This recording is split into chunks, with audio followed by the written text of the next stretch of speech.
Hello everyone, I'm Oni Black Mage, and we are finishing up Shadow of the Tomb Raider. It's Wednesday. Let's stream.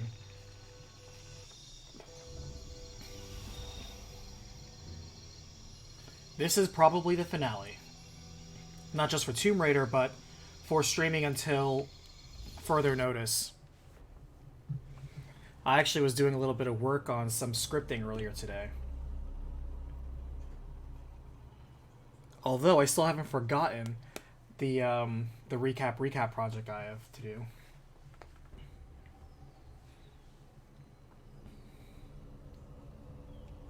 But we're gonna stay focused on the main quest for Tomb Raider right now. Not gonna get distracted by side quests. Probably. No promises. Side quests often, you know, if they're the type that unlock a new tomb, they're genuinely interesting. But there's no way to know if a side quest is gonna unlock a tomb or not. Because some of the side tombs have been honestly really good. Okay. We're gonna jump straight into the murdering. Hello, Lara. Who is this? I've suspected you've been monitoring my communications since Mexico. Rourke. Commander Rourke. You've been listening to me, and now I'm listening to you. Another foreshock. How's it feel, knowing you're responsible for all these cataclysms? All that suffering. I know what I did. The look on your face when Dominguez told you? But you just had to have that dagger, didn't you?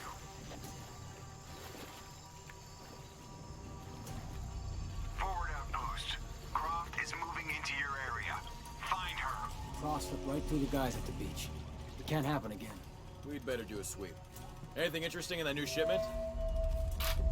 Thermal goggles, gentlemen. I'll take point. I got something! Where?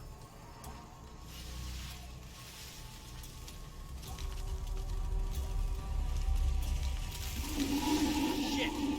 False positive. Some animal. Hey, are we getting those lights up or what? I'm never gonna get them working if you keep pestering me. What's the damn hurry all of a sudden? Rourke said Croft's coming through here.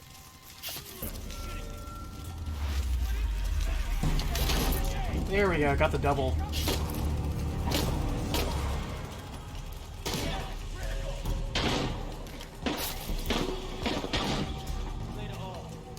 Oof. I forgot that I don't have any guns. I forgot that I only have a knife. I got something! Where? Shit! False positive. Some animal. Hey, are we getting those lights up or what? I'm never gonna get them working if you keep pestering me. What's the damn hurry all of a sudden? Rourke said Croft's coming through here. God damn it. All right, I'm hurrying.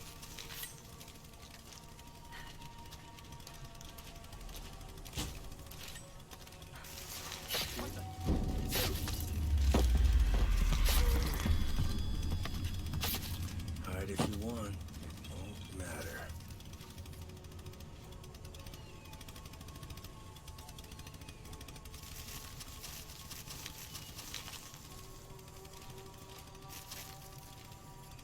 When I find you, you're dead.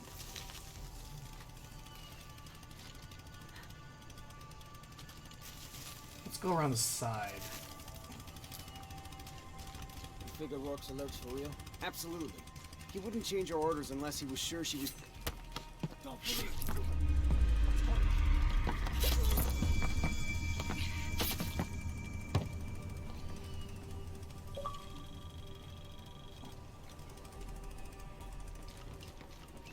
Huh, nice.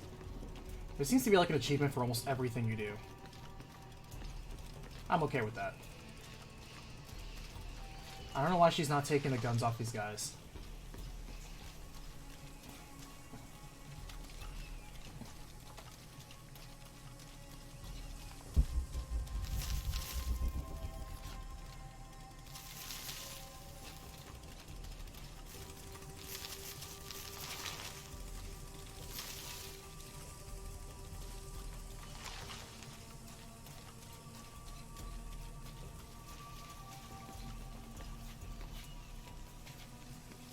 there another guy here? She's crouching like there is.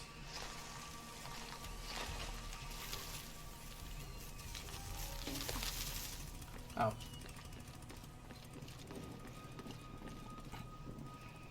God damn it, people, use the goggles. Find her. Evening, Ralph. Evening, Sam. You see anyone? If I did, I'd be shooting.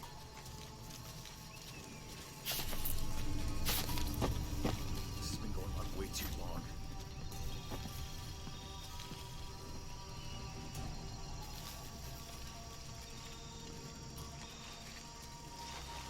What if they're hiding? Unless the concealment is completely blocking the heat she gives off, I'll see her.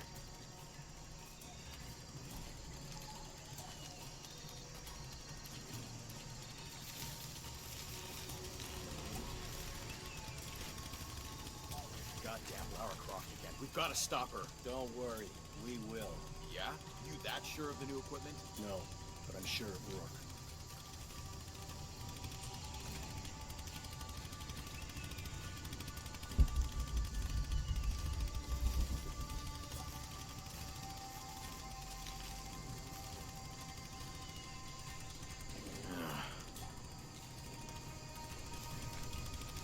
I don't want to go for that guy over there because I get the feeling he's gonna see me. We'll stop her. We have to. Oh, actually, I can get the prompt.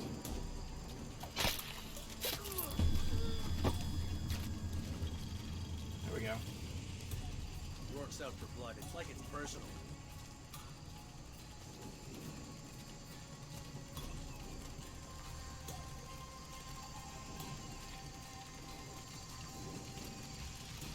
More good men down.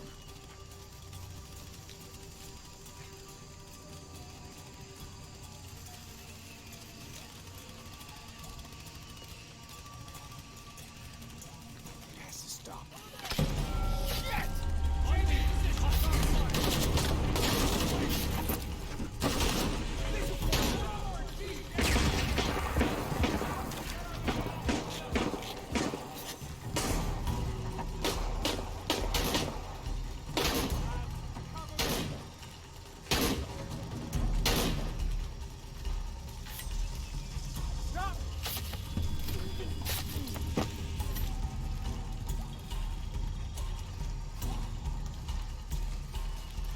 Still out there.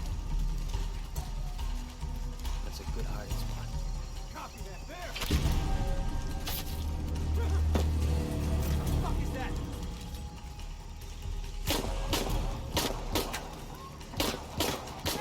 Keep firing! Shit. Gotta reload! Hold on. You might as well just give up. Where the fuck did she go?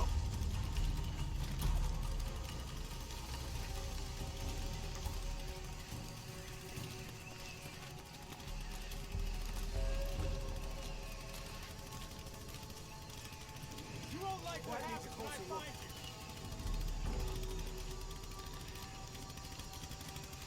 Nothing. You got anything? Can't be far. Relocate!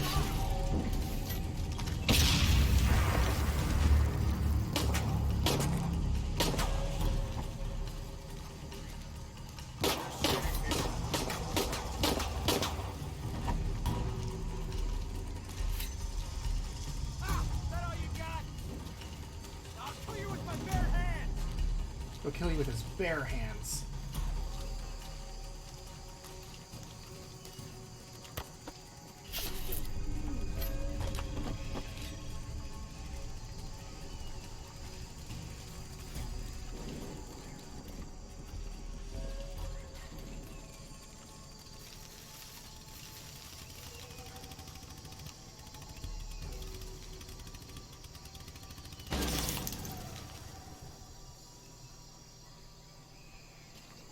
Okay, so I should have done that to kill the spotlights, is what I should have done.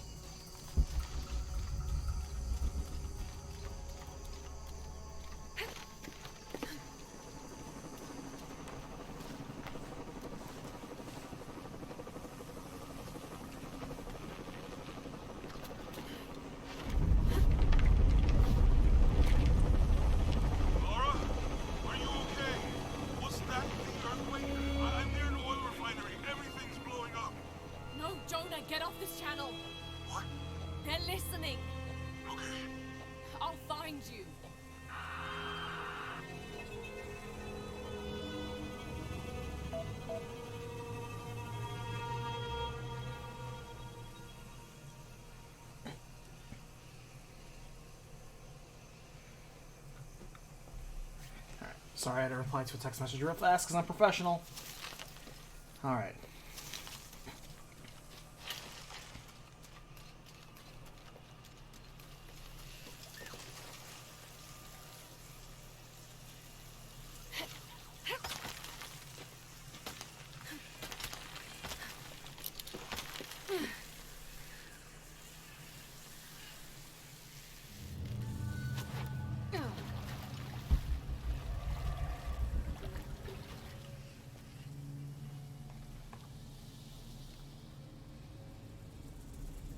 It's a recipe for a hallucinogen, sometimes used in war.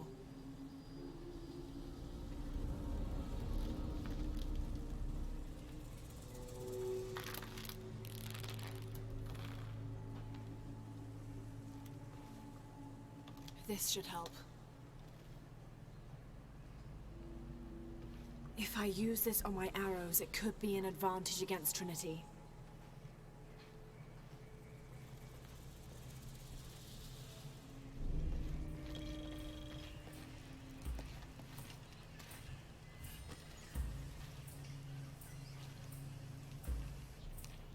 Fear arrows. Huh.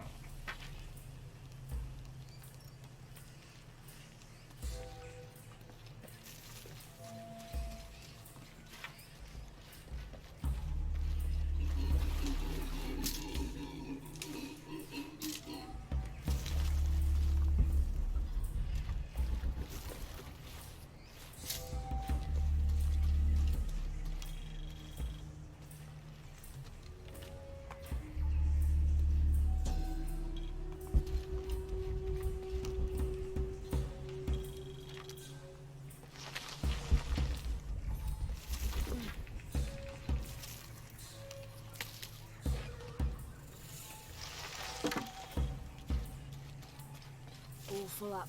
Can't carry any more. Tau team, Croft is on a vector toward your position. I say again, Croft is coming to you. Jesus Christ. We'll get her, sir. Show me her corpse, and your entire team is next in line for deacon training. Rourke out. You heard the man. Let's do this. What happened?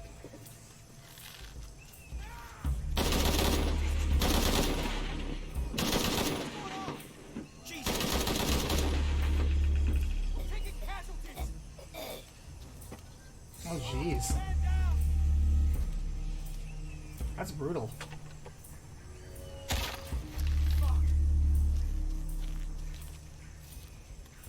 I hate this.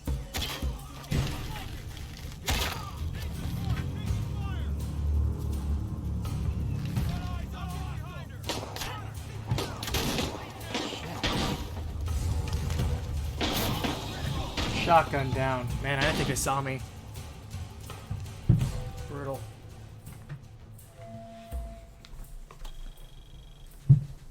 Alright, let's try that again. Tau team, Croft is on a vector toward your position. I say again, Croft is coming to you. Jesus Christ. We'll get her, sir. Show me her corpse, and your entire team is next in line for deacon training. Rourke out. Need some help?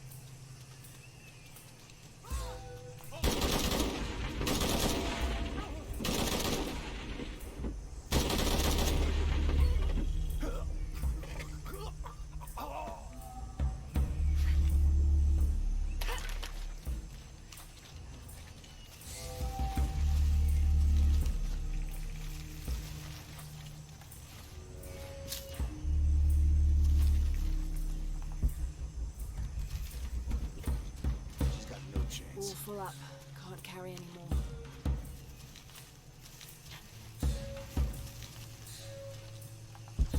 Base camp's having trouble receiving you. As soon as this is up, we'll use it to boost your signal.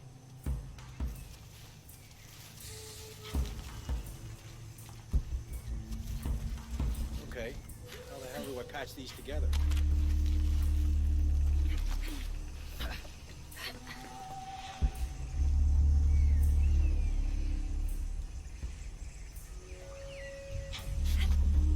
Where's that backup?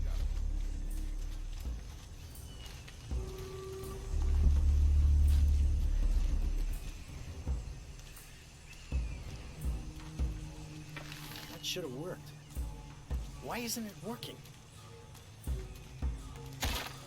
What now? I'll see what's up. Something's not right. And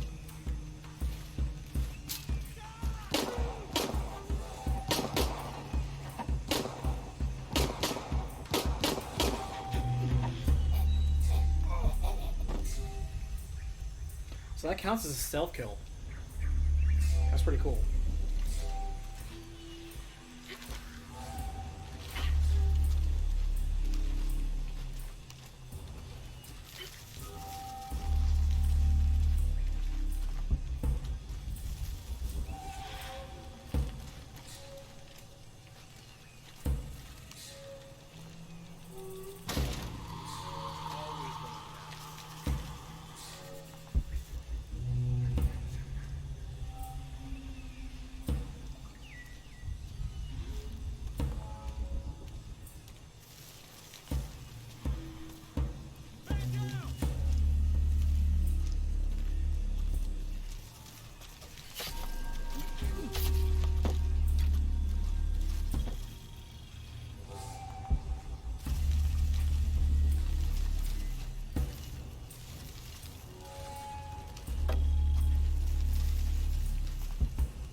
That was a fun section.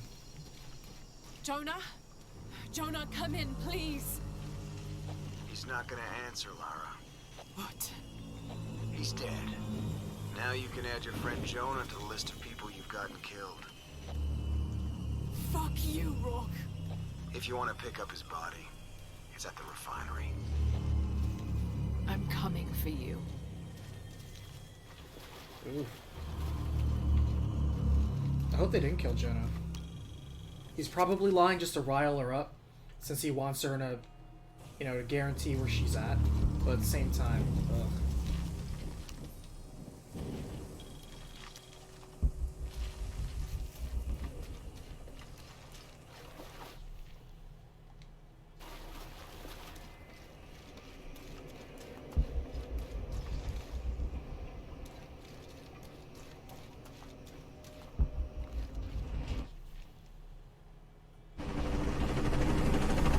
Cardinal 2, I've got a lock on the target. Opening fire.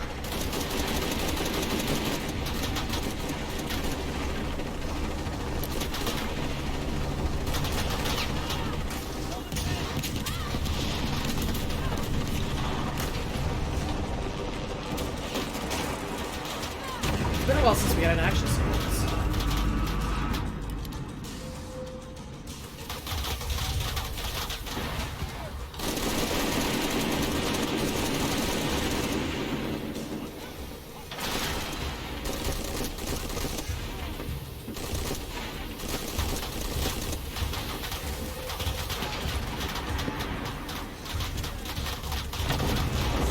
It's like playing Rise of the Tomb Raider all over again.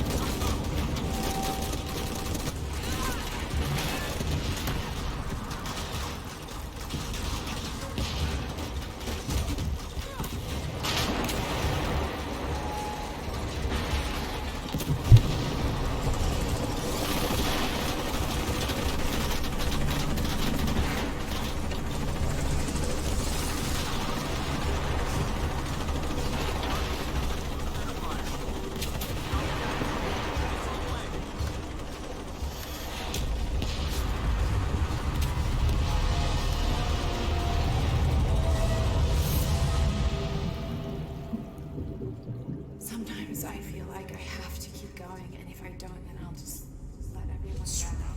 This coming. This is the first of many catastrophes you're doing. I have to go! I'm the only one! You're the only one that can walk. I like the delivery by Jonah. You're the only one that can what? Ooh, look at this dark turn. Nice imagery.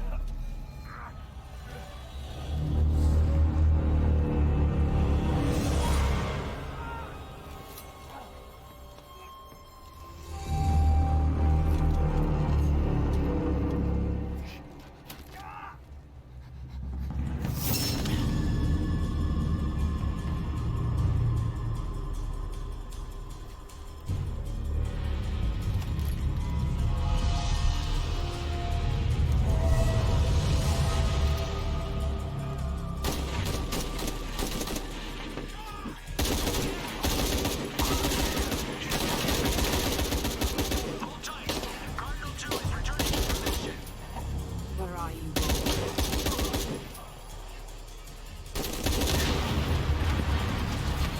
I'm gonna find you.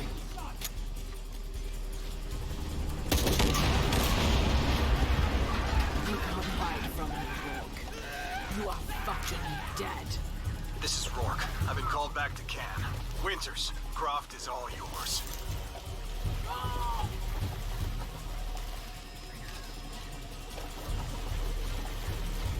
She's not only just trying to kill them, she's killing them to make them suffer.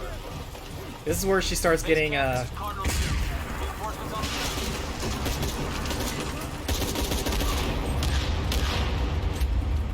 Jesus Christ! We have to hold her off!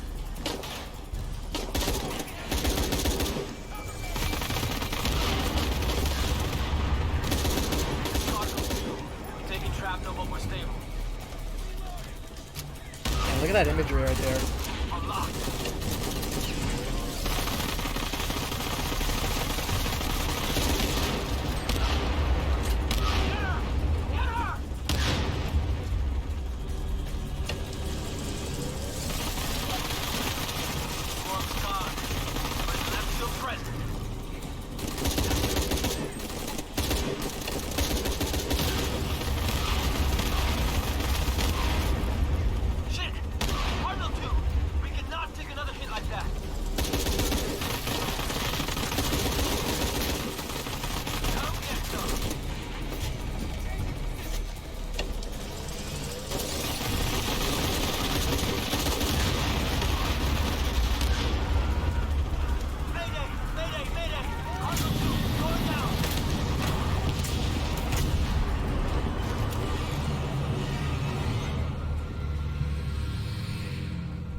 Oh, he's alive.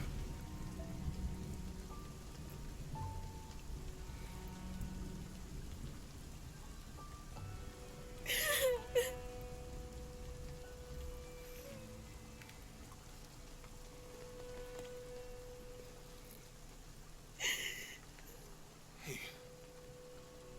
You okay?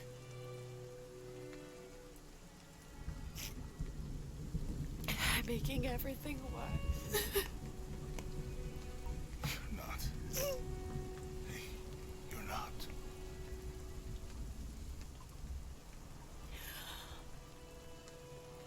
We can do this.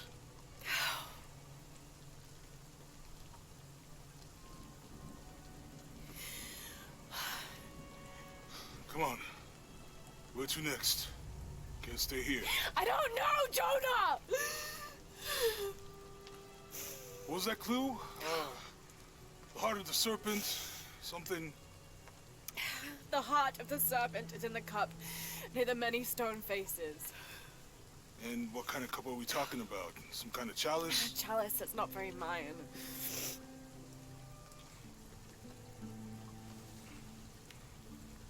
Wait. He's trying to be a good guy, get her focused on not murdering people. It's not mine. The clue was left by a 17th century missionary, Andrea Lopez, a Jesuit. The serpent in the chalice is a symbol of St. John. We're looking for a Christian holy site. Like a Church of San Juan? That's a pretty common name. Could be dozens. Not within trekking distance from Paititi.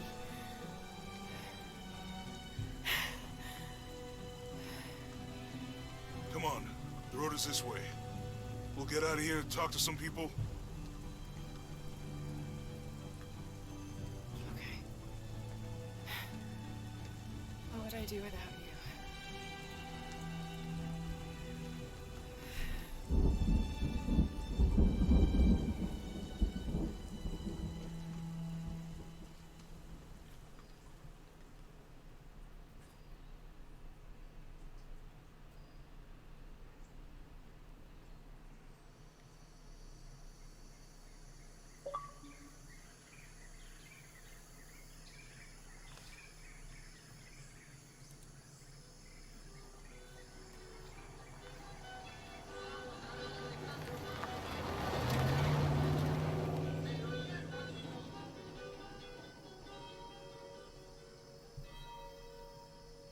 This is it. Church of San Juan.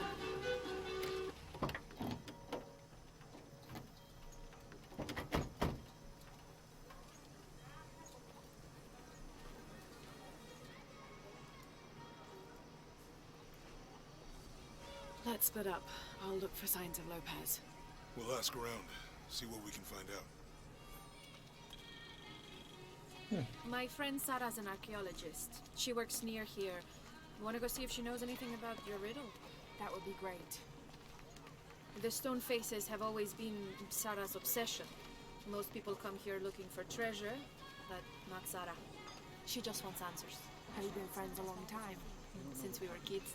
She was the nerd, I was old. Abby, can you help me with this? It's broken. Hold on. Are you that Lara? Croft? I am. I recognize you from your picture. What's your interest with this place? I'm following a riddle. The heart of the serpent is in the cup near the many stone faces. The stone faces. That's why I'm here too. I don't want to step on your toes. It's the serpent in the cup I'm really looking for. Well, I can tell you the faces have been here for at least 400 years. According to documents in the library, they keep watch. Legend has it, they're guarding a secret crypt. A crypt? We've never been able to find it.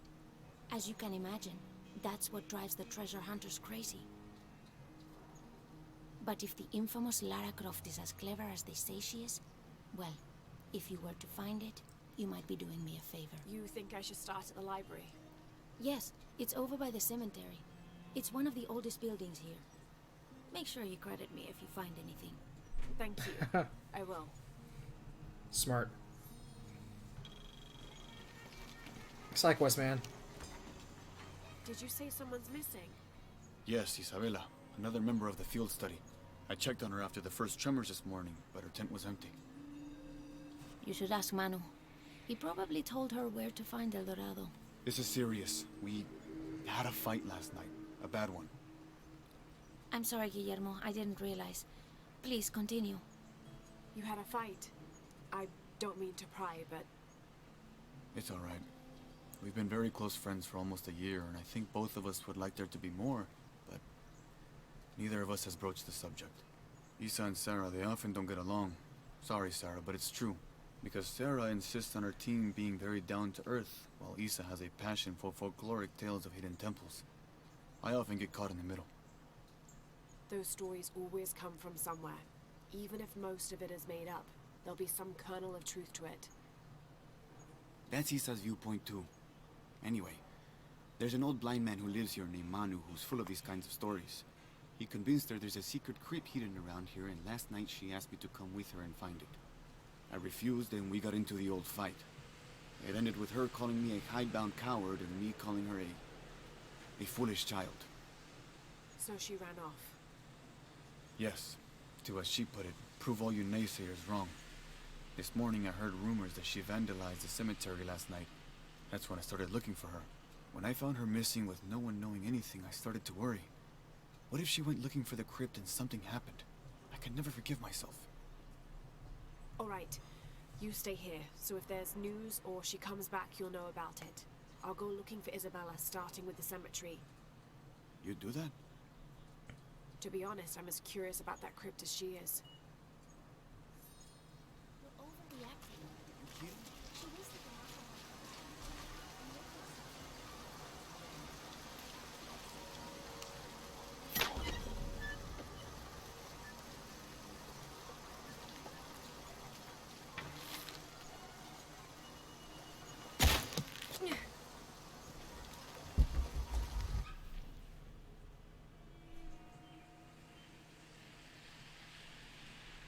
Area's not super big.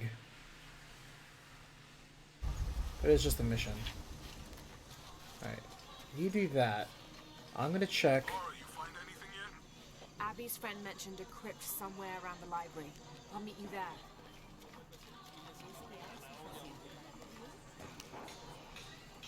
Have you come to the mission seeking salvation or its secrets? I'm not sure. A little of both, maybe. Ah, to wait for life to unfold before you is a luxury of the young. I was like that once, drifting along. Is that how you came here? Huh? Oh, in a way. In a way. Can I offer you a small piece of advice? Make a choice before it's made for you. Ah, enough of my meddling. Are you looking to trade? Let's see what we got.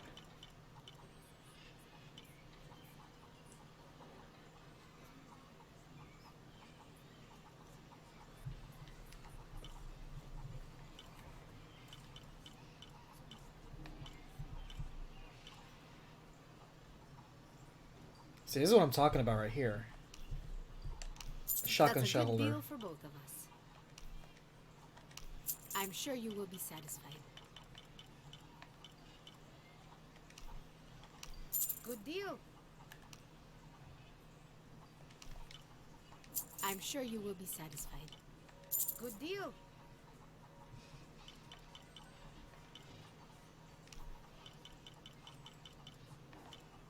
I'm sure you will be satisfied. Good deal. I'm sure you will be satisfied.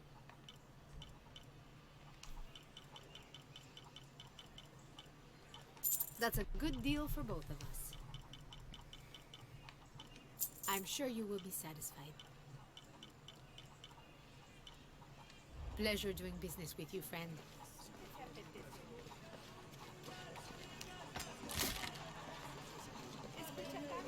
Now all we need is a fireplace.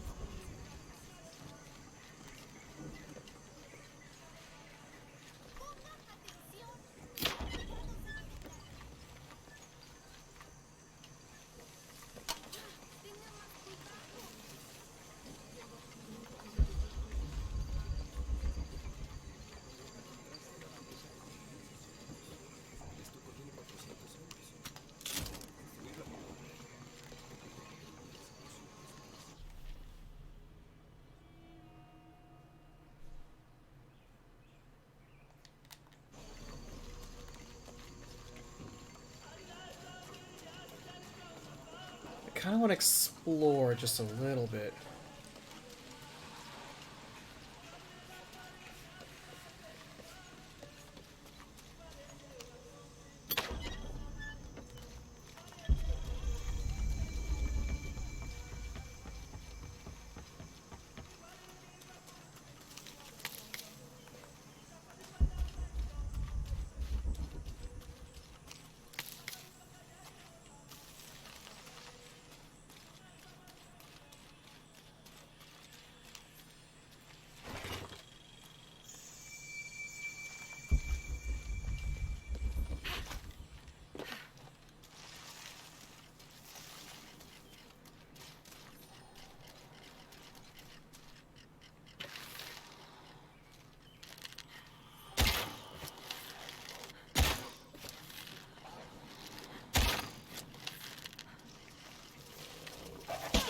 Jeez.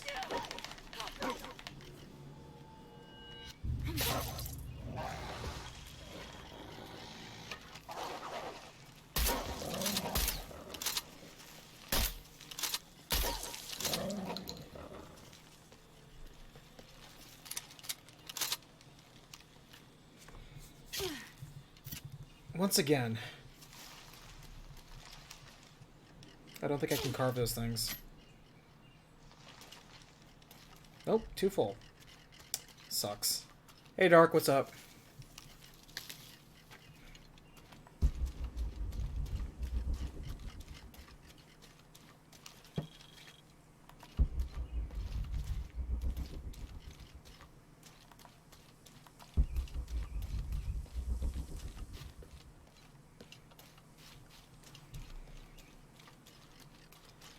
With so much in transition right now, a lot of people are displaced, of course, due to work, but what that also means is when places come back to, you know, slow normal, there's also means there's plenty of places now looking for new help.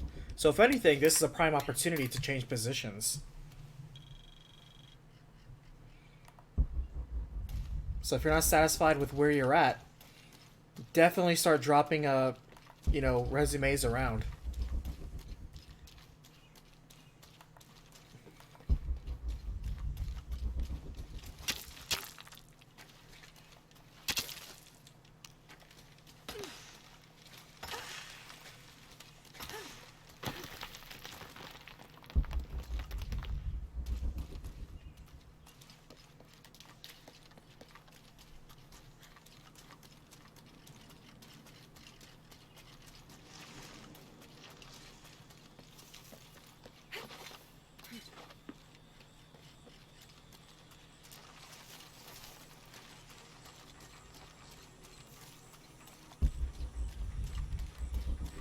Well, don't keep pushing it off is all I can advise.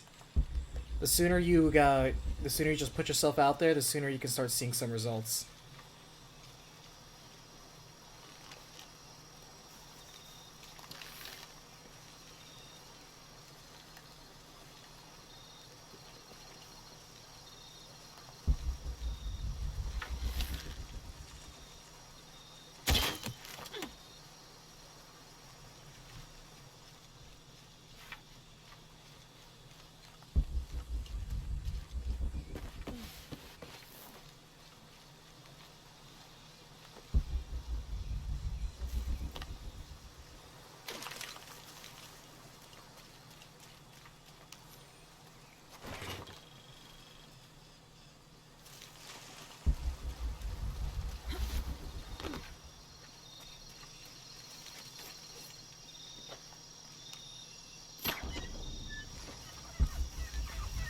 What I'm looking for is a fireplace. Because I want to travel back to the first area and complete the optional tomb that we skipped over. Because I thought I didn't have time because I didn't want to go back after getting the knife.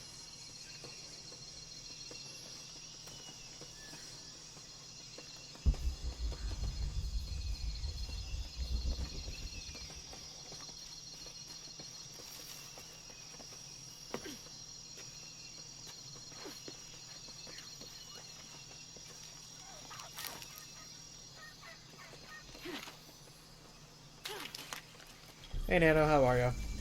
There it is, speaking of. Sweet. I'm happy JUAN is alive. Perfect.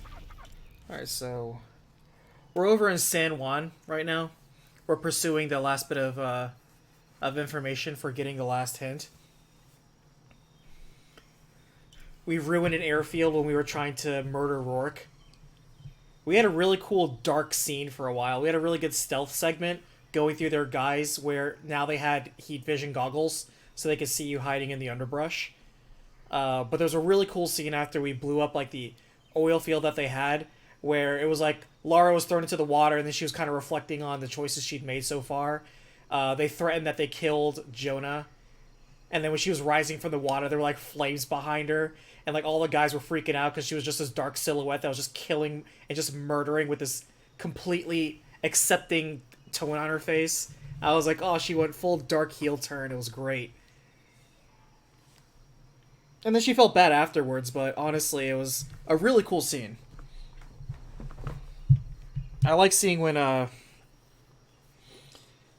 protagonists have a very dark turn and they kind of embrace that dark side. I like it. It was a really good scene, good imagery. I was like, ooh, this is the kind of tone that I'm looking for. I like it. Alright, so we're going to go back because that little thing right there, I want to go back there. No, not there. I want to go back...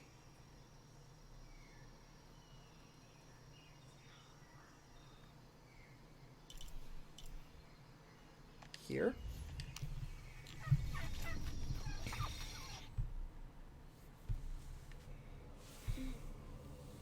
Because, yeah, like, when they said, like, oh, yeah, we killed your friend Jonah. If you want him, you can pick up his body at the oil fields. And she's like, okay, you'll see me there.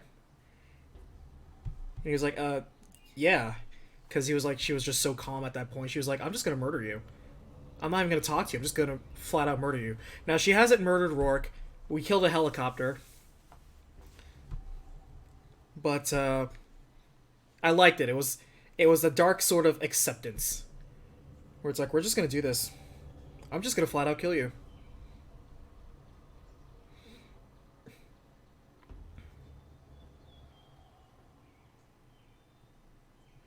And we picked up a new type of arrow that that makes the enemy hallucinate and has like a good chance of killing the nearby people and then eventually killing themselves.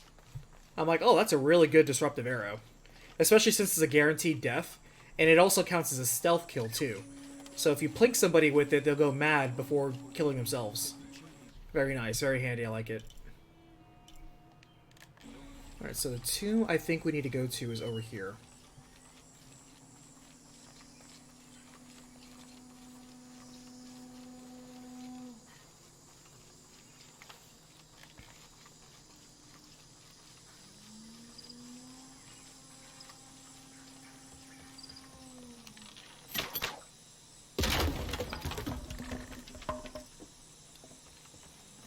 See, press A, then press B.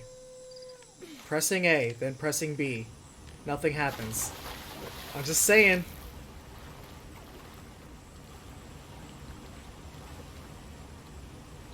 Wait, did that do anything? That didn't do anything.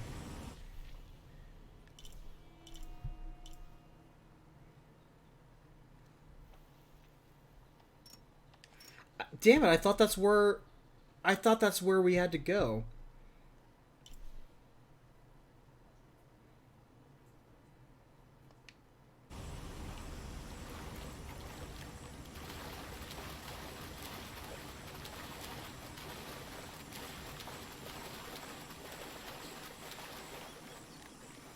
Okay, we have to find this path.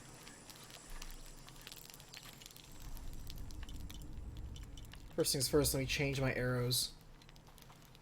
Because they gave me this bow. Which is actually a good bow, except that it does really terrible damage.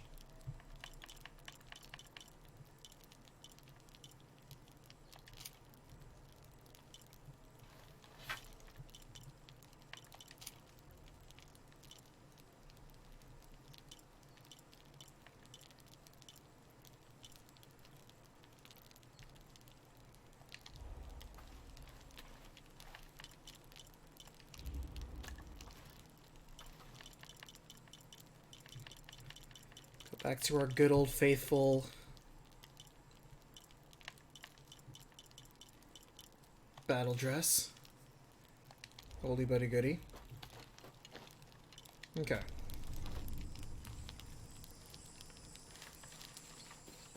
And let's find out. It might be up here with this path that we didn't exactly completely explore last time. Let's see if this goes to the path of Huracan.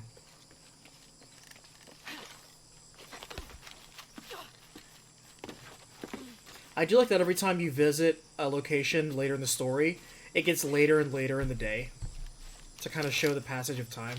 I like that sort of stuff. Alright. So the passageway is on this way. Man, how did we miss it the first time we were here? And I jumped... I did this before. I did that same thing before.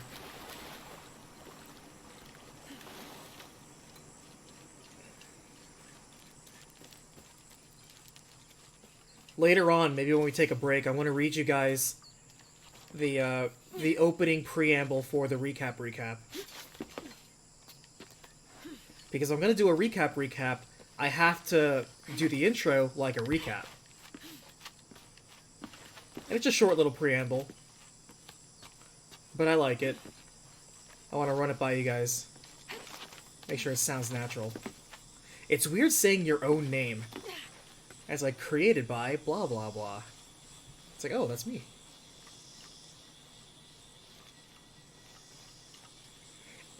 I figure it's the only thing that I can voice right now because it's a short, like, little paragraph. And after that, I can take my time just compiling the video clips together. Because what I basically have to do is just literally take small 4-second clips from every single recap. Alright, so, according to this, the path of Huracan is right there. But that's like inside the rock. Is that above the rock? Oh, it's pointing below. Oh, so it's that cave right there below, beneath the waterfall. How do we get there?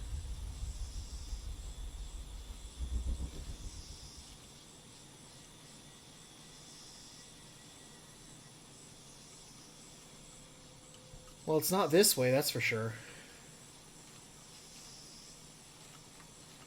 Alright.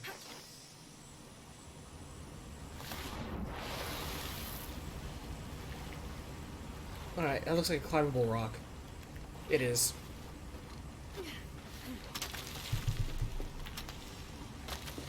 Should have just checked behind the waterfall. That's where it was the entire time. Man, can't believe it. It was behind the waterfall. The most obvious solution. I was thinking like 6 seconds, to be honest with you, because that way it'd be like a 10-minute video. But, you know, 4 to 5, 6 seconds, it depends. But I want to just make an even spread. I don't know why I overthink, like, oh, what should I pick as my 4 seconds of a game to showcase it? I kind of want to just do just the title screen of each one. Not like a clip, but like just the title. I think that just kind of gets the point across, you know, just showing the title. I'd rather just do the title poll. And not like a specific clip, because, I don't know. I feel having a sizzle clip would be more interesting, but just the title, I think, would be a better way of getting it across. I don't know. Part of me also thinks, like, what if I do half and half, like 3 seconds of the title and then a quick like 3 seconds of some cool shot of like the party or the group or the boss or something like that, something memorable from that game. I'm doing it by airing order. So, whatever, I'm basically going to have like that, and then in the top left, I'm going to have the day with which it was actually released. The only date that's going to have an exception is Final Fantasy IX, because I'm going to show the original date, but then I'll show the repost date as well. Because that's the only video that's actually been definitively taken down I've had to redo and put back up. Thanks, YouTube.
Guess I didn't get enough slack on that.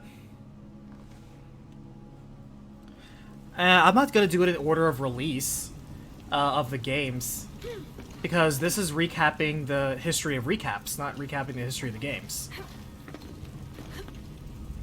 So it's more important that I recap it in the order with which I release them.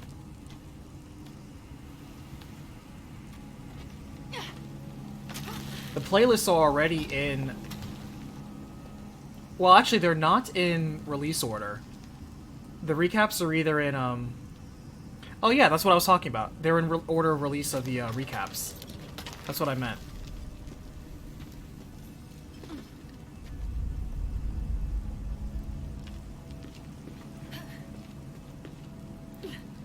Okay, how did I not make this jump before? There we go. Not enough inertia. Oh, I misjumped again. I knew I did it as wrong as I did it. That was me. That was a mispunch.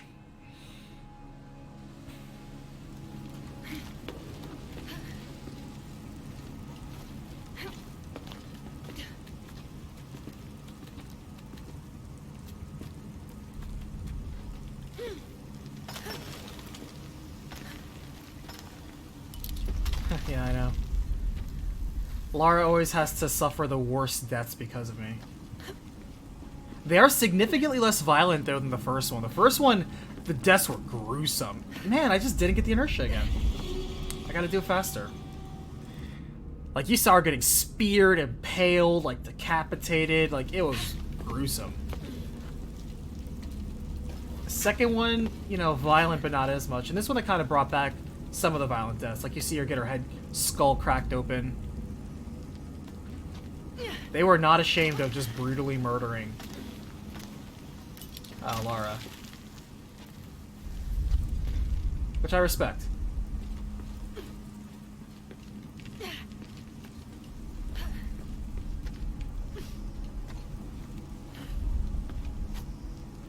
See, again, not enough. How am I not letting the rope enough? Maybe I'm not close enough? Let me try this again.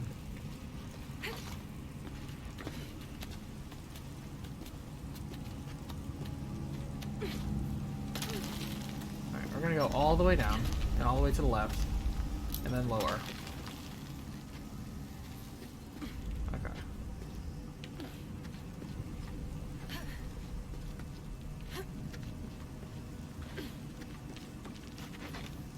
There we go. Yeah, you really threw it on the very, very edge. And then jump on the very, very edge. There's not really much room for error on that jump.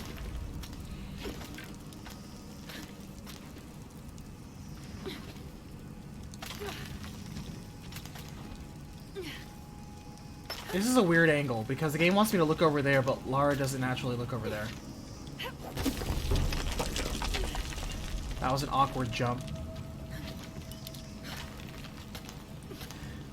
Yeah, going back to what you were saying earlier about recaps of a weird format, there are a couple of recaps that I still haven't done because of a weird format.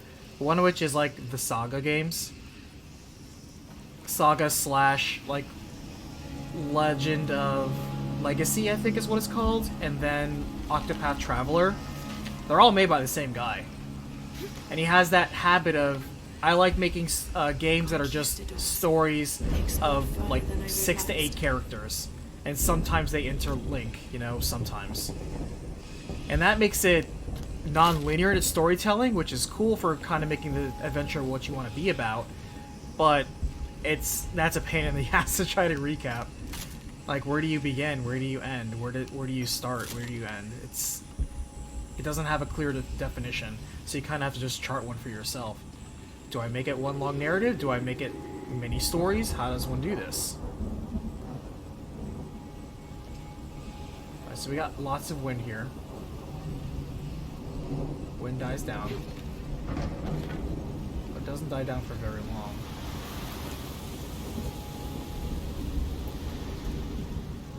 Now let's watch the timing on this. So super strong wind.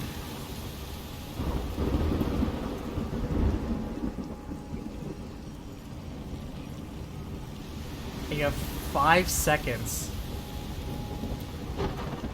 The bridge might have fallen due to an earthquake.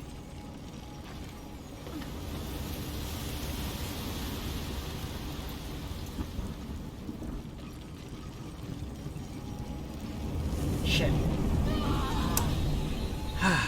That's a short 5 seconds. You have precisely 5 seconds between those gusts. Oh, at least it starts you off here.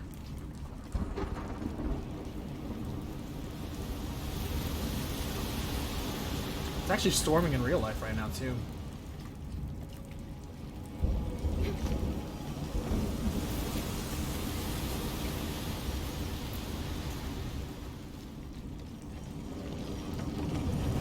Nope. That's too long to cross in 5 seconds.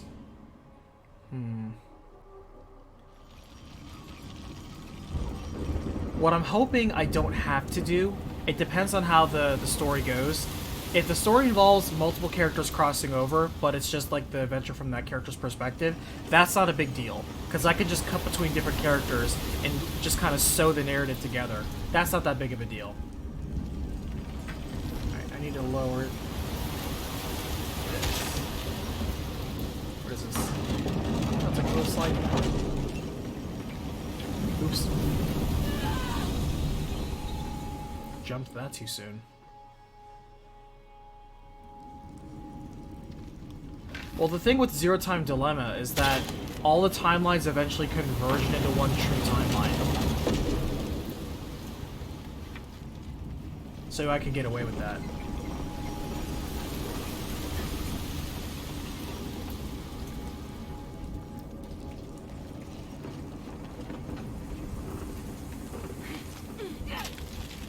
Because they were all leading to the same spot, which was the true ending. But yeah, I'd probably have to do maybe something like, it all depends on how the story comes across. If all roads lead to Rome, then I could do that. If not, I may have to take some liberal freedoms and do some selective editing of some people's journey out of respect for doing other people's journeys. Kind of like how we have to splice together the campaigns for like Resident Evil, for example. Just do what kind of makes sense. Like this character, it makes the most logical sense they did this. Again, it's gonna have to be a case-by-case basis, but it's things like that where it takes, you know, a long time. Man, it's like I'm in Castlevania here. This might be the Shrine of Sharks. Hope this path leads to the temple. Speaking of Castlevania, it's cool how there was like a TurboGrafx Mini, and it has an HD version of Rondo of Blood, which never had an official United States release on the TurboGrafx. It was instead remade into Dracula X. And I was like, man, that's so cool. But at the same time, I'm not going to spend $100 on a machine just to get, you know, like, special American ROM of Rondo of Blood. Because the Rondo of Blood I was going to do a recap of, which is ironic, because that was going to be the exact same Castlevania I was going to do next. Because chronologically, that's what happens next, is Rondo of Blood. And go figure, they come out with it. They finally come out after 20-something years, an Americanized version of the original release. And I wanted to do the original release, not the Dracula X version. Even though more people know the Dracula X version in America, because that's all we had, I wanted to do the original version. With the 2D cutscenes, and the German that they speak.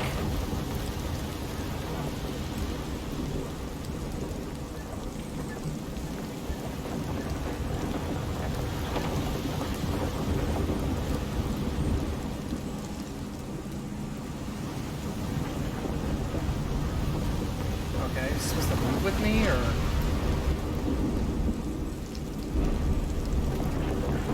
oh, it's one of those things that pedal metal kind of. Alright, let's time the wind on this.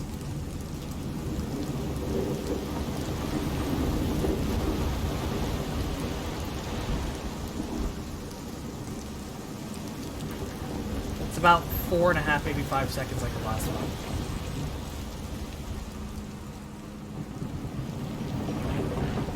Oh, come on. I was right there. Okay. Clearly, just like a little bit too slow on that.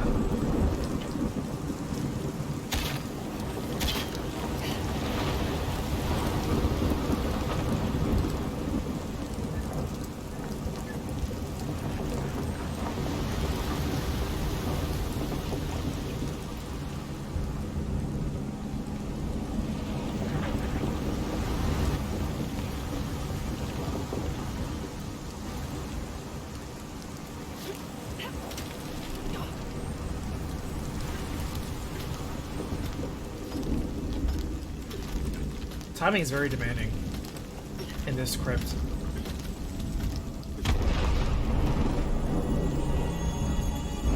I like rain, by the way. Rain and windswept environments are like one of my favorite type of environments. Not just in real life, but in a game. I love it. They always look so cool. Or they can be very cool. It's a very atmospheric mood it creates. And not just the melodramatic, oh, it's a dark and stormy night. Although, I do like It's a Dark and Stormy Night, as much as I jested that.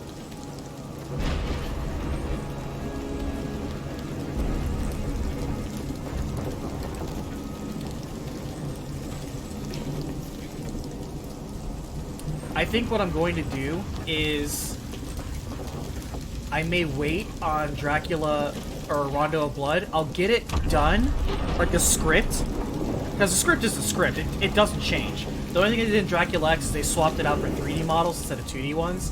But in this case, I'd much rather have the original 2D ones over the 3D ones. Because the sprite design, especially on the original Rondo of Blood, looks so good. They look so good. Always gotta respect the good sprite design. Ooh, that was clutch. I almost missed that.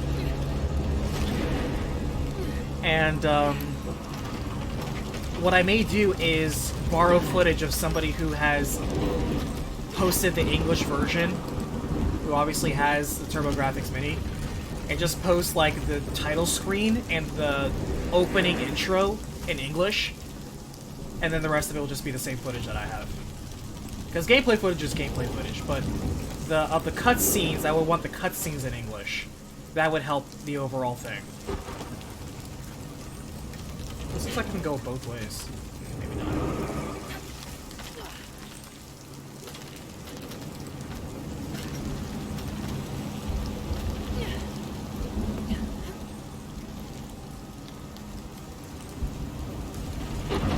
Yeah, sure, like, environments could be beautiful. I'm just saying, like, dark and stormy nights are one of my favorite biomes out there. Cliff sides are also really cool, too.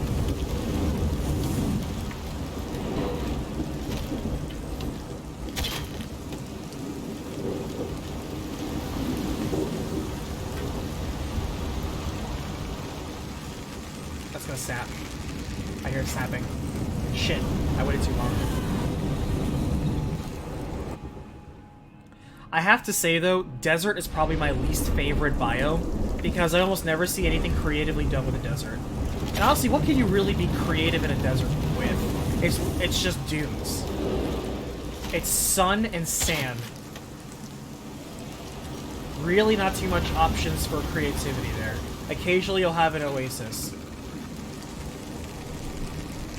And occasionally you'll have ruins, you know?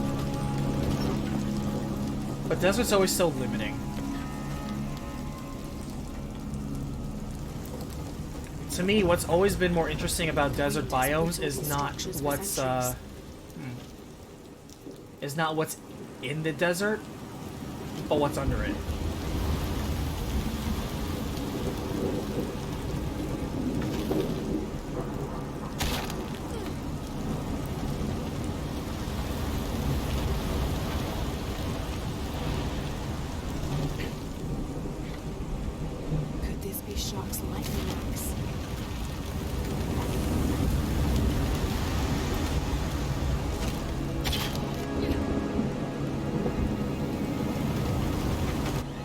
Botch that, good lord.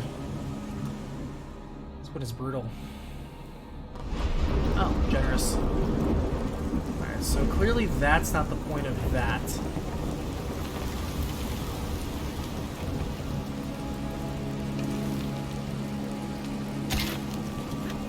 I don't think this is really the point of this.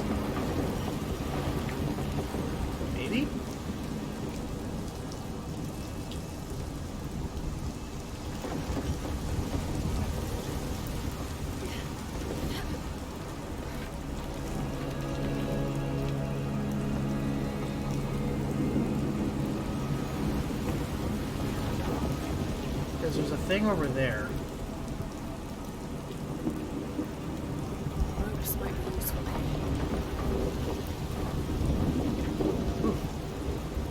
Alright, I wonder if I should... I wonder if I can use that bolt over on that thing. I wonder if it's... Is there an angle on that? There might be.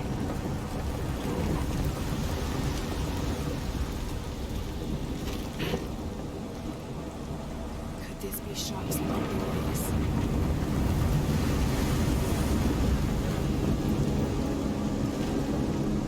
Oh, it won't let us target it. Okay. But it lets us target that.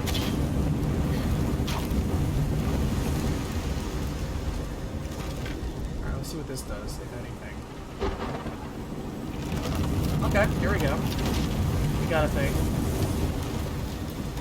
Let's see if it holds. It probably will snap. Yep. Alright, so we gotta be fast on this one.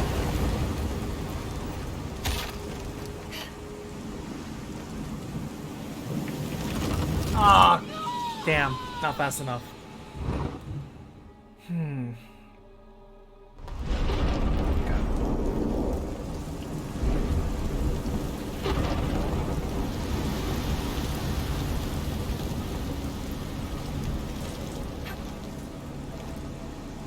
Could this be sharks in the box?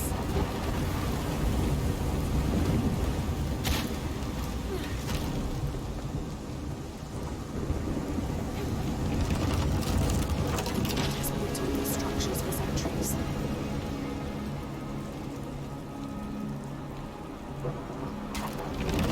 Shit.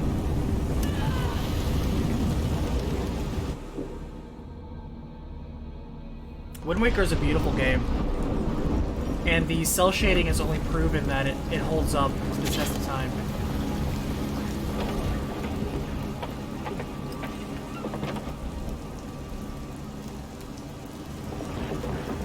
Ah, so that's what that guy does. Okay, okay, okay. Okay, so this is gonna be very tight on its timing because we have to sling that there, and in the time that we run over here, we have to yank this thing down. That's gonna be very tight timing.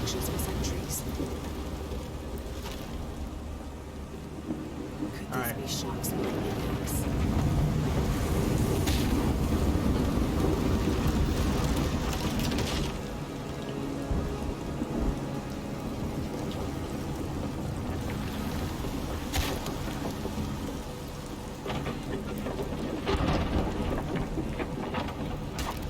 Shit, really? Damn. Okay. Man, the timing on that. Hey, lady, how's it going? Alright, so what's the order we do this in?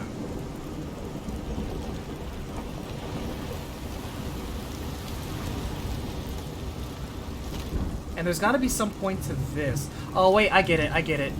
When this is pulled down, we anchor it with this. I got it, I got it. I got it. I was ignoring the extra element in the room.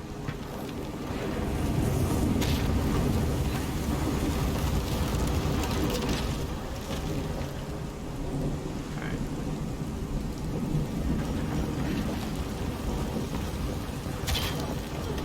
There we go. Perfect. Now we're thinking of portals.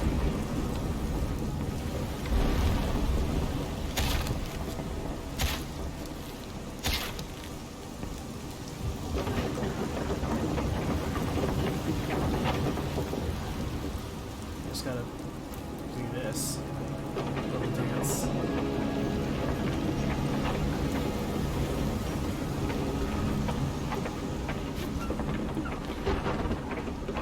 Cool. Can't cross without protection.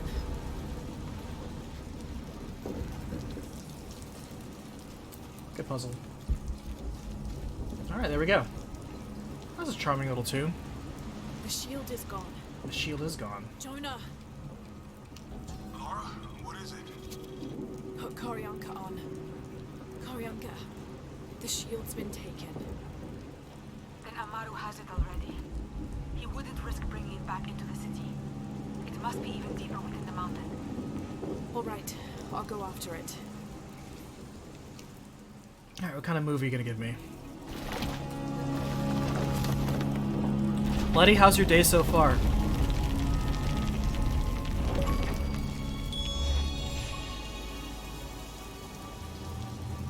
Allow survival instinct to stay active when moving through tree canopies and concealment walls. You know what? That's kind of handy. That's good for spotting out enemies more than anything.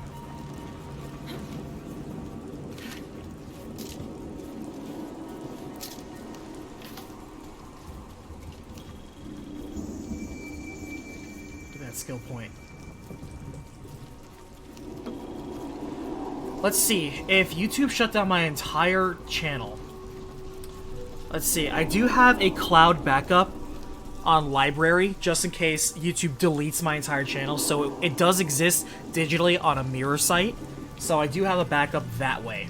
I also have an actual backup of all the videos on a hard drive that I personally keep on me, so I do have that as well in terms of a backup, so if I ever go anywhere I could just re-upload. And there have been some people that have put recommendations for sites saying like, hey, YouTube's full of shit, leave YouTube, go over here. And honestly, they're not wrong. YouTube has a lot of issues. But it's a little too early and preemptive to jump ship yet because despite its many problems, YouTube is still the most premier media platform to be hosted on. That was too close. So, but if YouTube dies, then, you know, we'll do something else.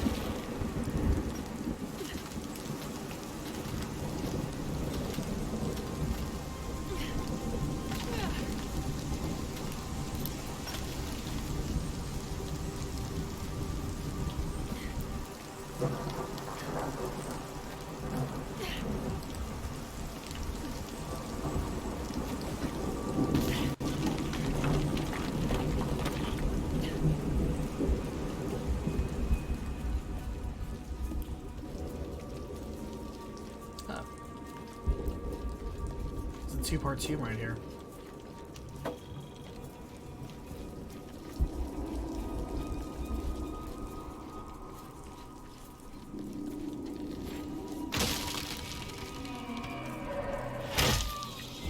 See, I tried pressing Y to cut the thing, and I just ended up stepping on the tripwire itself.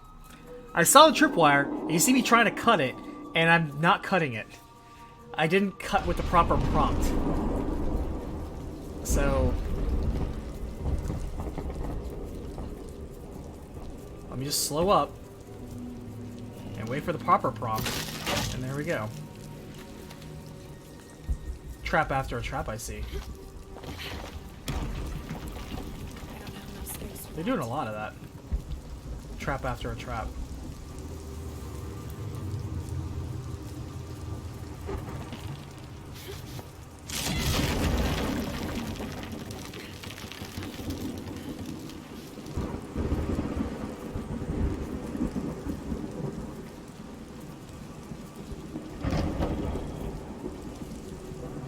For me, Letty, what I'm doing is I'm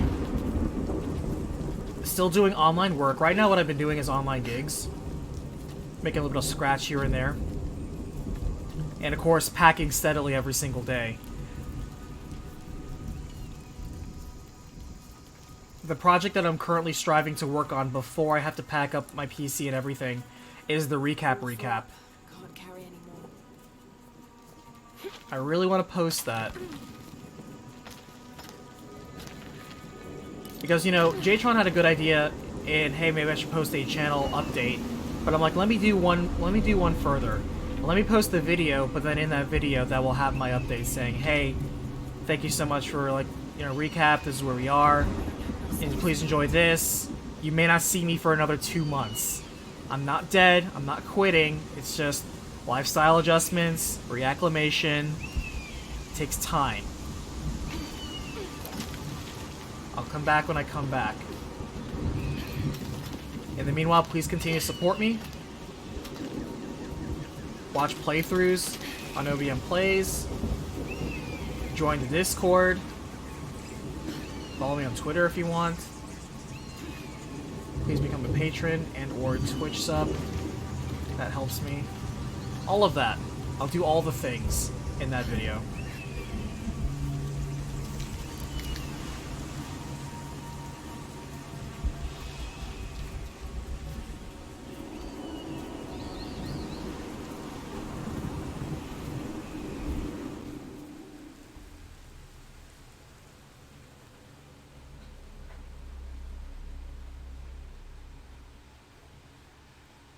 I was hoping one of these would give me counterkill on heavy units. So I had an opportunity to do the double stealth kill, and it turns out what you have to do is you have to stealth when you have the icon for 2 people that can be double stealth killed. They'll have the double skull icon on them, and then when you kill one, like time will slow down, and you have to turn the camera to face the other guy who you're gonna stealth kill, and then kill him. If you don't do it in time, the other guy will obviously alert everybody. And it looks like we have dudes in here. How the hell did you guys get up here?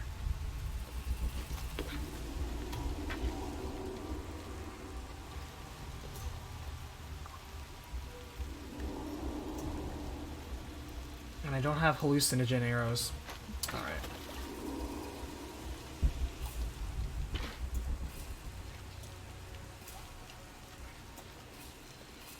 Let me know if the rain outside, because I have a window open next to me because it's nice and cool. Another reason why I love rainy days. I love having a cool breeze pass through on the rain. If it's too loud, if the rain or thunder is too loud, just let me know.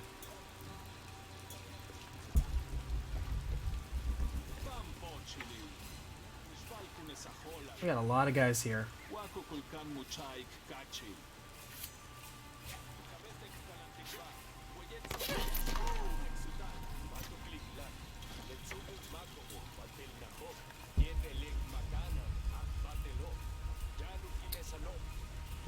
I want to take the high ground, but there's not a lot of cover here.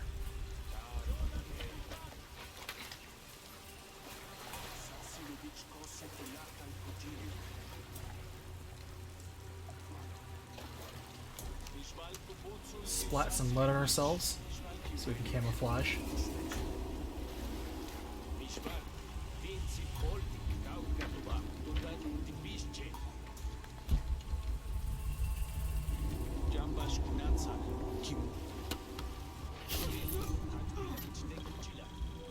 I wasn't sure if that guy was looking at me, but he apparently wasn't. I don't see anybody running around on a patrol. That guy is. Are there 2 guys there? Or 1 guy? 1 guy.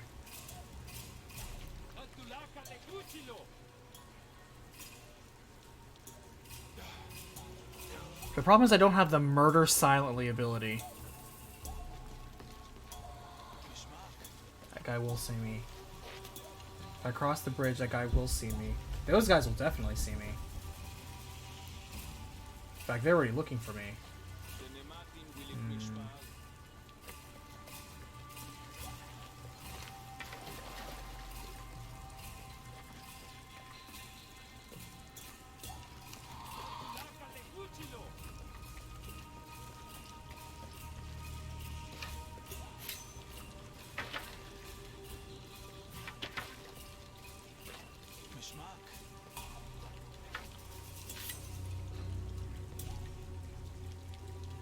That's a complication.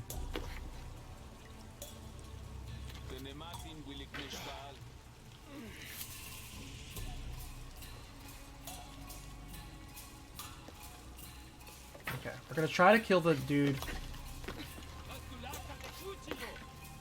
I want to kill that guy first. Oh, of course this guy will come here. Why not?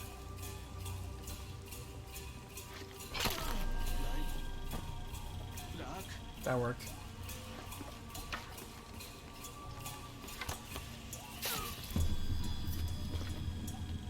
Okay, now I have the high ground. I don't think anyone else does.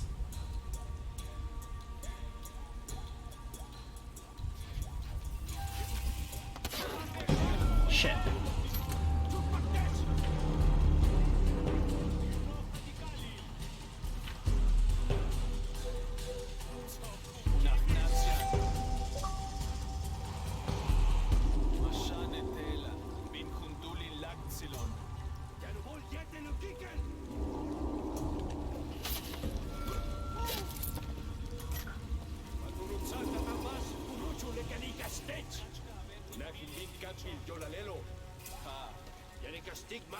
Stay perfectly still. Come around the corner. And does anybody want to investigate this awfully suspicious body right here?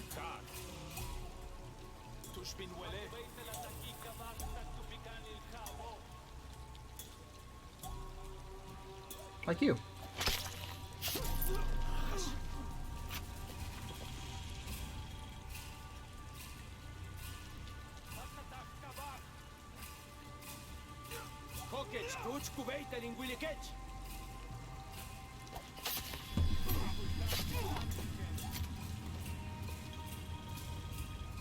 See how many bodies we can add to this file.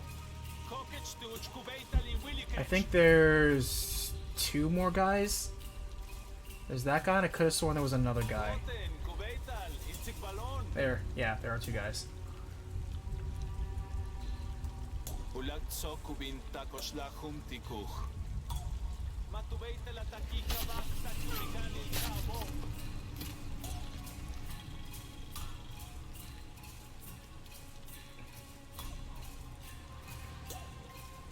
It's like, all those dead bodies are over there seem awfully suspicious. I have to investigate. Next to this very muddy wall.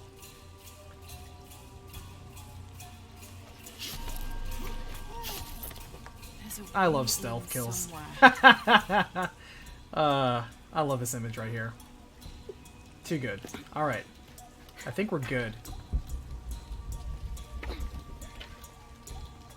Impossible. I can't carry anymore. Actually, she's still walking around like there's another enemy. There could be somebody else, I guess. Maybe?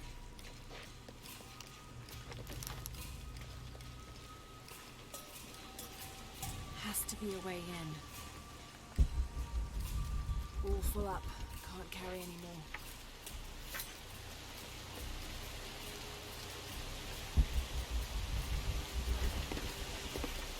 Through there.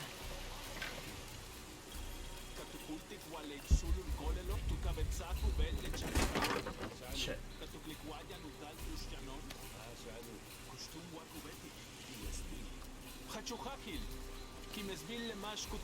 There are way too many guys here.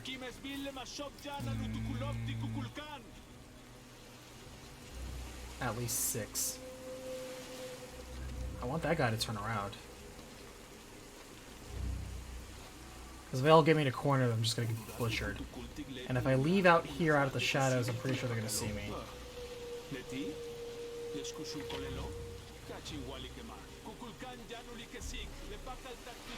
There's him, but wasn't there a 3rd guy down here?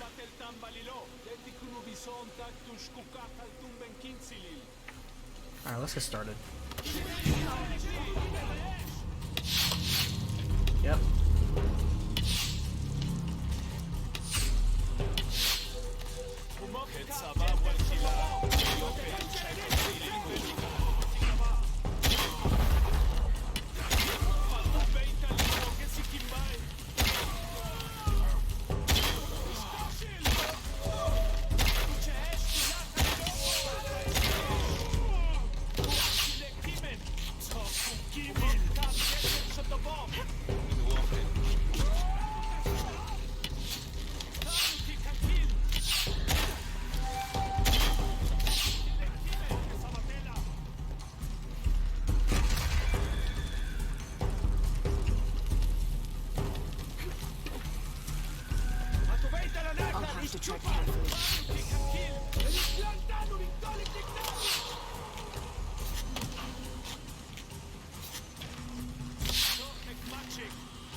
These guys take a lot of hits.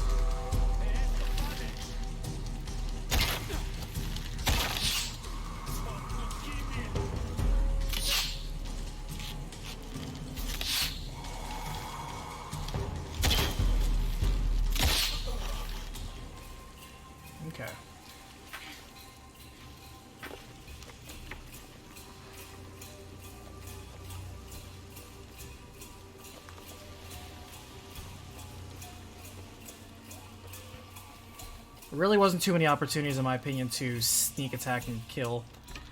So, had to go loud, I guess, in a way of speaking.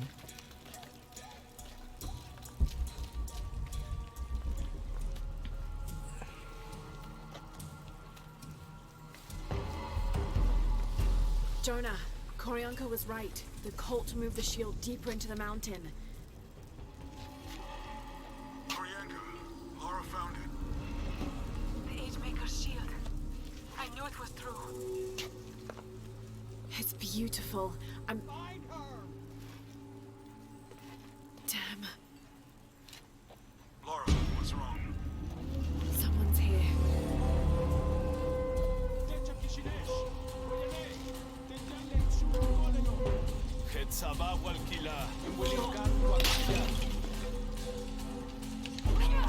Okay.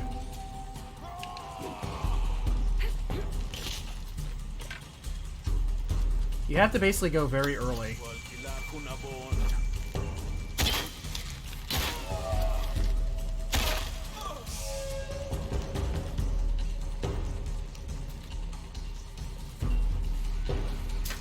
I wish I could take that. That looks cool. Man, I hope they get good Wi-Fi down here in this tomb. See, like, I should be able to take this. It looks like battle dress.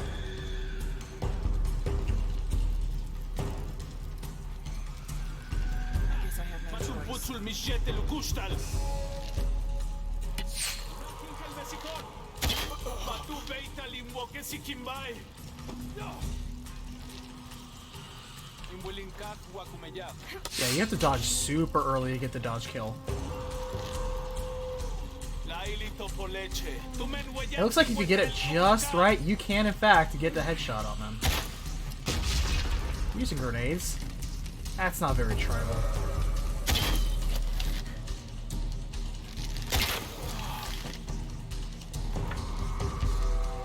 Shit, there's more of them.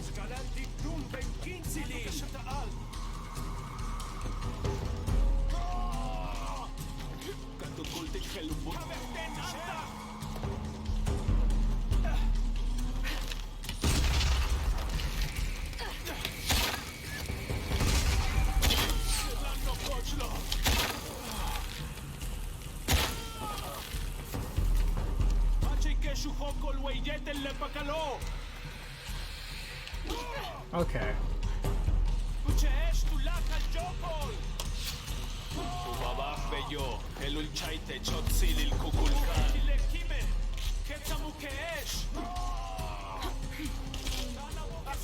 Counter is so picky.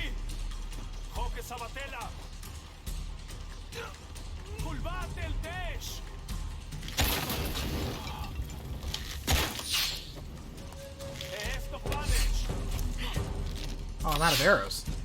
Okay.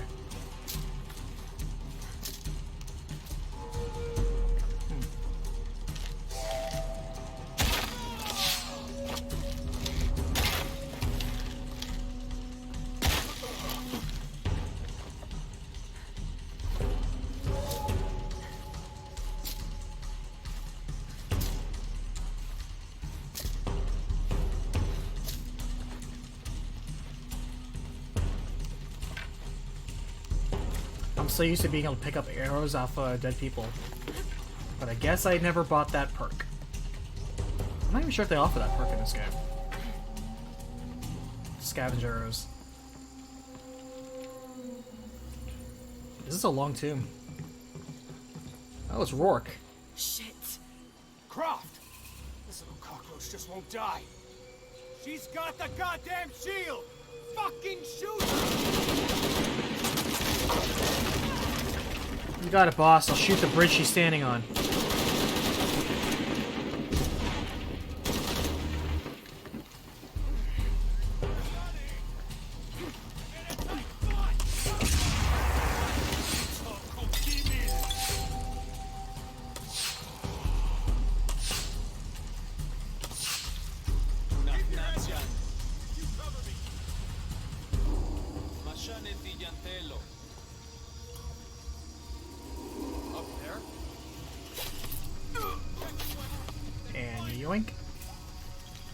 Take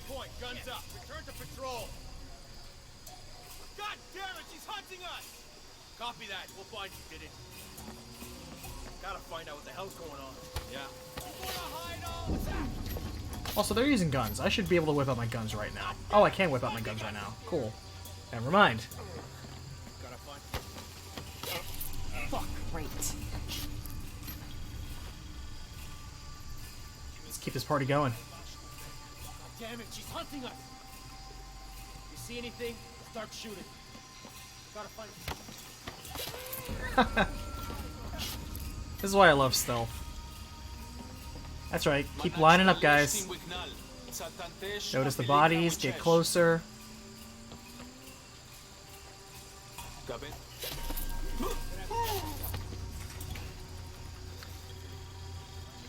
Why go out to them when they could just come to you? I could blow that guy up right now, though.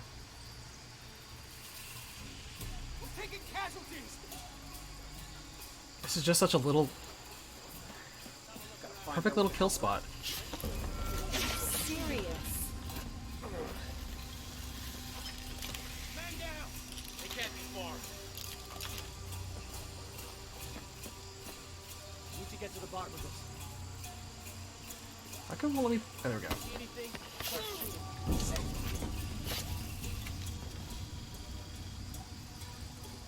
Ready to engage. Move it. Stay together. Jesus.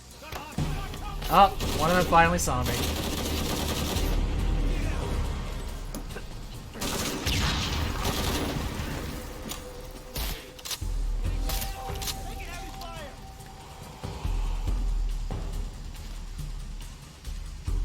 I'm empty.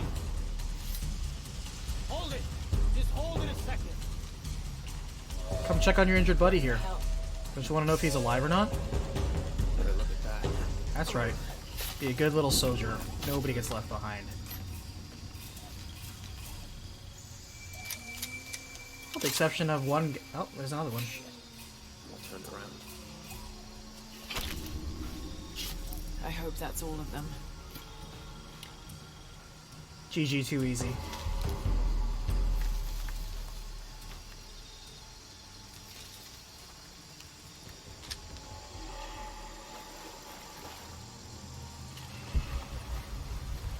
It's not murder, it's killing with style.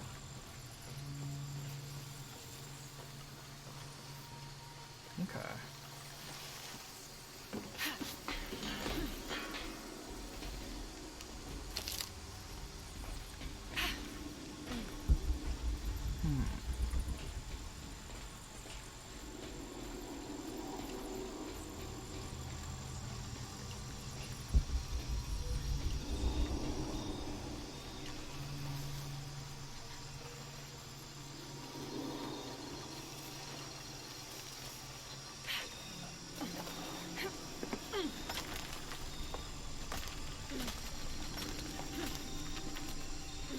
Need to get back to the village.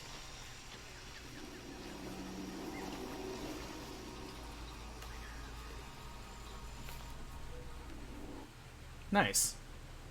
That was a cool area. And that was all optional. See, that's what I like about the side quests in this game. The side quests are opening up some really impressive areas. I'm like, man, all this was optional? Some of these dungeons are... I don't want to say as good as or as better than the ones we've already encountered, because honestly, like I said, there haven't been any bad dungeons in this game. All the tombs have been really well done. And some of these side ones are really long and really good. I like this. Man, these are some quality side quests. If they end up being side quests, that is. If they end up being side tombs. Because some of the side quests don't lead to tombs, but the ones that do are really good.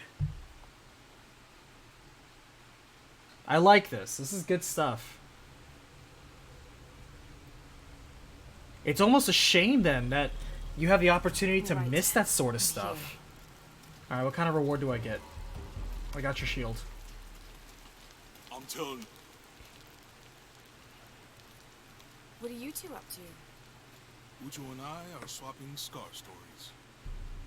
Jonah tells me you have a few yourself. No great tales with mine, just me being careless. I got this one here from my cousin, Eli. Your cousin gave you that. And are you still speaking? Well, it wasn't my cousin exactly. It was a worm that I... Perhaps I had to have been. Yeah, probably. So what about you? That one looks like it's got a good story to go with it. What happened? I slipped and hit my head on a rock. Very ancient recipe. If my recipes did that, I think I'd rather starve. It is not that kind of recipe. This one was for a weapon. Ah, what sort of weapon? The White Breath. It is a poison found deep in the wilderness. Its effects would double our numbers without adding a single life. Just the thing the rebellion needs to push back Amaru and his army. So what happened? I failed. You couldn't find it? No, my friend. I was not worthy. To master the recipe of the White Breath, you must traverse the path of fear. It is a treacherous place filled with terrible demons. You believe the White Breath could save rebel lives? Many. But that hope is lost now. I cannot go back. It is too dangerous.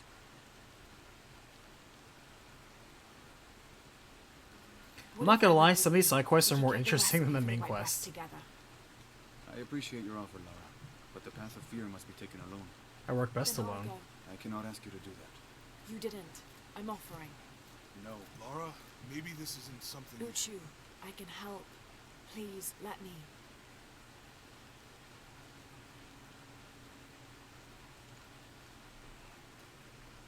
Take the passage through the water beneath this cave. It will lead you to the wilderness. From there, you're on your own.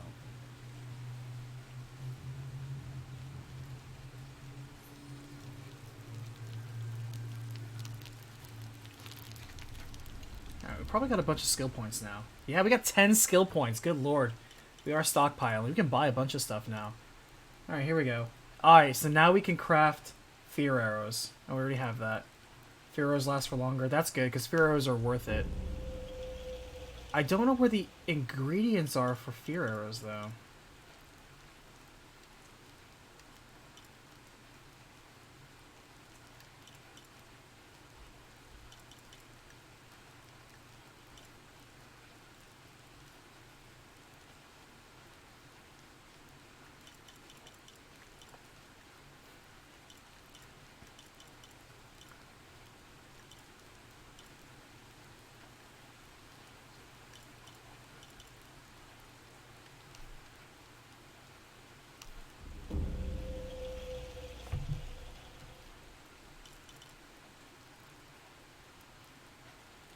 There we go. Increase, yeah, so this is what allows me to get arrows back. I guess it's not that big of a concern though, because we're constantly crafting arrows. We never run out of supplies.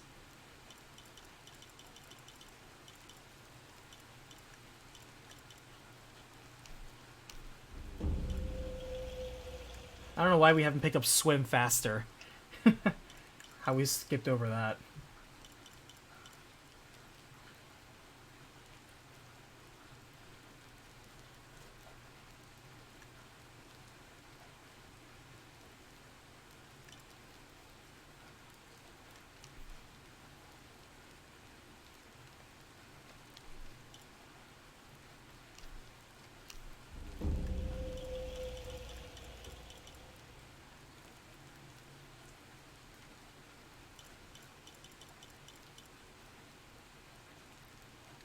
Okay.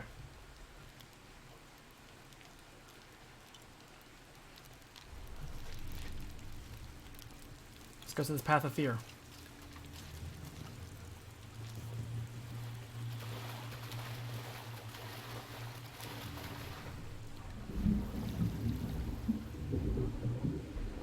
Oh, hold on, huh?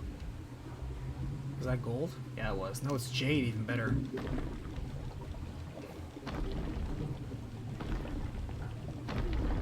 Nice. I really do swim faster. Nice.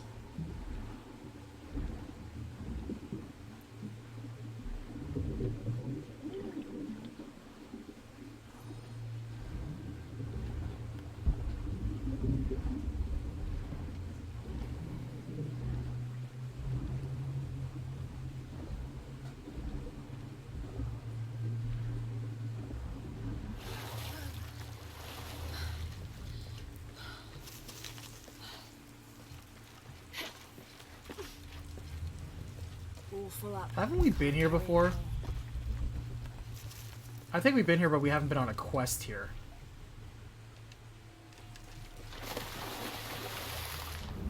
Because I'm like, have I really not tried that tunnel before? Wow, we swim super fast now.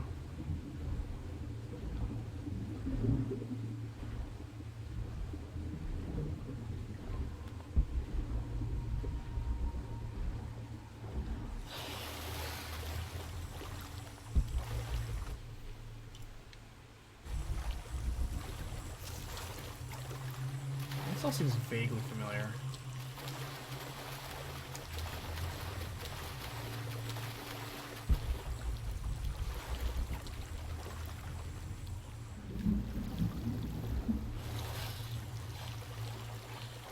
Jump up there. It's clearly a rock.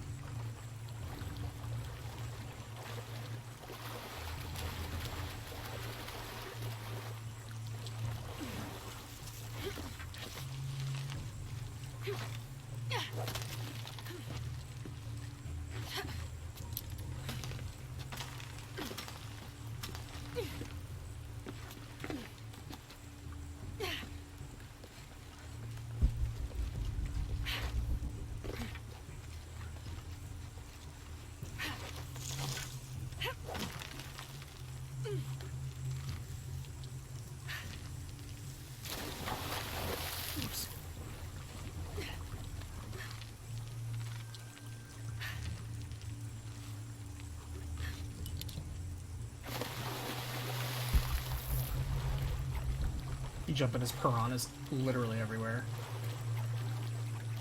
Like, you didn't tell me about the piranhas. I'm like, oh, I'm sorry, I forgot. That seems kind of important.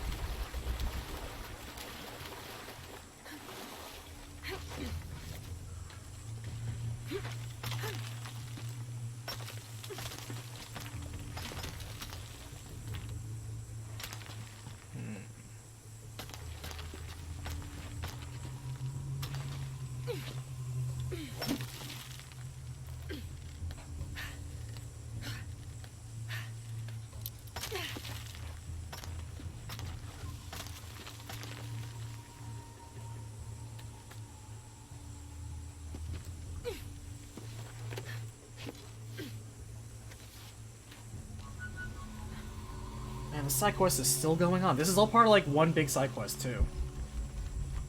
Leads to yet another tomb.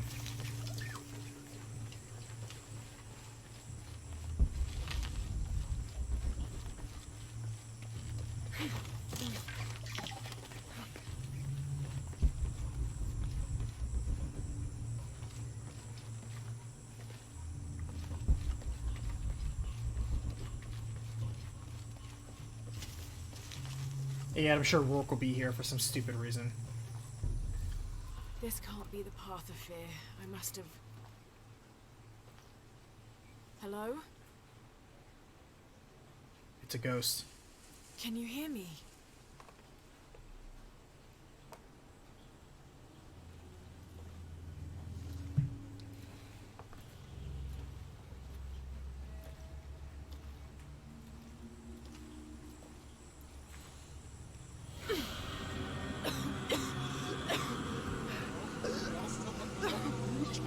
Ah, it's like Batman Begins.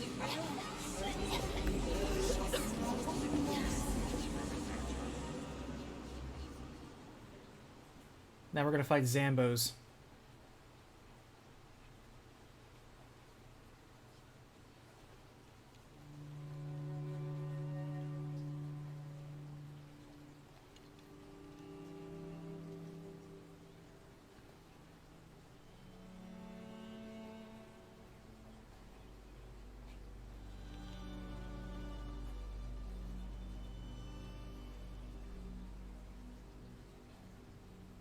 Why can't you be happy with what you have?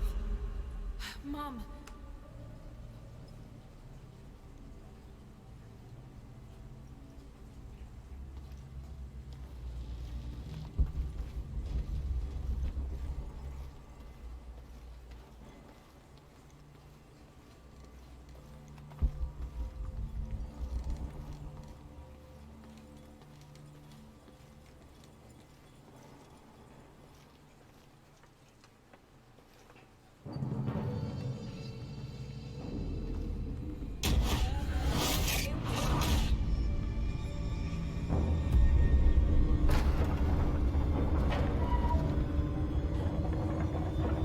spooky.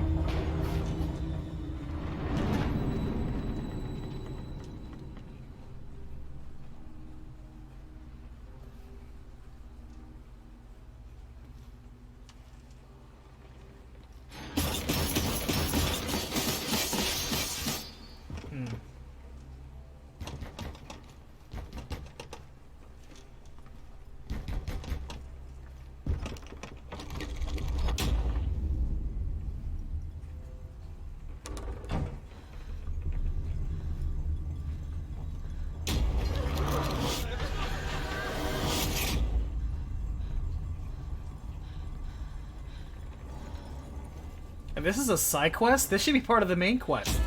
This is nuts.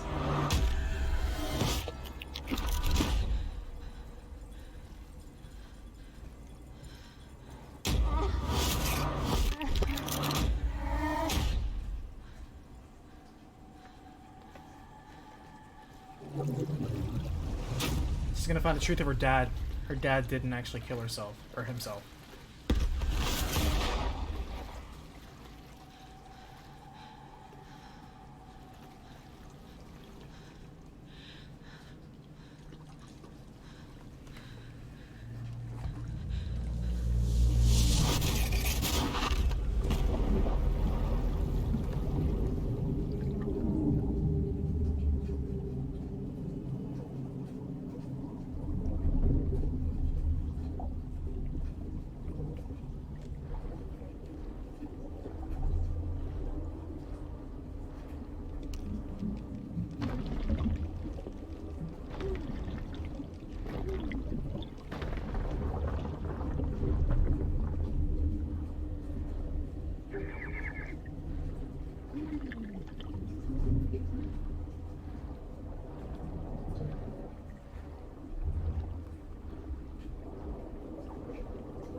Is this a metaphor for how we climb over people to reach our ambitions? I wonder.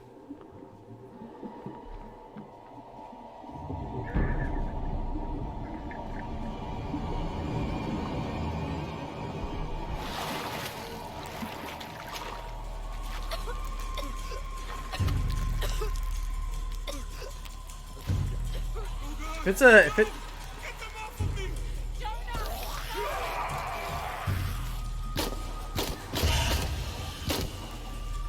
we're actually murdering real people.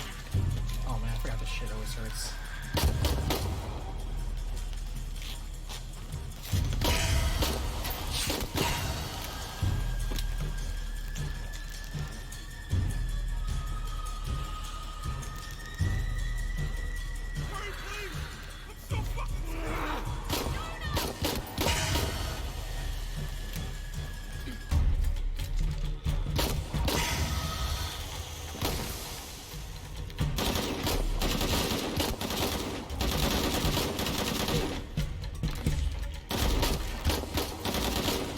Man, this pistol sucks.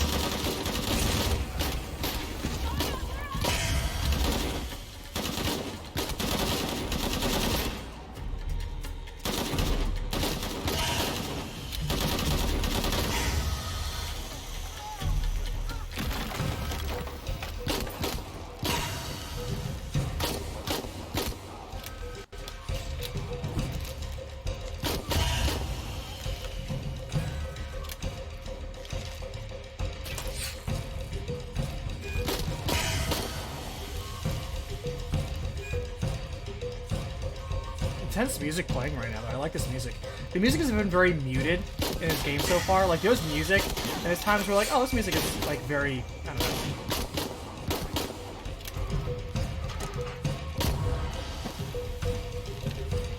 Like, very subdued.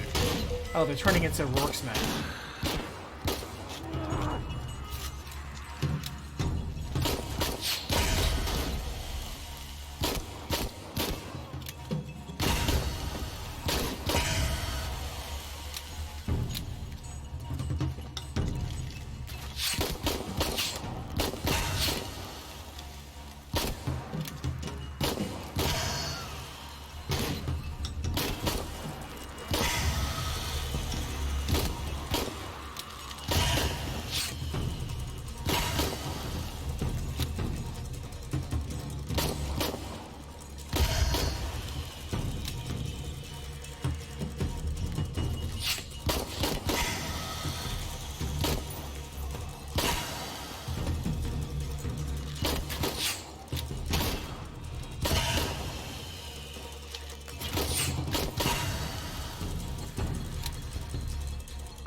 guys are jank. They got me. And I'm dead.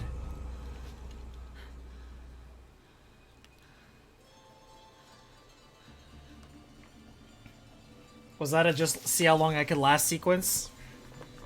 That might have been. One life, see how long you can last.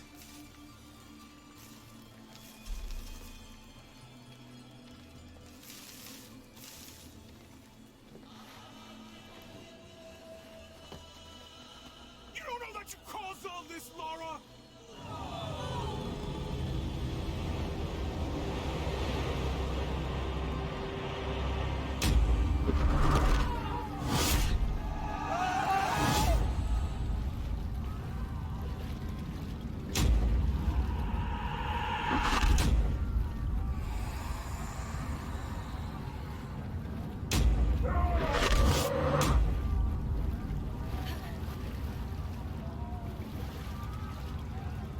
I mean, she did remove the knife without having the box ready.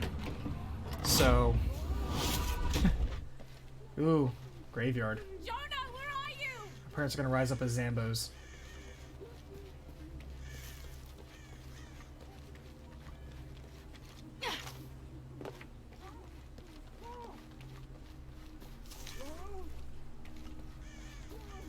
Oh, he's buried alive in one of the graves. Jonah! Jonah! You killed me, Lara.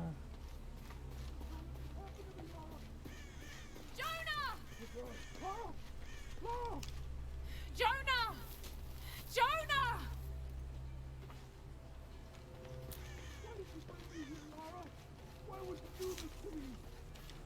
I've got you, Jonah. Please, please, hang on. Come on, don't be dead, please. Jonah, come on! Come on, Jonah! She pulls up herself. You know what to do. Oh, yeah? Go on. Do it! What? What? The pain. End it. I'm not in pain. Selfish brat. Their pain, not yours. All the lives you've destroyed, and so many more to come. You destroy everyone you touch. Little cancer, little death. No, I wouldn't. They're my friends. They're all dead or doomed. You know it. Feel it. You're a black thumb, Lara. Incapable of keeping life. Black thumb. First your mother, then your father, and now your friends. No!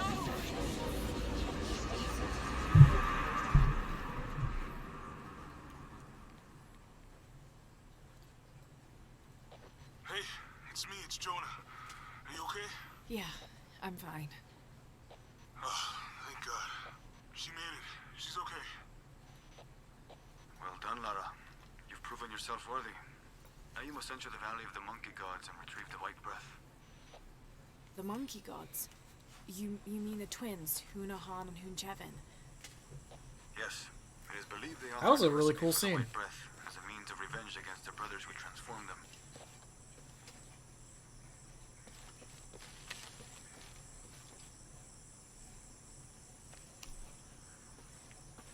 I can't believe this is all a side quest. This is like so well done. I love, again, any scenes that really force Lara to confront the fact that she is a horrible murder monster. Voice crack there. Because I love how it's self-aware. That it's like, hey, you're becoming a terrible person to do these things. And you're finding weaker and weaker justifications for it. And you're going to take everyone down with you. What are you going to stop?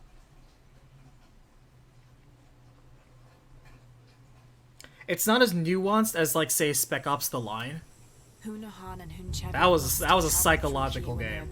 That was so smartly written. No one's been through here in centuries.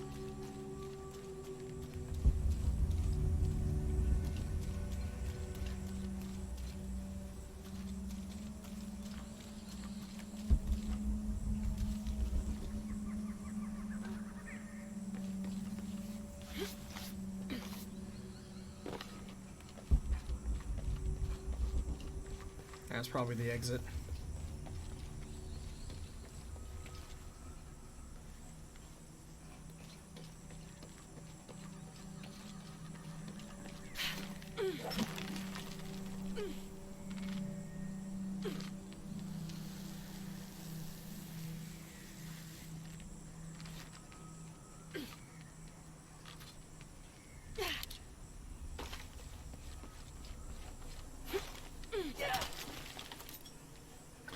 Orcs in my game have always been, by the way, just since we're talking about D&D races, have always been very loosely based on 40k orcs. Not 40k orcs. Well, actually, yeah, like 40k orcs.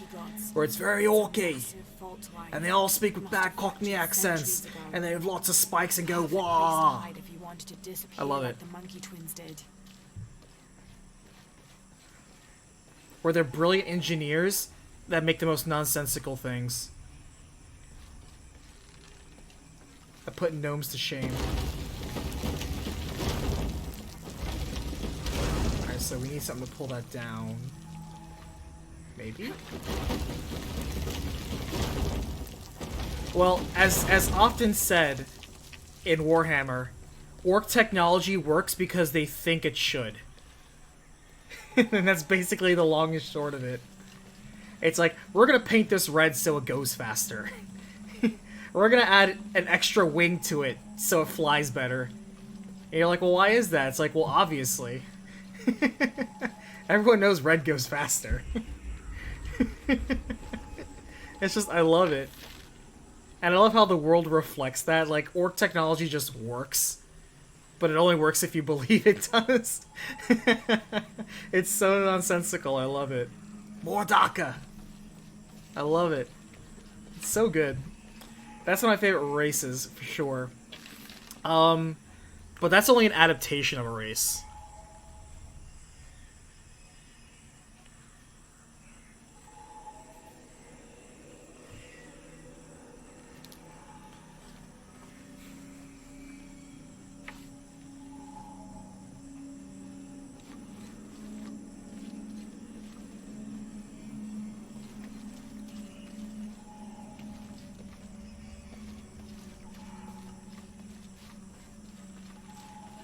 The most fun I've had with playing races would probably have to be variations of elves.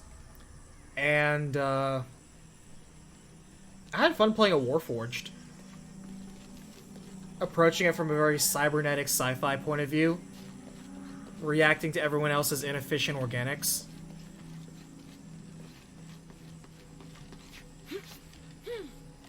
Okay, how did I not... She pulled out her axe and, like, didn't sink it into the rock.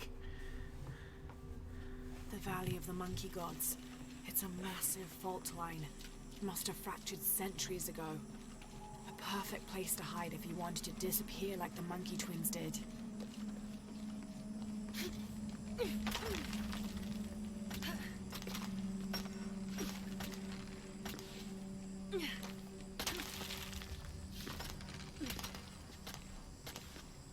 I would love to dip into when people say it's like, oh, they're depicted in a racist way.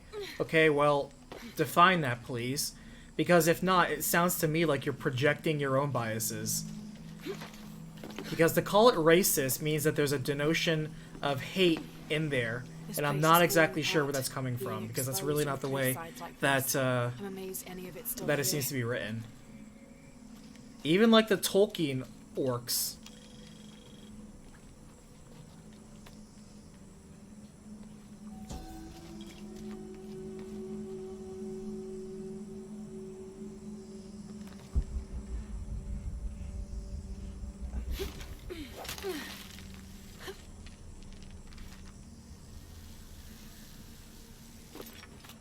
I don't know, whenever I hear people do that, it just sounds like clickbait to me.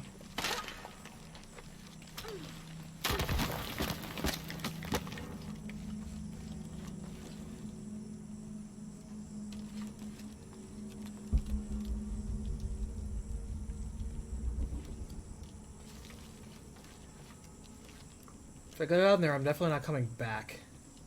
But I can't jump up there either. I guess we're going the right way? It's hard to tell. We're going a way.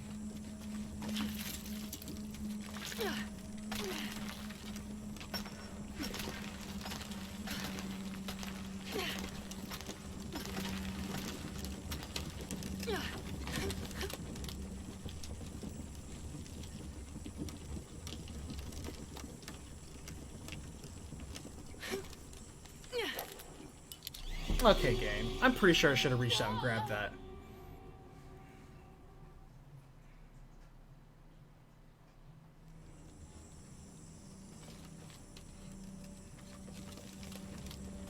Most people usually don't explore orc culture because most of the time players don't care about that, is what I find to be the sad truth.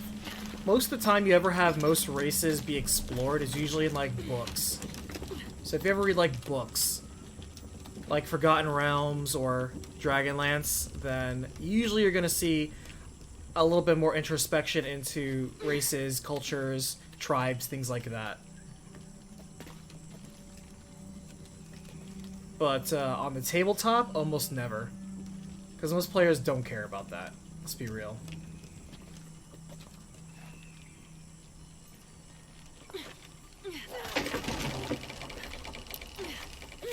Oof, I wasn't sure that was going to work.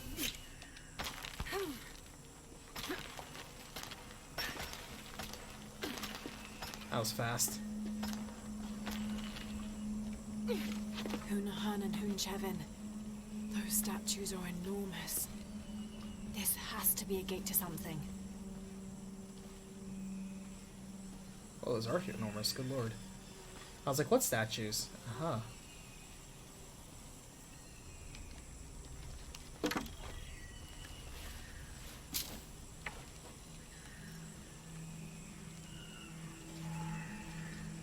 I can use guns here. Hmm. Interesting.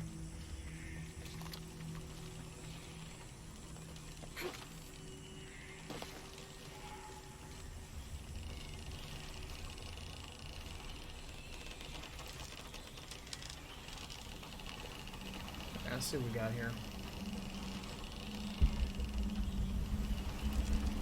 This looks like a wooden turbine. It seems to be jammed. What does this turbine power, I wonder?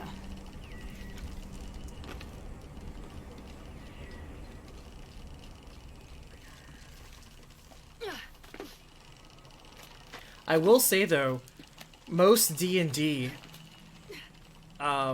granted there are options not to do this, but default D&D is pretty discriminatory by default, and that I blame through the alignment system.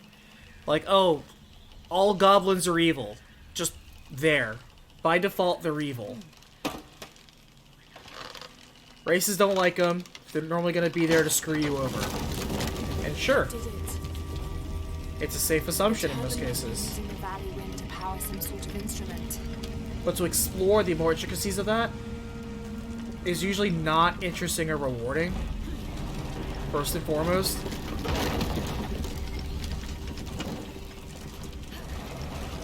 But the game does allow you to do so if you so want to. That's what's cool about it.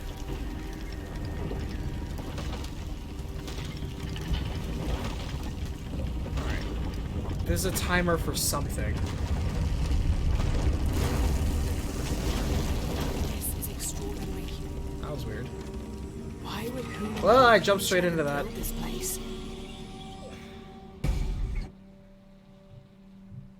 Your friends don't like the idea of alignment because your friends don't like the option of accountability. I think it's more accurate. They don't want to be labeled as good or bad because they don't want to be accountable for being good or bad. In other words, they want to be flexible. And that's fine. Let them know that they don't have an alignment, and therefore all alignment-based attacks, divinations, and equipment do not function in this world. And they also cannot use that as a justification. These spikes look like something bad's gonna pop out of them.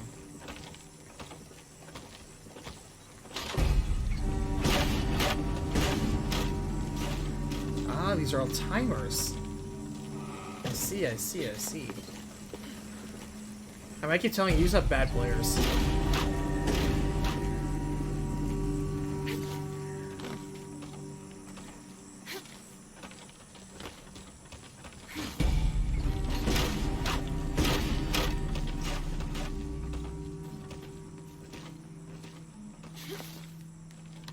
Oof, I didn't think I was gonna make that.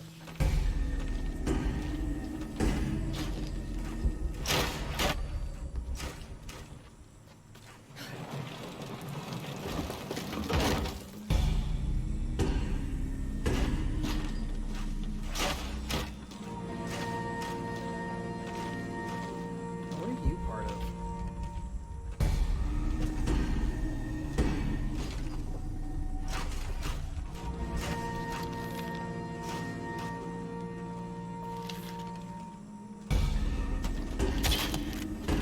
I don't know what you're part of, but you know what?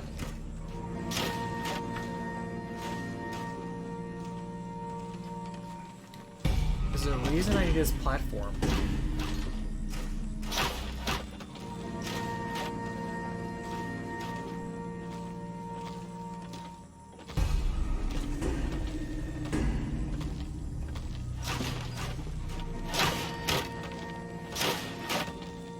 Alright, game, come on. Get out, get out. Too late.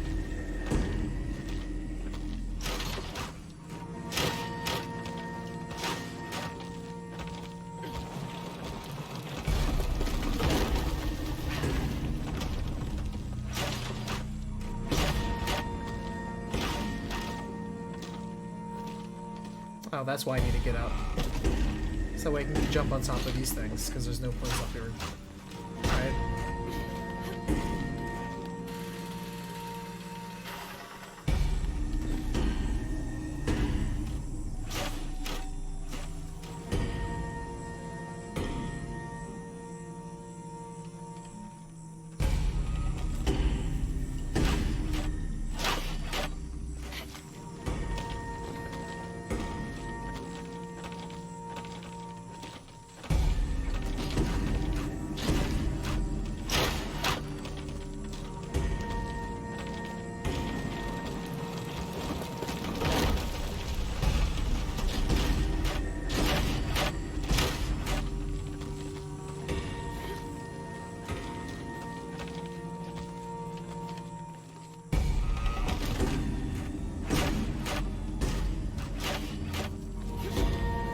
I don't ever allow any player in my game to ever play true neutral or lawful neutral, because I have yet to meet a player who truly exhibits no biases and true neutrality.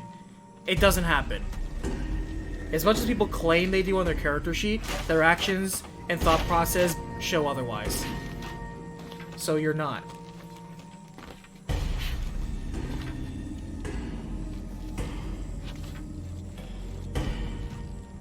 I also never let any of my players play evil, because most people use the alignment evil to just justify being an asshole. I'm like, you can be an asshole without being evil. Trust me, it happens all the time. But you're just trying to justify that, oh, I'm an asshole because I'm playing my character. No, you're just being an asshole. Let's just be real here. There's a difference.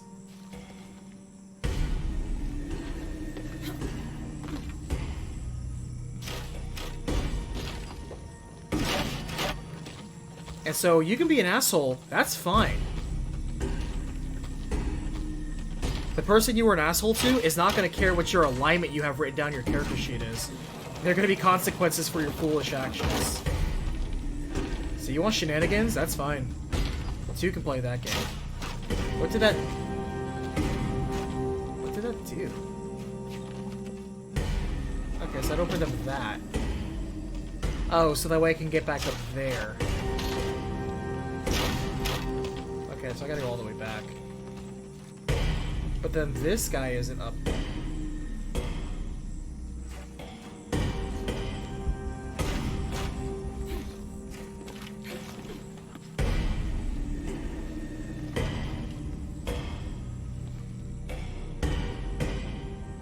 Okay, there's a switch right there. Tucked in the corner.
I do like how these platforms are creating music. Like, we're building a song while we're also building the puzzle. That's actually pretty cool, not gonna lie.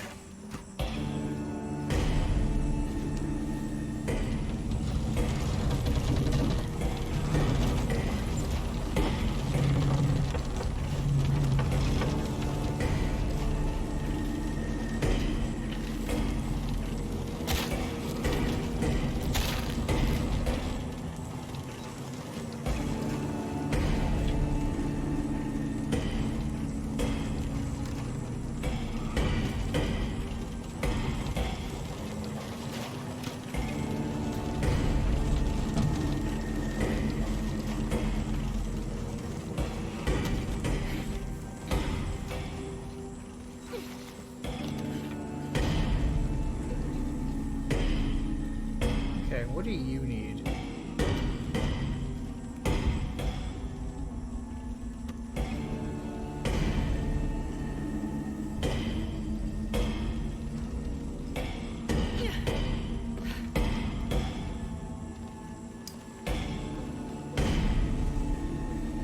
I need to be able to move that cart over here, but I can't do so normally.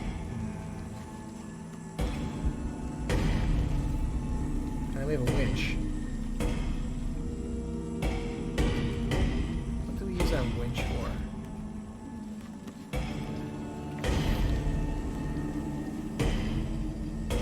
Oh, there it is. That is subtle.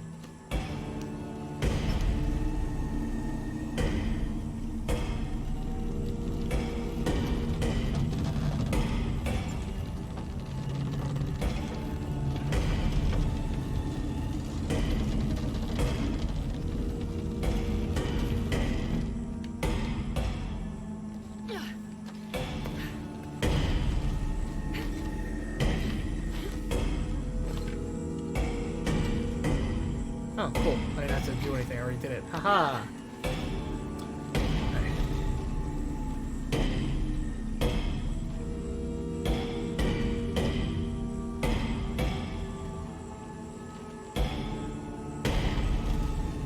Alright, there's a pattern here.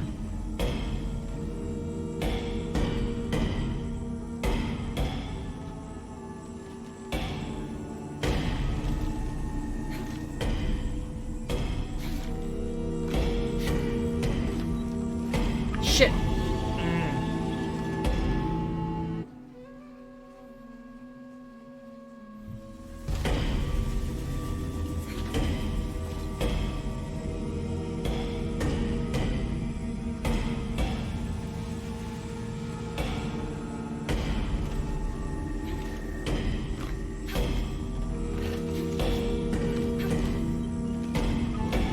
Dead. Too early. I was just too early.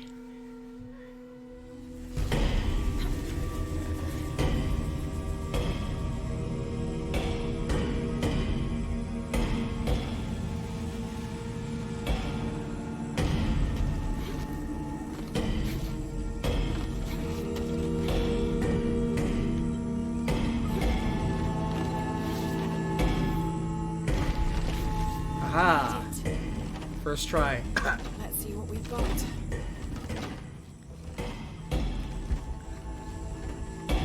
Alright, give me a good move.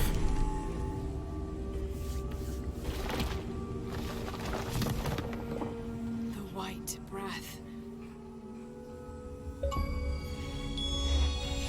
Oh, cool. So now the Fear Arrow is a AoE. Given that the Fear Arrow is OP, I'll take that. The Fear Arrow is, this game's like ridiculous. Oh, and it just warps me out. I accept that. But now I kind of wish I looked around a little bit for treasure. Damn. Oh well. It's like, we'll just do you a favor and just teleport you out of here. Thanks. But yeah, bad players look for any excuse to be non-accountable if you allow them. I have weaned that bad behavior out of so many players. Because when they do something, I'll be like, justify that. Like, before we do that, justify that. And they have to explain to me, we freeze time, And you literally have to explain to me why your character is justified in doing the thing they have to do before I allow it to happen. Don't think that you could just do the thing and I have to accept it. No. That's not how this works. You have to do the thing and then justify it happens. Otherwise, I'll just rewind time and just be like, that never happened. Don't forget, Dark, that you are God. If they go around and be like, well, I just whip out an arrow and shoot the king in the head, you don't just, and like, they roll the dice, and be like, what are you rolling your dice for? So I can roll my attack roll. Who said that you pulled out your arrow? Before we do that, you need to justify why your character is pulling out an arrow to shoot the king. Oh, well, he's just crazy. Okay, well, let's dig into that. You need to rationalize to me before you do anything. You do not get to just run away, and my world is not your playground.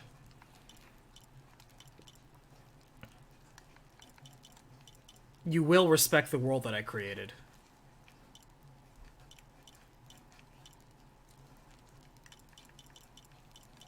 And it also helps that my players also know that I'm not afraid to overwhelm them in combat and kill them.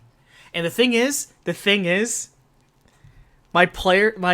of my players who know me know that if I ever wanted to be serious in murdering them, I would come at them with a player character that I created.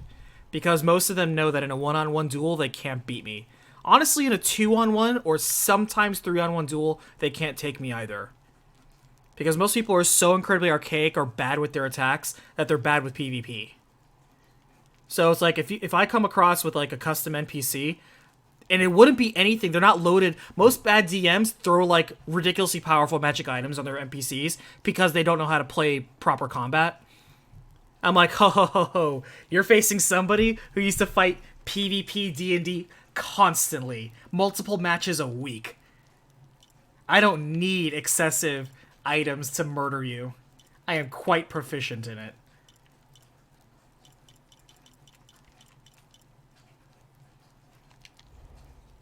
Alright, so that was cool new ability.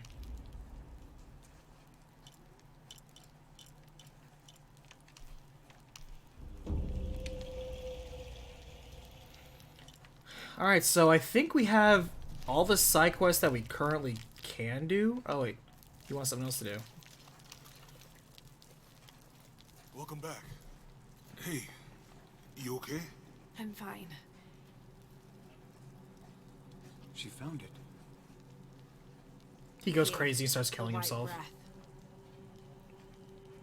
You never want to loot your NPCs with OP items because when if the players beat them, the players reserve the right to keep those items.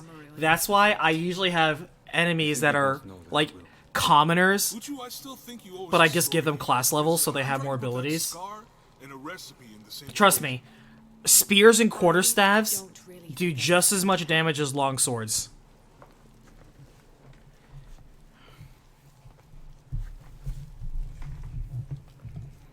If you're gonna give your NPCs items, give them one-time consumable items like poisons and grenades. Stuff that they'll lob at the enemies. And remember, the more confusion you can have, the better. Twice as resistant to melee attacks. Man, that side mission was good. I can't believe some of these side missions are so... Look, we're just racking up the achievements. We lit at 8 side missions. There's so many side missions in this game, and so many of them have been so good. Some of them not great. Like, just go talk to this person, murder, whatever.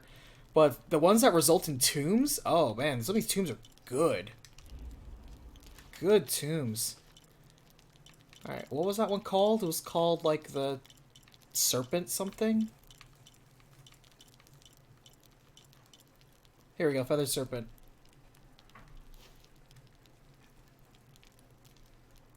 Double melee resistance.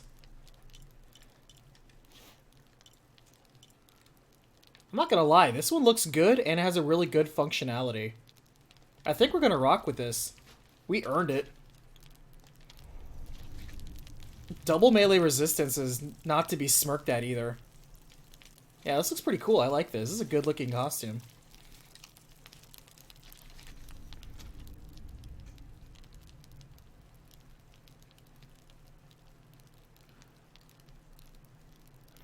Yeah, that's a weak DM in my opinion. The one who they crafted a story around the group, and it's so crucial and important to them that they can't let anyone in the group die because it ruins their perfectly crafted and otherwise rigid story.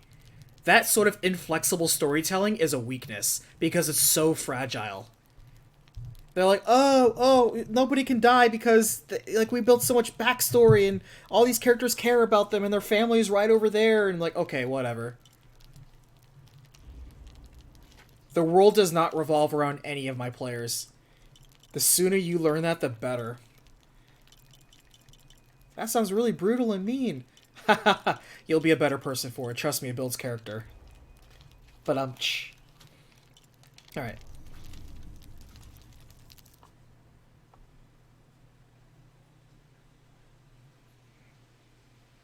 Oh, so this is the one with the god NPCs? So then why does he care if you live or die then?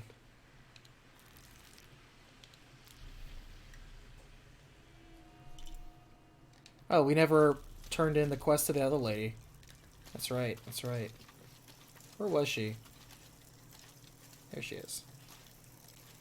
Give me an outfit that tops the one that I have. Lara, you did it. The shield of the Age Maker. It's... What's wrong? It's the ritual. Sacrifice the weaving. No, not weaving. Destiny. And sacrifice. It can also mean creation. The traditional interpretation is we all create destiny. It's just as I thought. Look, the symbol here. Ancestors. But couldn't that also mean imposters? Yes. That's what Amaru wants. Proof that anyone can create destiny. Not only the descendants of the first emperor. You're right. No one can ever see this. This truth would shake Unuratu's faith. It will jeopardize the entire It's a good thing rebellion. Unuratu's dead. That would only embolden Amaru's belief. They clearly wanted me to complete this this quest while she was still alive. Lara, we have to destroy it. It belongs in a museum. There must be another way. But the truth wouldn't stay hidden forever. I think you're right. Together then. As sisters. Together. Just burn it. Yep, they burn it. Despite That would this probably outcome, smother the flame. You showed great courage retrieving the shield. This bow was given to me when I joined the Shorn Ones. Never take a step backwards in battle. That is the single oath we take. You did not take a step backwards in battle today, Lara. Thank you for your bow. That's probably worse than the one that I You have. have the heart of a Shorn One. And I would be honored if you would keep the bow.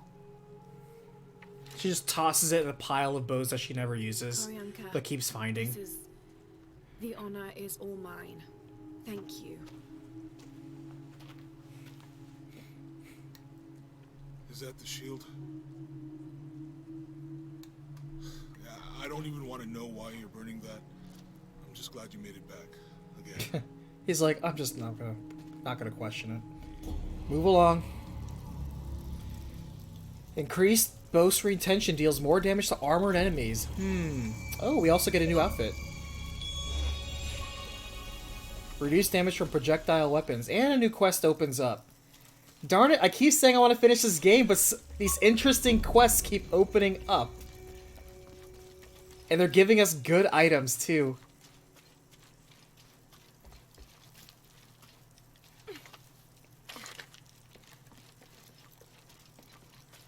Where's the fireplace I can actually do something at?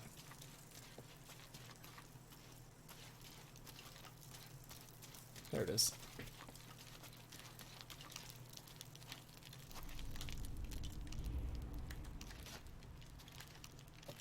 Alright.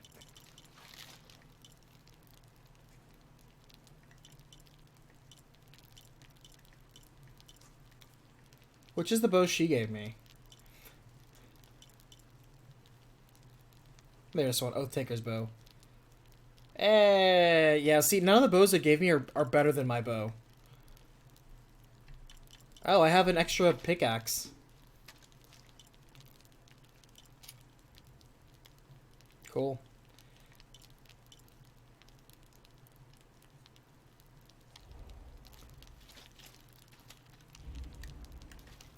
Alright, let's check that battle dress that she gave us.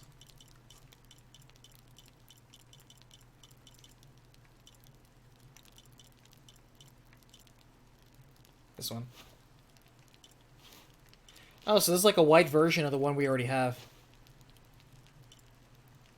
Yeah, it's literally a white version of the one that we like.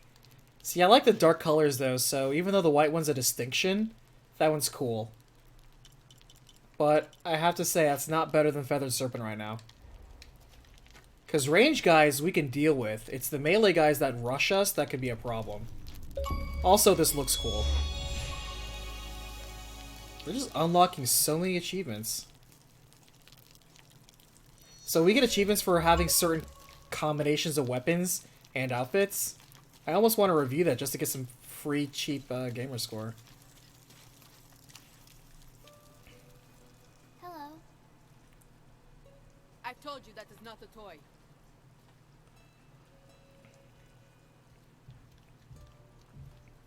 What is it? That's my new trophy. It was Amaru's most treasured possession. He wore it on a string around his neck, close to his heart. But you found a way to steal it. I had to. Do you know what it is?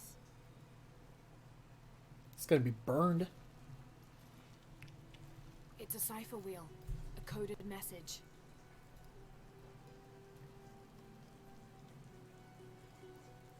Yes. And if Amaru goes to the trouble of putting a message in code, we have to know what that message is. Let me try. Maybe the code leads to the place of the flooded underworld. In the Mayan Cross, water comes from the south, and south is associated with the color yellow.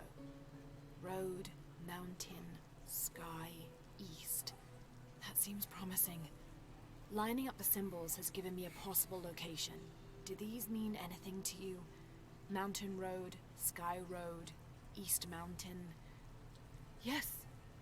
Amaru and his family lived near the base of the Eastern Mountain while he was growing up. So he would know the area very well. Making it the perfect place for him to hide something important. I'll let you know what I find. I'm looking forward to it.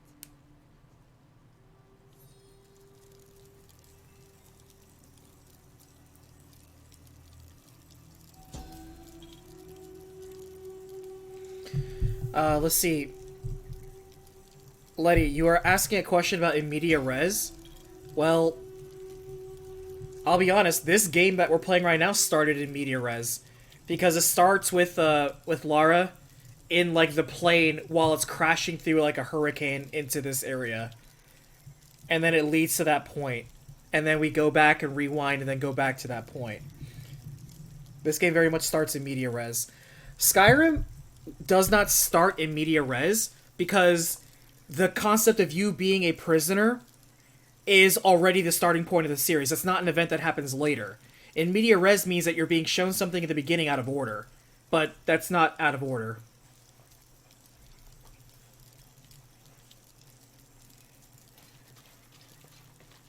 In media res was like how this game started. They show the plane crash, you know, they show the tutorial, and then it stops and rewinds to, like, 2 days earlier, and then you start playing, and then you go back to the point where you just began. Out-of-sequence storytelling is in media res. Skyrim wish it had sophisticated storytelling techniques, but it does not.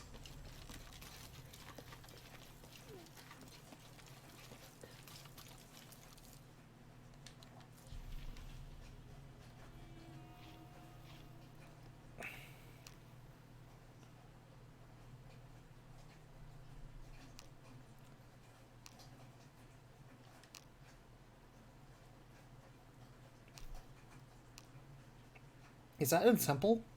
Go to the Eastern Mountain?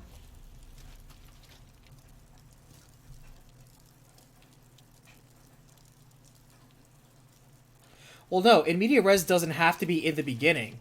It doesn't have to. But in media res does mean it has to be in the middle. I mean, that's what in media res means.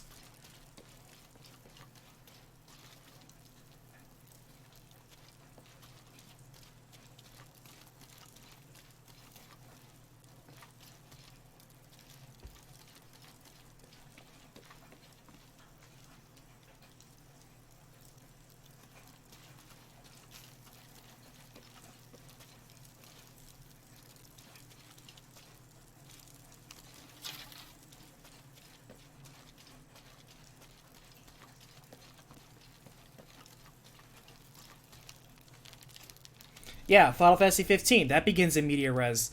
It begins with the very end of the game. It shows off the scene of them bracing against a Freet. That's another good example. What it basically boils down to is you're shown something. It's different from foreshadowing, in which case you're showing something like it's going to happen. But you are literally experiencing the thing that's going to be like out of sequence storytelling later.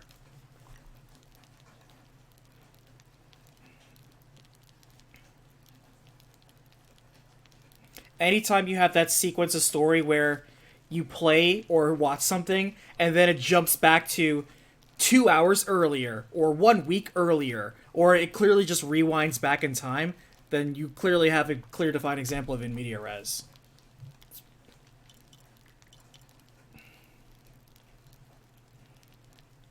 The most common one is using it to snatch the attention in the beginning, where they do it, they start off with something bombastic, and then that hooks the audience in to be like, wow, how did we get to that series of events? Well, let me tell you how, audience. Blah, blah, blah. Let's go back to the beginning. You see, there are a lot of examples. I think it wants me to go here. Nope, it wants me to go here, doesn't it? Wait, why does it want me to go to Temple of the Sun? Maybe here, base camp?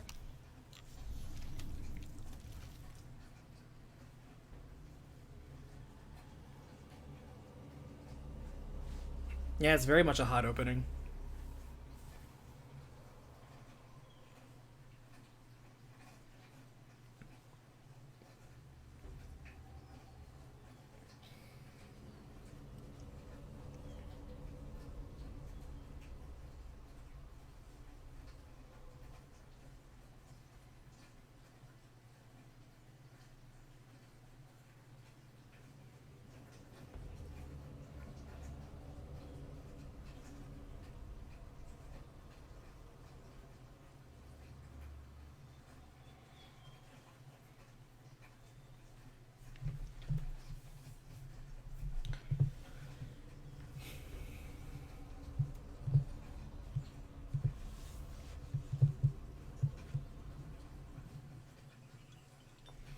Okay, let's see where we are.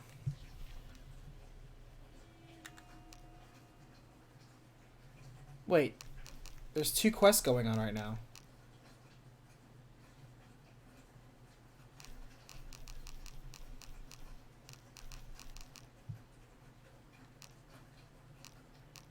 What is this thing that I'm next to? Oh, that's a quest giver. Hold on. That's a quest giver.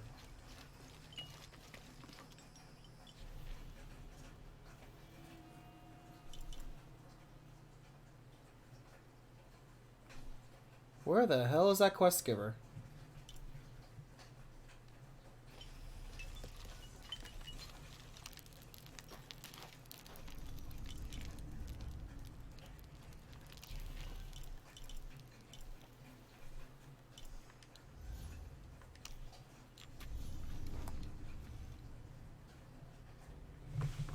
Alright, we're gonna go check that out. Because I'm not gonna lie, the ones with the little apocalypse sun next to them, which is the extra content, like, that stuff is very interesting. And honestly better well designed than some of the main stuff. Man, I made myself a batch of French roasted peanuts earlier, and gosh, it hit the spot. I can just go for another one. I shouldn't eat that many sweets at once, but it's just, so good. French roasted peanuts, by the way. I know we're talking about food last night, but once again, it's basically just brown sugar baked on top of roasted peanuts. Very simple snack, very simple sweet to make. You'll make it in like an hour. Hakan, how dare you ask Aron to do such a thing? What would you have me do? Go myself? How long would it be before my head is rolling down the steps from the upper city? Ma, you have only Oh, yourself to Hakan, that's the blame. guy who we rescued. What's up, guy? Who are you? I'm the guy who rescued you. Oh, that's right, we were disguised. Priest. I didn't recognize you out of costume. It's good to see you again, my friend. You too. How's Kiara? She still has a father, thanks to you. If I remember Hey, what's up, correctly, Grim? It took both of us to get out of that cell. So how have you been? I'm trying my best not to squander the second chance I was given, but I may not have a choice. What's the trouble? Aron, one of the men who lives here, happens to Aron. work at the guard. If I say Aron, somebody's gonna be like, it's Aaron? Like my name? It's like, no, Aaron. You're not Mayan, so it's Aron. Get over yourself. She always worries for him, but she has a point. If I put Aron in danger, and the woman who runs this little halfway house in the garbage finds out, Kiara and I will be out on our ear. I could check on Aaron for you. If he's in some sort of trouble, maybe I can pull him out. You do have a knack for it, I'll give you that. Do you still have that priest outfit of yours? As it happens, I do. Good. Aron is a custodian at the guard barracks in the upper city. That outfit is going to get you through the door.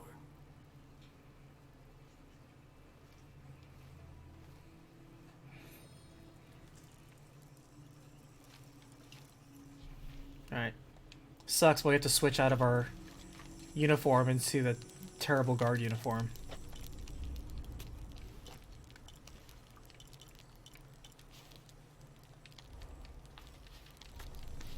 Okay.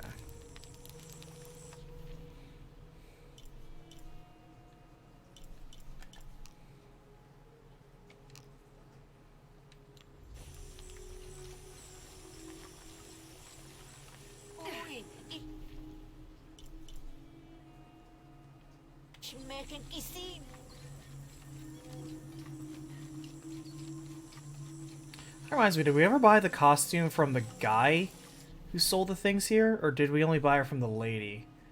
Let's swing by the shop real fast and find out. Wouldn't want to miss out on a costume. We know it's a costume I'm probably not going to use. Still want to collect it.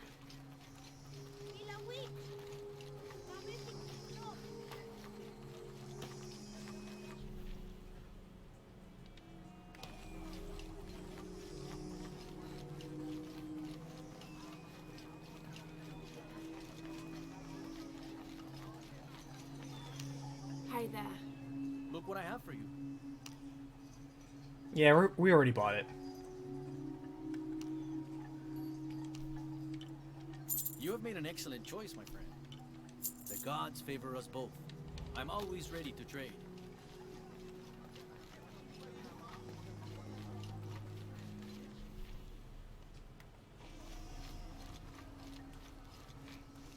I've been wondering about this building. I guess we finally get to go inside.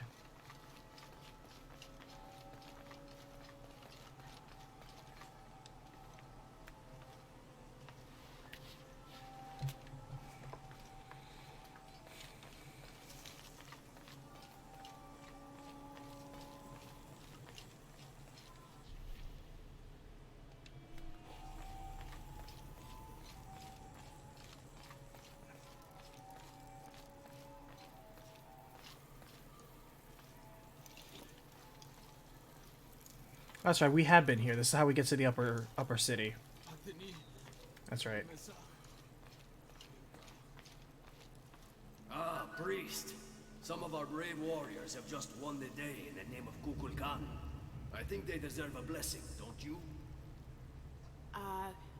Of course, yes. Wonderful. They will be honored. Through here.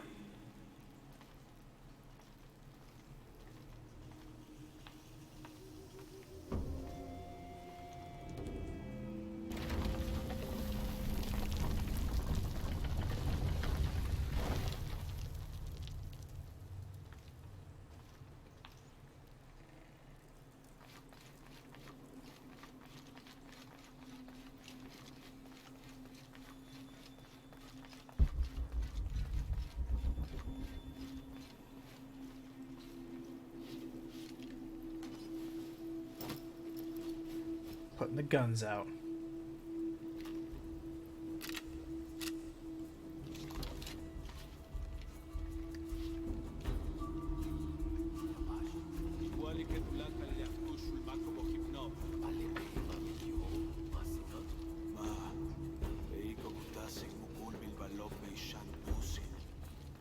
You know, since we're allowed to have our guns out, I kind of just want to go loud. Because what are you going to do? Stop me?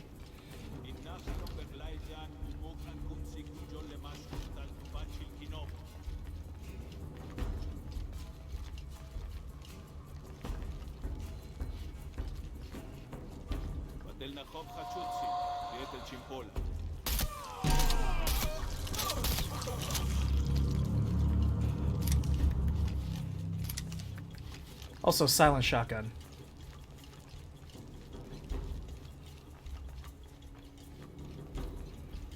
I could be stealthy, or I have a shotgun.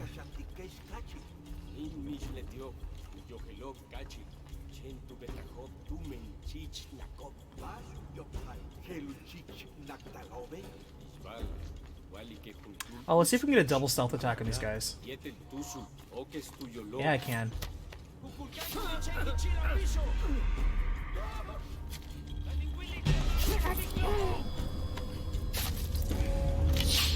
Got the double kill.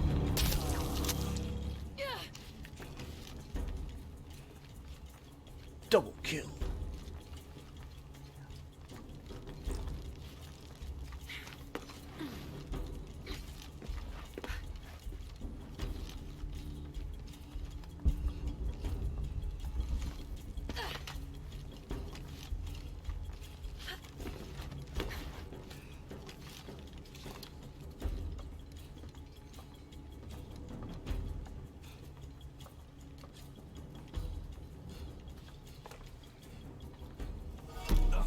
Really?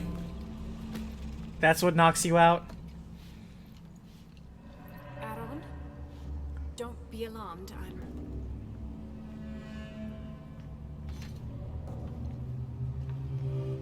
Like, I can understand being knocked over, but being knocked out? Come on. You like hit the back of the back. Not even like the back of the head. Whatever. This is what you're looking for. These symbols don't make any sense. It's almost like code or...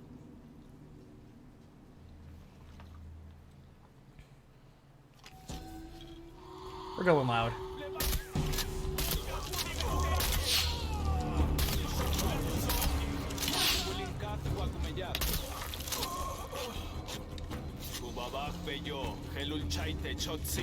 Whoa, what was that guy doing? You see that?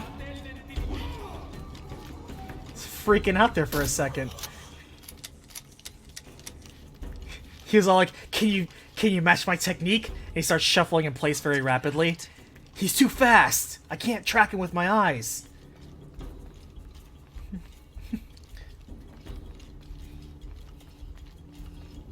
He's too fast. Relax your eyes, Gohan, and you can follow the action.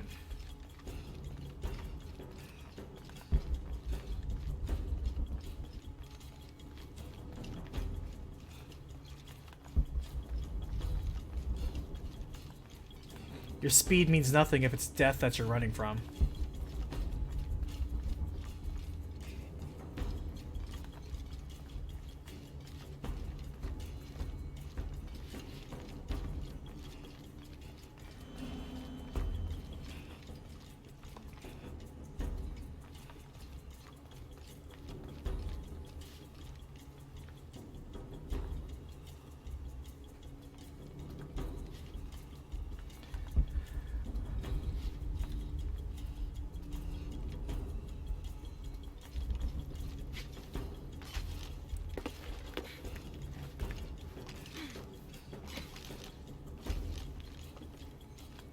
It wants me to go back? Oh. I guess because I have a cipher.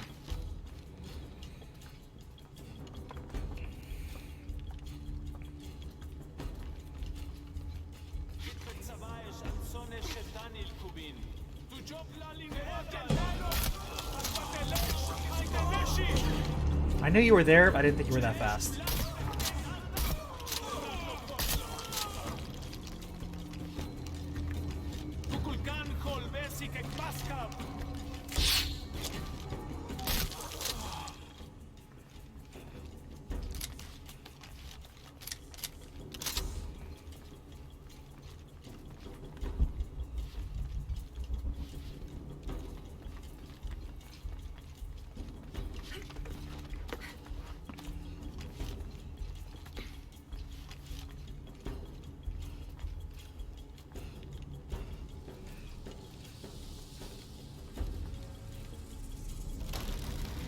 He's figured out how to get past the wooden gates by pushing them?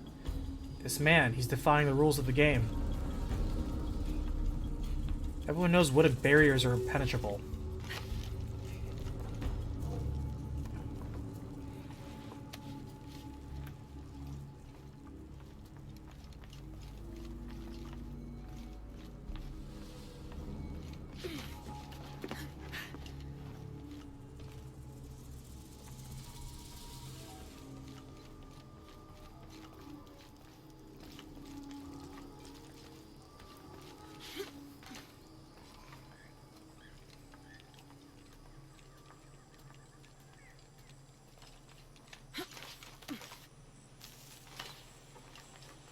Before I run past this, let me make sure I'm not skipping past any like treasure or anything like that. It's for all I know, I'm running past a ton of gold or jade deposits.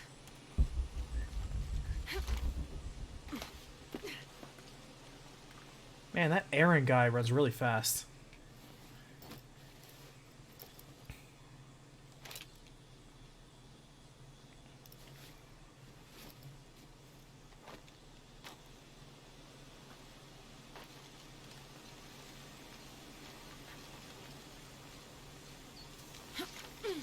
Hey, we did the swan dive.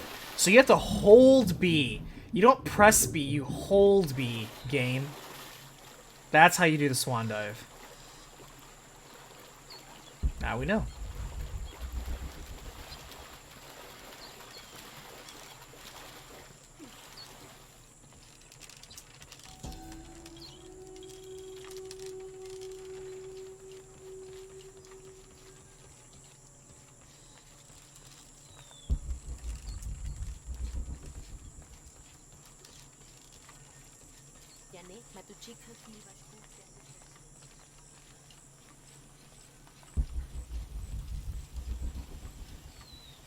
Oh, I can open this hut.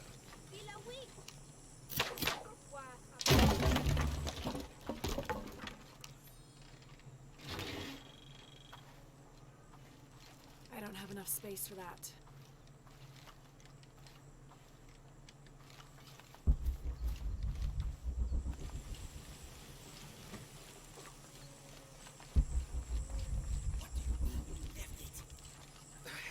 I was nearly spotted. You made it out okay. Excellent. Aaron, this is the lady who broke me out of jail. It's a pleasure.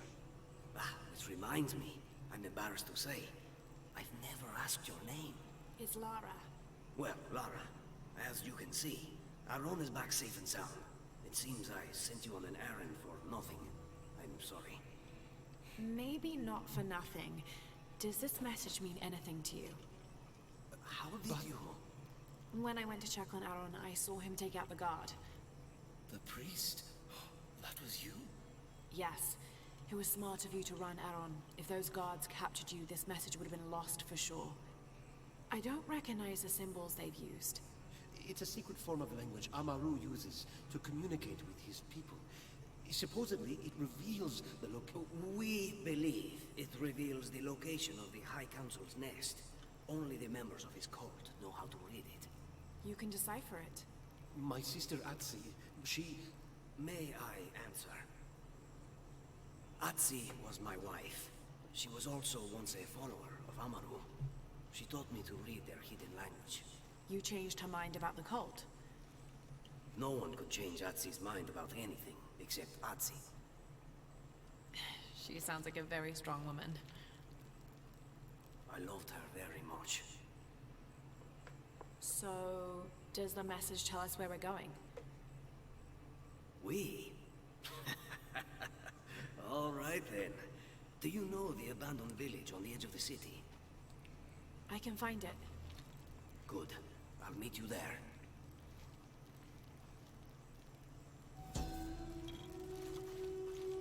Aron, if we're not back within the hour, bring whoever you... Hakan tells me it... You manage that.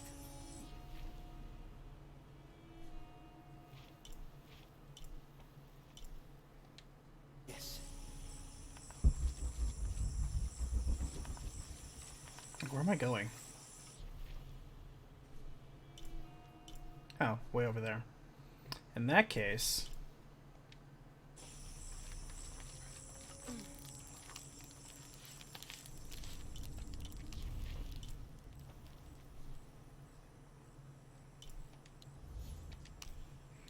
we're probably going to go to that abandoned village that we haven't been to in a while.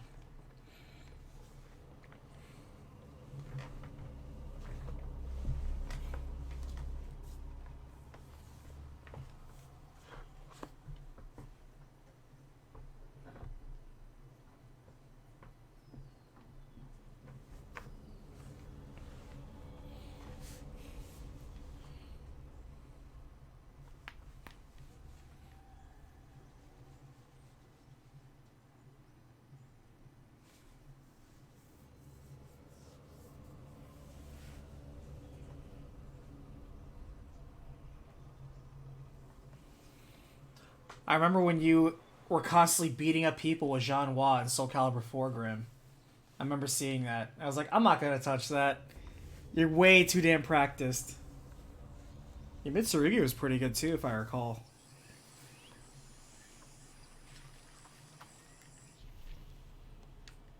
Like most things, I only ever played casually, never competitively.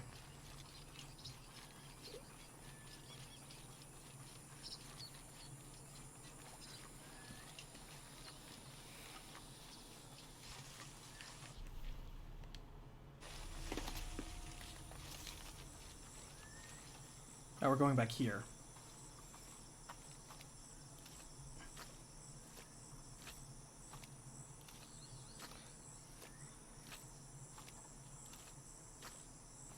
Raphael was like Maxi. He didn't require that much effort to be viable. He wasn't as technical as, like, say, Ivy or Sungmina or anything like that.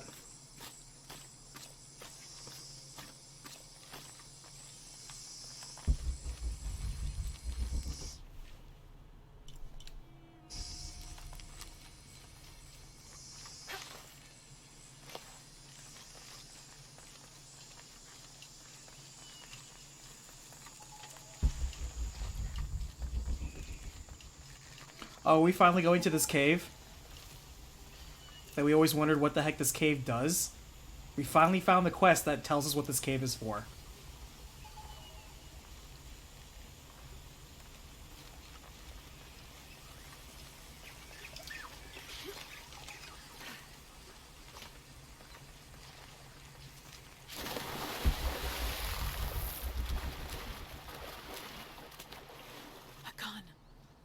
Hakan, are you...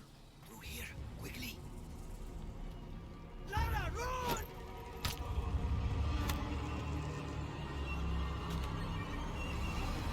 Why would they not kill Hakan, like, right now? Just in time to watch your friend die. Wait.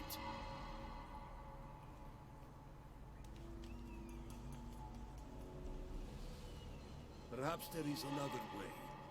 Lara, is it? Go on.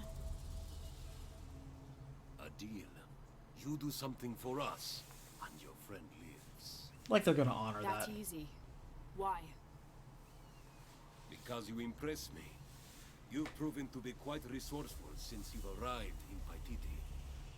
Lara, don't do it. Don't give it to him. What is it you want? The Godslayer, of course. Isn't that why you're here? Soul Calibur is one of the few times I actually prefer a happy character over a fast and quick one. So I didn't mind playing as like Nightmare or Astaroth. Didn't your friend tell you what he's after? Interesting. But not my problem. Through there lies your challenge. Retrieve the Godslayer and return it to me, and your friend will live. Yes or no?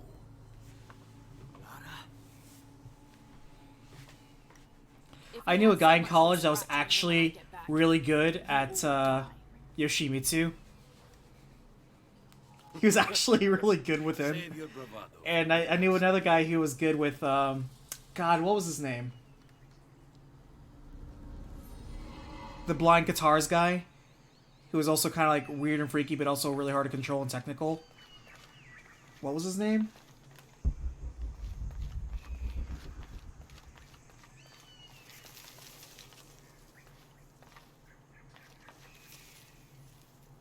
I knew there was going to come out through there.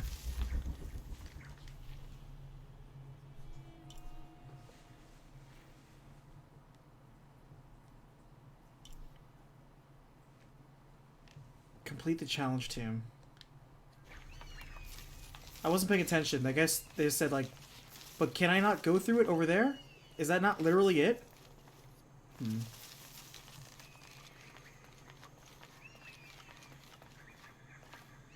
I said blind guitar guy.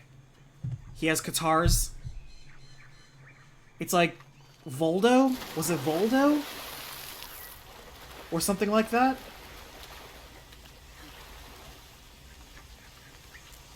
Voldo. It was Voldo. That's what I thought. It's like, I know it's like something like, it's not Gordo. It's something like that. Yeah, Voldo. Another highly technical character.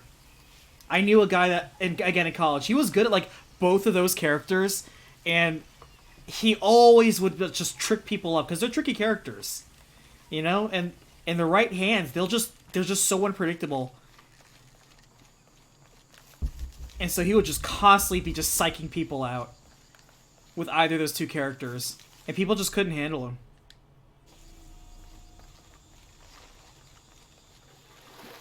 See?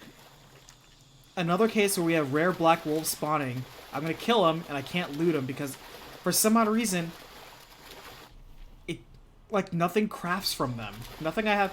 Oh, wait, it's because they use weapon crafting, and I don't have any weapons to upgrade that are worth a damn.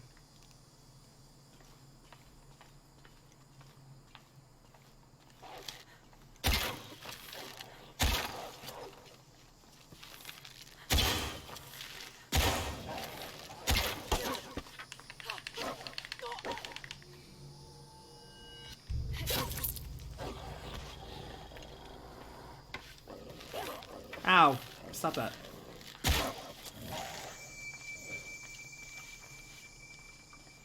I'm pretty sure there's another one.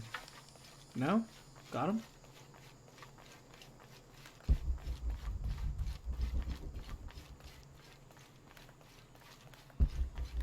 There it is.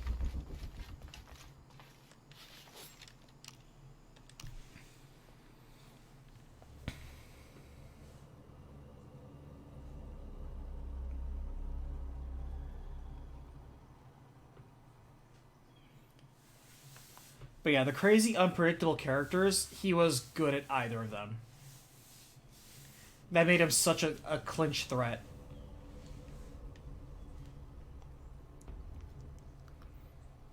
I liked playing as Keelik. I was never any good at Keelik. But I always thought him and Sung Mina were just super cool.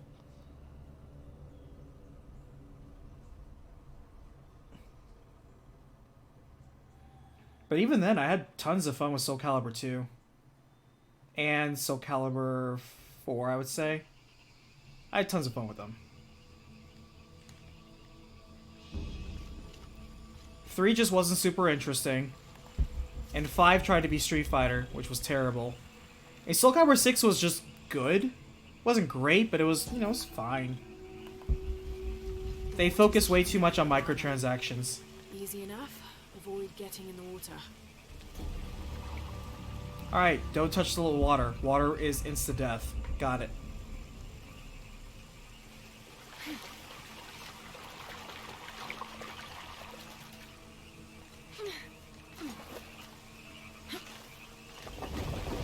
I was gonna say, as long as these platforms don't start descending on me. But of course they will. Why wouldn't they?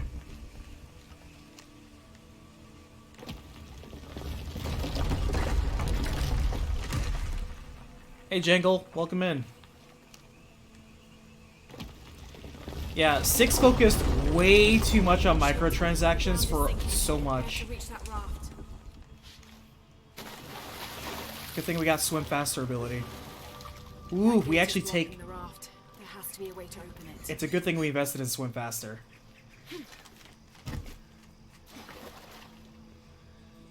There should be a way to open the gate somewhere.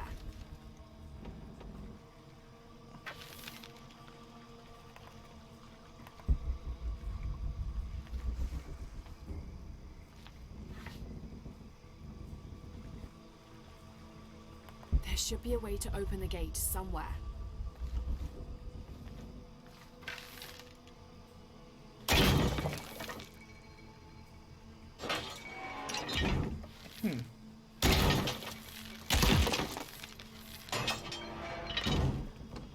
What the heck is going on?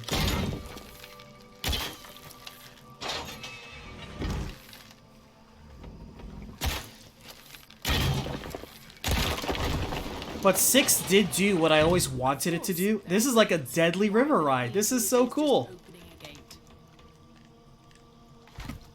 And you can't touch the water. Shit, what do I do? Oh wait, fuck. Can't stay on the raft. I'll never fit through there.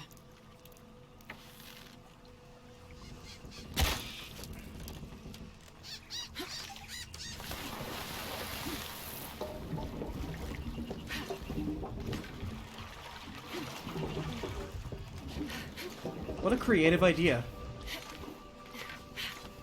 That was close. This is cool. But yeah, 6 was like exactly what I wanted. It was like a mixture of 2 and 4. Because 2, in my opinion, had the best combat system, just the best gameplay balance. It kept things simple. Even though it brought the armor destruction of... What was that?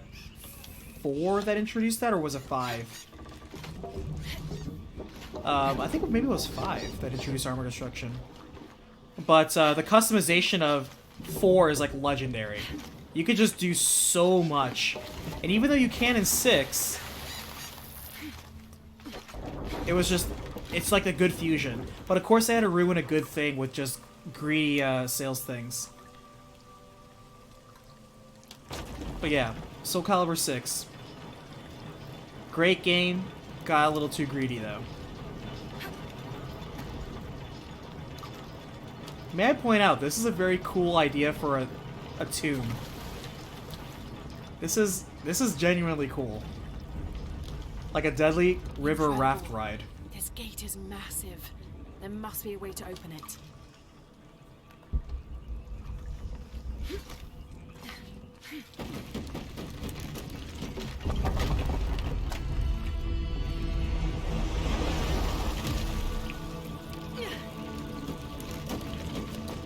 Okay, now let's find a way around.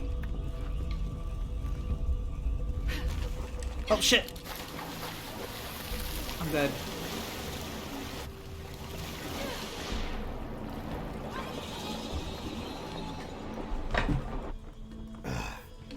Hey Jangle, thanks so much for the sub. I appreciate you. Thank you for being awesome.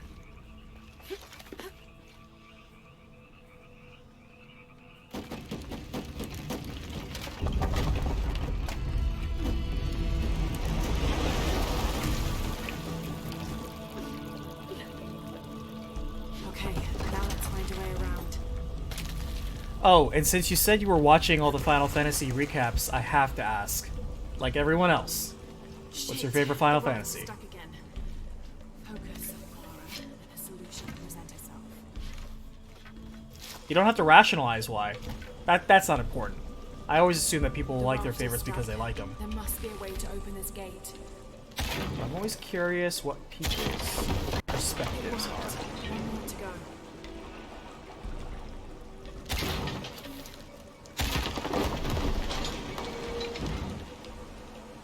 Perfect. Now I can get that raft going again.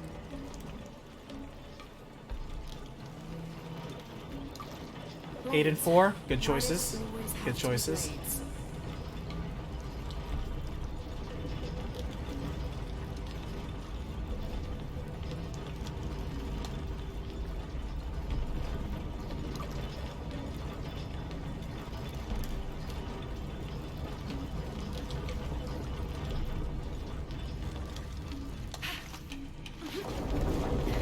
Okay, game. Okay. Maybe it Shit. opens the same way as the others. Whew, that was close. Another locked gate. Has to be some way to open it.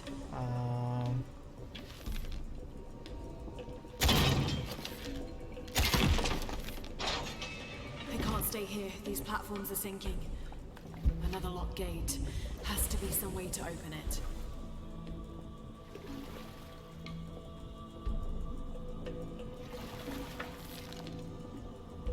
Yeah, but how do I get to jump on this? Nope.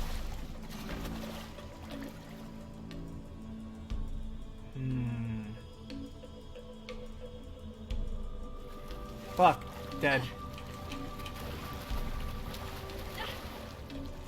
I'm dead. How do I get past that? 8 was legitimately a fun game. I love 8. Alright, we're gonna do this side now. Another gate. Maybe it opens the same way as the other. Maybe I'm never supposed to leave. I think that's the trick here, is I wasn't supposed to leave.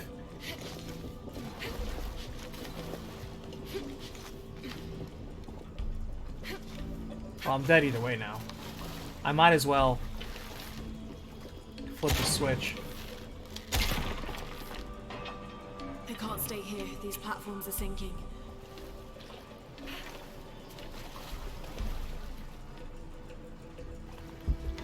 There's gotta be a way up, though. Oh.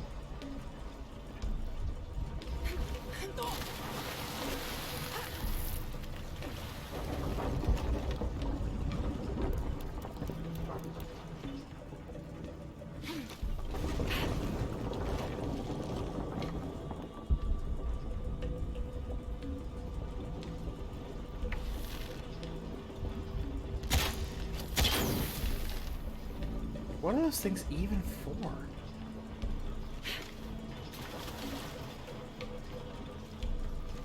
I am legit... Alright, I'm gonna try to make a run for it. I'm probably gonna die. Yep.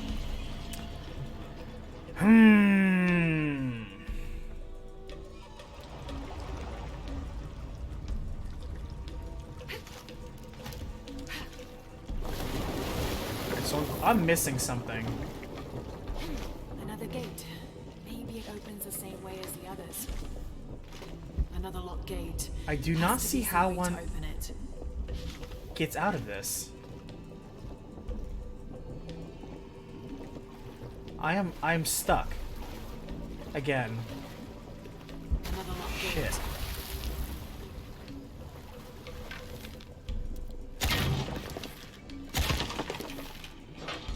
I can't stay here. These platforms are sinking.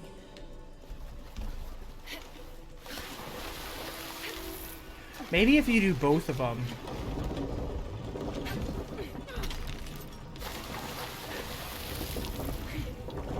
A new path will open up, maybe?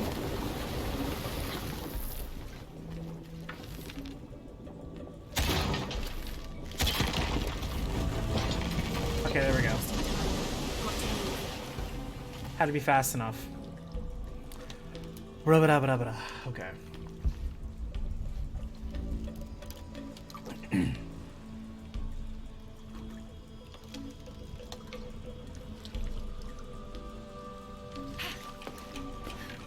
To me, 8 is the perfect reward for being rewarded for putting a lot of effort into your characters, because you don't get effort back from leveling your characters because everything in the game levels with you. So the way you get rewarded is by taking time to draw, you know, the spells that you want, get the equipment that you want, do the side quests, get the better weapons. Like, you get back what you put in. So when people say, like, you know, you say it was exploitable, I disagree. I don't think it's exploitable. I think you simply put in the amount of effort to be rewarded for the amount of effort you put in. You have all the OP spells, and you have all of them junctioned because you took the time to go out, seek them, and draw them. It wasn't just handed to you. Alright, well, this is clearly a trap.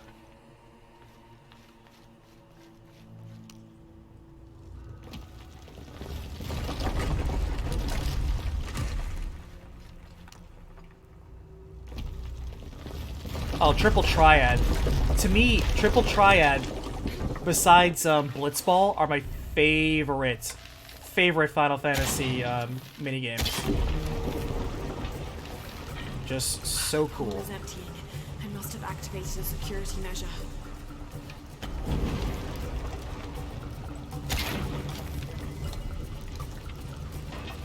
This is a cool idea. I have to stay on my toes. You have to not only keep an eye on where the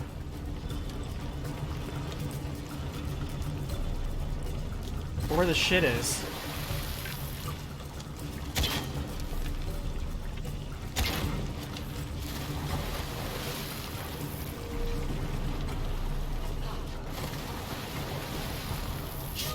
Damn it. I don't know how to duck through the fire. I think you just have to duck through the fire. I get the feeling all of those are fake, and the real one's gonna be, like, the very last one. I get that feeling. The pool is emptying. I must have activated a security measure. Because that's fake. That doesn't do anything. Shit.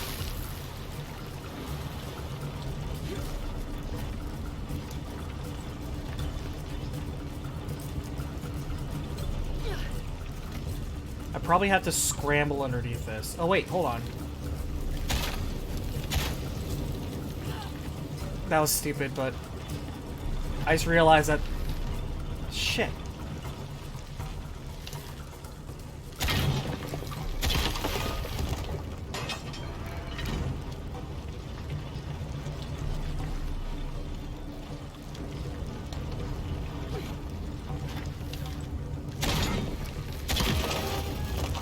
And it bears repeating. This is very cool.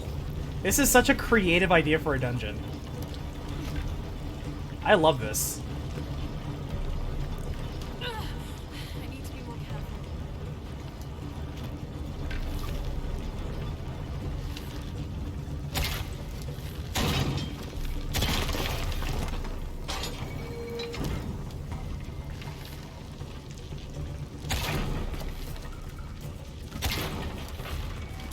Damn it, I missed it.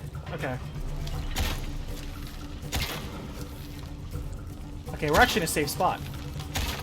Why am I having a hard time hitting a stationary target? Oh, and that's not even the end of it. That was the first round.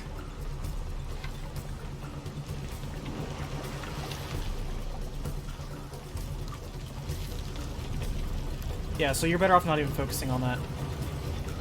Just going through the obstacle course. Oops, oops, oops, oops, oops, oops, oops. Wow, that was lucky. Just take the hit.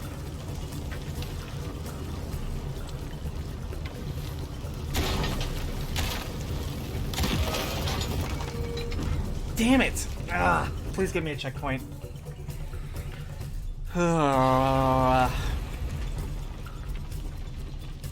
Hold on, let me read this real fast.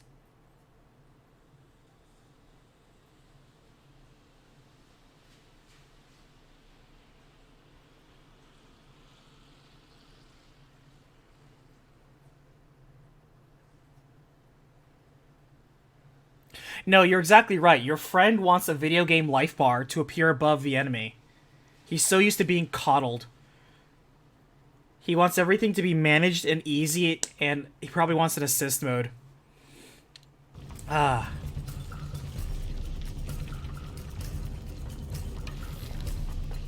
I told you, you have bad players. They are not worth your time a day.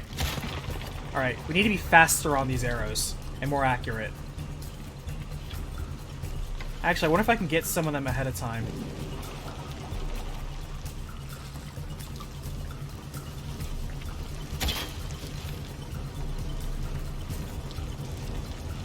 Ouch.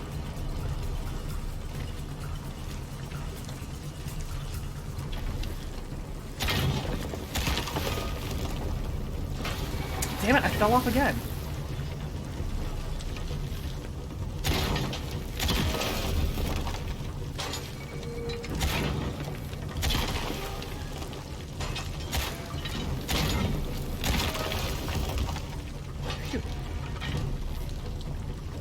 And this is cool because it tests your ability with a bow. And it still consumes ammo too, so you can't be reckless. I like how it gives me a checkpoint though. Thank you.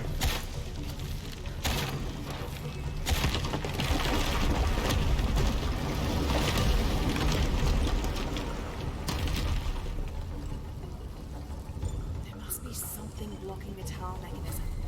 I've got to find out what it is.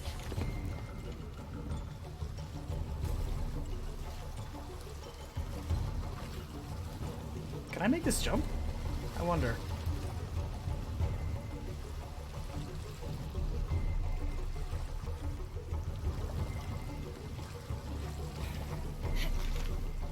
Yeah.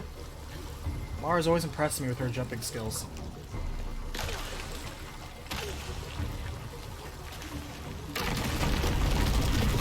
Got it. Now to climb to the top. So here's... Oh wait, hold on. Dark, you're leaving. When you come back, let me know. I have what I would do in your situation if I played a if I encountered a player like that.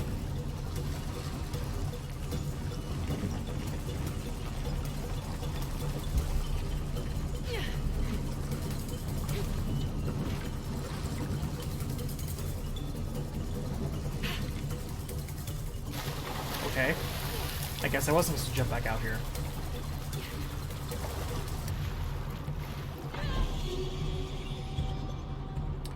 Phew. There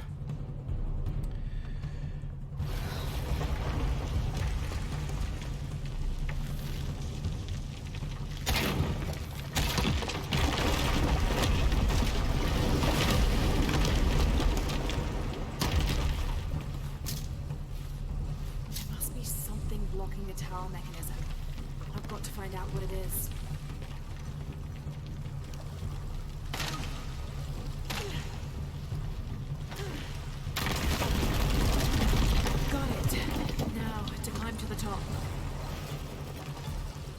My raft is somewhere here. I made a grave miscalculation. Phew, that was close.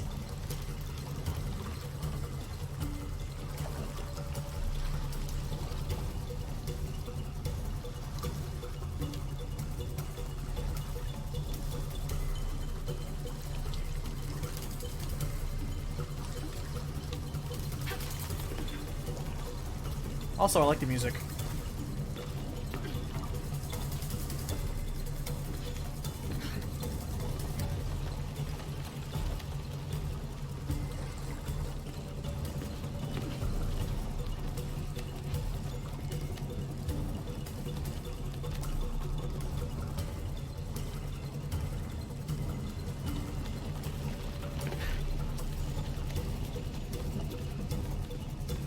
I'm not gonna lie, like, every single one of these side optional ones that have been coming in the last chapter have been excellent. Like, these are so much better than all the tombs we've already had. We've had good tombs already. These are the best. These tombs just keep getting better. They have not been skimping. This is a meal that's constantly getting better. I think though, if you try to... I do have to admit, though, the game focuses a lot on the tombs. Looting enemies gives more gold pieces. That's cool. More money, I guess. And I get this strong feeling that people who enjoy this game do not actually enjoy problem solving or being tested their skills.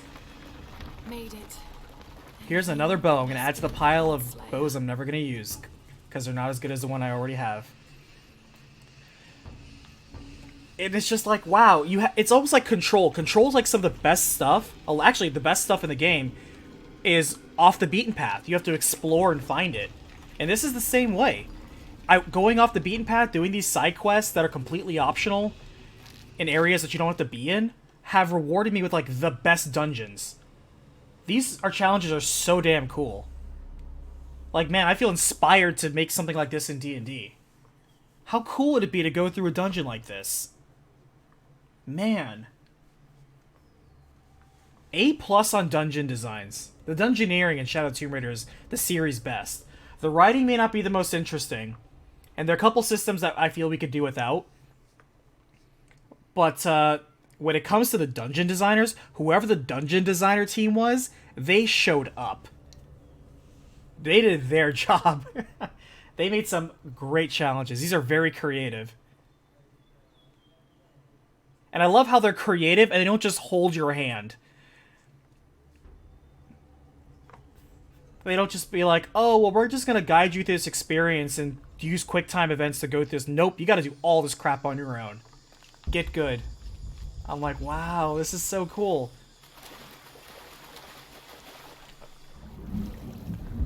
I see you. Deposit. Give me that gold. So yeah. That was probably my favorite dungeon yet. And we've already had so many good dungeons.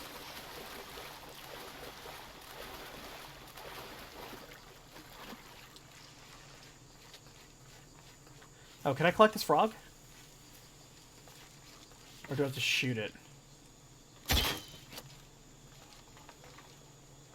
Nope. How do I collect poison from frogs then?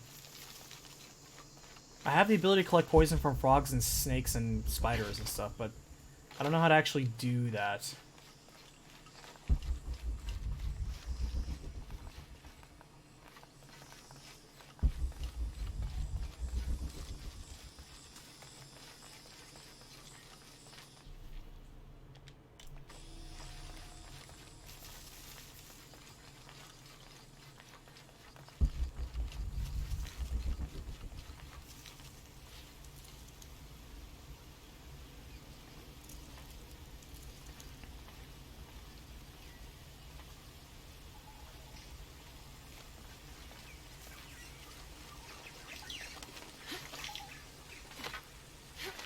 Grim, the speech I'm about to give, I don't want to say speech, but the lecture, is something that I know you've heard me say at the table too. When it comes to players and wanting information, feeling that they're entitled to it.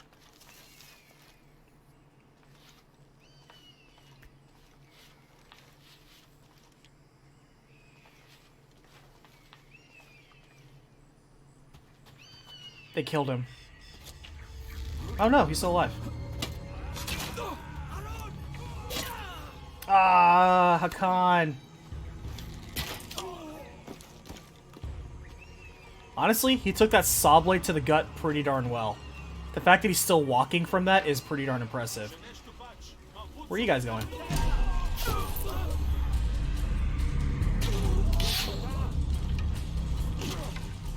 I missed the prompt for the, Can I use my guns? I can.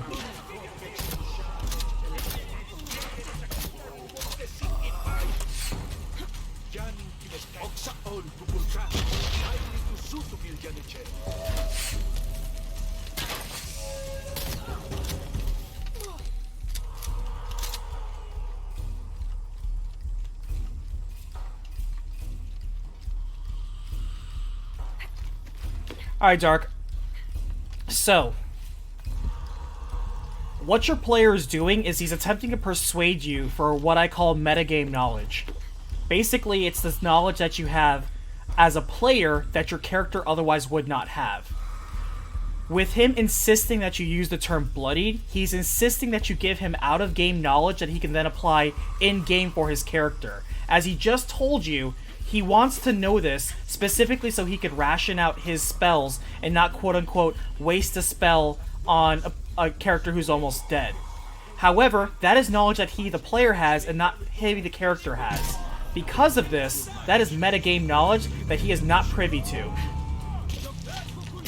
He cannot justify that, and you also will not condone use of what is essentially cheating. He may rationalize saying, oh, I'm not cheating. It's like bloodied is a standard that we use so often before. Okay, that may be. But that is still using and applying out-of-game knowledge inside the game to what can only benefit strictly you.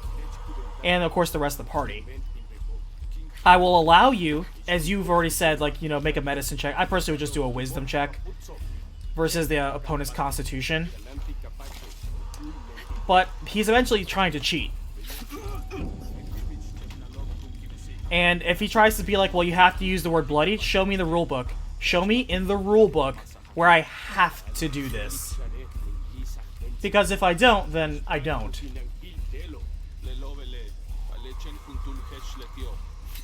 I want to double kill these guys, but I can't get a good position on them.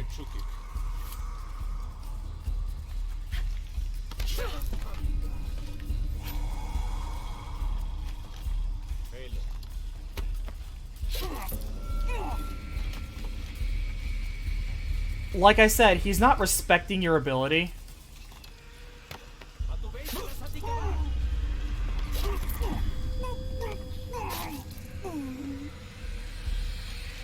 He's not respecting your ability to DM because he doesn't believe that you're gonna oppose them. He's directly challenging you. He's basically like a teenager. He's testing your limits. All these guys were not paying attention, by the way. Speaking of wisdom checks. Mass knifings over here. They're coming. We've been across this bridge. Shit! Hakan! Get ready!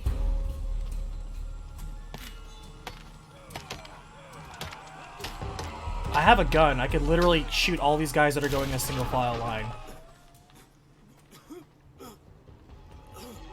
But yeah, metagaming is disrespectful. It's a rationalized form of cheating. When somebody is metagaming, they're basically cheating. And you could basically say, it's like, if you're trying to cheat in my game, just be honest about it and say, I want to cheat in your game. I don't mind you trying to, like, track numbers on your sheet or whatever, trying to count damage. But if you try to then rationalize and say, I should be doing that work for you, to tell you when the monster hits a halfway point in hit points, that's cheating. You're basically trying to count the cards. Yes. Or what he made me. Factual point. Does your character know what hit points are? Do hit points exist in the metaphysical world? Do they? No, they don't. So until that exists as an actual statistic that a character in-game rationalizes and can count, no, you the player do not get to apply out-of-game knowledge in-game. Good day, sir, you lose. And now we'll be together again. Like I said, you have bad players that are disrespectful and trying to cheat. And they're also dumb. What of your daughter, Hakan? It's been arranged. She'll be safe with Chaska. She'll raise her to be strong and kind and not like me. You had. I knew. For a long time, I hated him for it. But my sister was sick. She knew she was poisoned by the cult, but she was helpless to escape them. Don't make any half-ass promises saying, well, I'm going to avoid using the word bloody. Just straight up put your foot down and say, no. I'm going to tell you why I'm not going to do this. Because it's cheating. Thank you, Lara. Well, calling it cheating is very extreme. I'm sorry, are you applying out-of-game knowledge in-game? Yes. Then that's called cheating. Unless, shall we go ahead and do this? How about this? I'll go ahead and put the hit points on the map for everybody to see. In return, I have to have full clairvoyance and ability to look at any of you guys' inventory and pass that information along to every single person you face. They will magically know what's in your inventory. If that's fair, then why not? I'll allow it. You have to push them. You have to push them back because they're pushing you.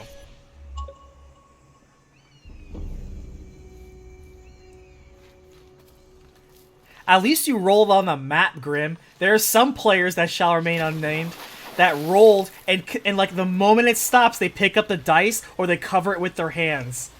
Yeah, you're not trying to cheat on your dice at all. Of course not. Oh my god. But yeah, you have to put your foot down because you have a person that's trying to cheat right in front of you and get you to consent with it.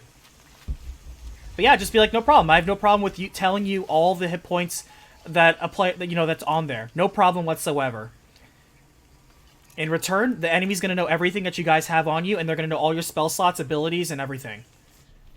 They wouldn't know that, really? Are you sure? You know, that's just the convention that, you know, that from my table that they're used to. It's not the rules or anything. See, it goes both ways, doesn't it? And that's what it means to game at my table. Man, your players wouldn't last a moment in my role, I feel. At the same time, I'm almost tempted to want to step in as a DM just so they can beg to have you back, because they're gonna be so upset with me. They're gonna cry. It's like, I am your DM, I am not your friend. Let's make this lucidly clear. Yep, I was talking about that same guy who shall remain unnamed. Oh yeah, I sell 1 billion torches to everyone in the entire world. Really, everyone in the entire world bought 1 billion torches from you. Amazing. Wow. And he just assumed I would be okay with that. I stopped the table right then. There have only been a couple times when I stopped the table and I am legit mad. And that was one of the few times. Joe has the amazing, he has the absolute credibility to say that, yes, you stopped the table and you legit got me tilted. And you got a rant from me that day. Joe doesn't watch my stream, so I'm not worried about it.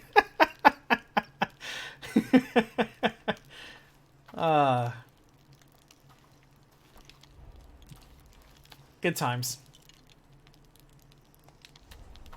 Speaking of good times, what is the next side quest we have? Price of Survival. Oh, it even tracks my challenge dungeons. Oh no, it just tracks the challenges. I don't care about that. Yeah. Alright, go to the Eastern Mountain. Where is that? That is in the marketplace.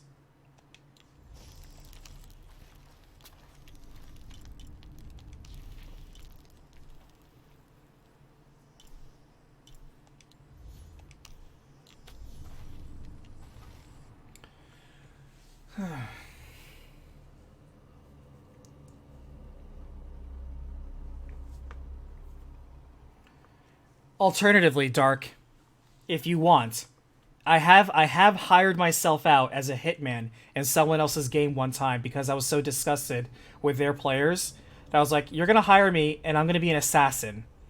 I'm gonna be an assassin, I plant myself in the group, and I will kill them. He was like, man, OBM, I need your help. I'm like, you don't need my help. You want somebody to die. And that's fine.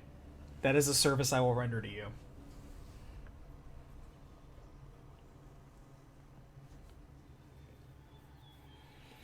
To me, though, if I have... The responsibility of a storyteller is to tell compelling stories. If you have a group that isn't necessarily, like, interested in the story or lore, it may not be that they don't want to hear lore or stories. I've seen players that have been hack and slash players be slowly convert and become interested in those sort of things. But you have to work on it. It's like a conversation. It goes both ways. Yes. Unless they stoutly refuse to participate in literally everything that's story or lore based, and they only wake up to fight, that means that they're trying to do, they do have hope. You just may not be necessarily telling the story that's maybe involving them, perhaps. It's a give and a take. Sometimes you have to really work at somebody to get them to contribute. Unless somebody just absolutely refuses to participate, I would never go ahead and assume that they just aren't interested in the lore of the story. If you are telling lore in a story, and the players are just kind of like zoning out, you're right, they're not interested. Probably because maybe it's boring, or it doesn't involve them, or they don't feel there's stakes in it. Perhaps there's a way you can create an adventure hook that does involve them. But these two, they'd settle their disagreements in a matter of minutes, and their bond would be even stronger for it. And as for anyone One of the ways you can tell is see how long you can go just telling a story or doing puzzles or interactions or NPC interactions without rolling combat. See how long they are comfortable without going for combat. If you have a group that can go a session or two with no combat, you have a good session. That means that you have a group that is willing and patient enough to enjoy and participate and keep the story moving. Now, if you're the only person talking, then you are fundamentally misunderstanding storytelling in the D&D setting. The D&D setting is not I talk, you listen. There's people at this table. More than one person should be talking and contributing. Maybe sometimes give somebody else the reign to kind of drive the story forward. You may be surprised what they want to do. Put them in charge of something. It's almost like delegating the storytelling and making them a mini DM. They're not going to be controlling the roles, but they will be directing a little bit of player agency and where the story is going to go. Some groups respond well to that. Some people enjoy that sort of engagement, but you don't know until you try. Oh, that's right. You have 10 people in your group. Are you complaining about just 1 or 2 people in your group? Or is this like everybody? All 10 players. Also, you're a brand new DM. Why are you worrying about 10 people at once? That's stressful.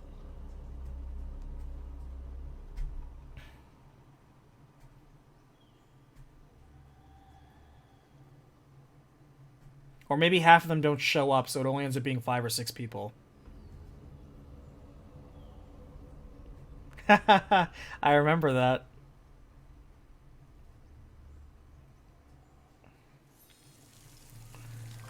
Alright. We're in another dungeon already. I think this is our last side quest that I've seen, at least that I have active.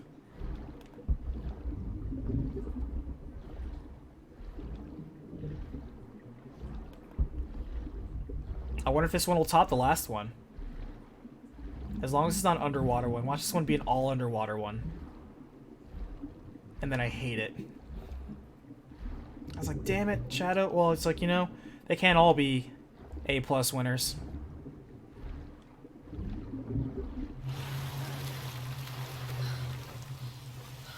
All of a sudden there's a dinosaur. And this game becomes amazing. Damn it, how come it keeps resetting my guns to like the shitty gun? Why does it keep doing that? Like, that is not my pistol. And it keeps giving me the garbage pistol. I'm glad it doesn't default my shotguns. But that's kind of annoying.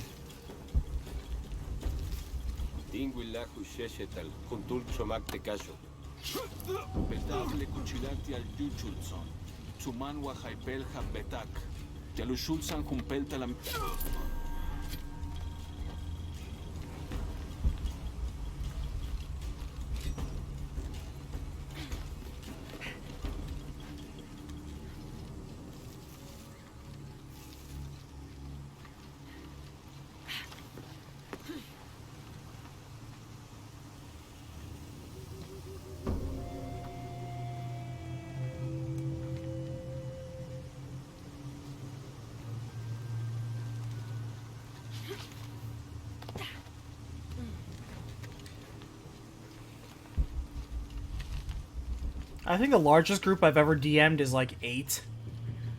But for the most part, they're usually like 4 to 6. Sometimes it's as low as 3 if people don't show up.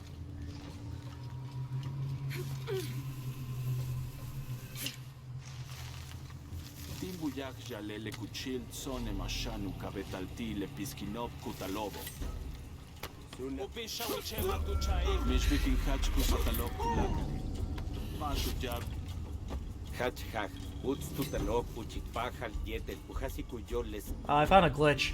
The dead guy's still talking.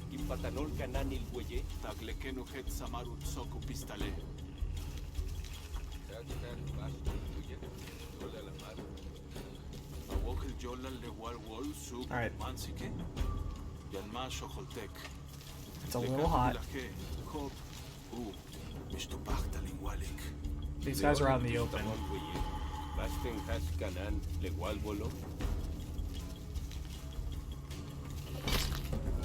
Get over here!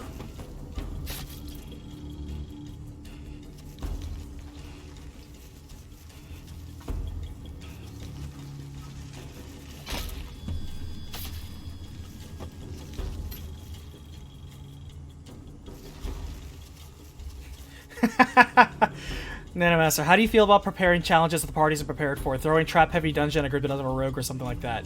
Grim, I'll let you answer that, because you have more personal experience on that than anyone else here. Except for me. Because obviously I was there.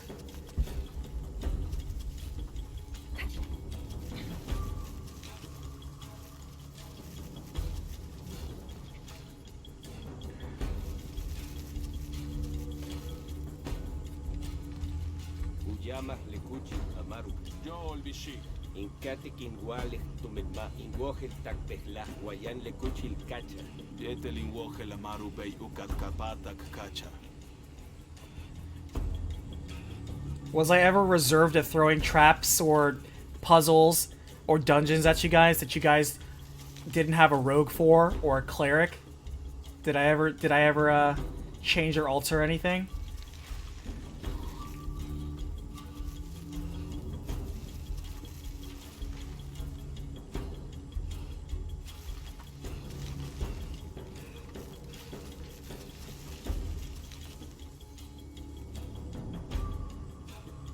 Most of the time, people did not play healers or rogues in our parties. We almost never had rogues or healers, ever. You guys just didn't play them.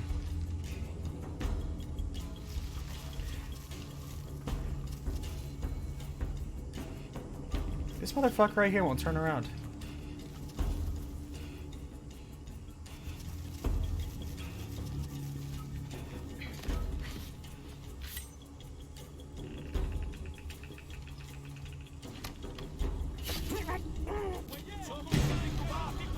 Okay.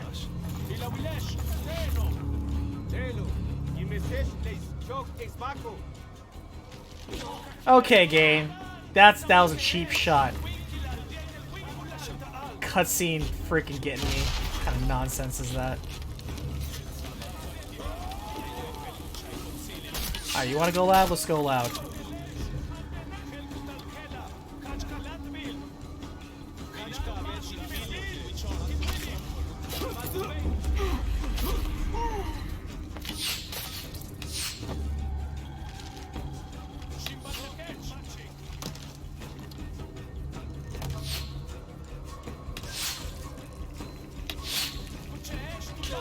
Oh, this guy saw me. Whoa, this guy took 2 shotgun blasts. Tactical retreat. Damn, he got me.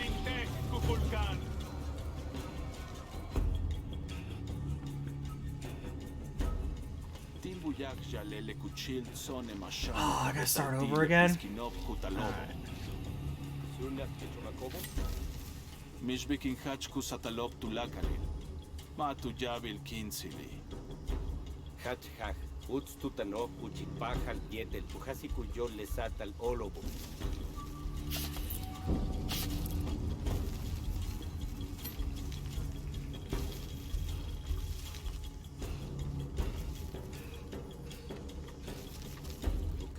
Shanta la tucultikesh, Kimpatanol cananil huelle, Taglekero hetzamat soku pistale.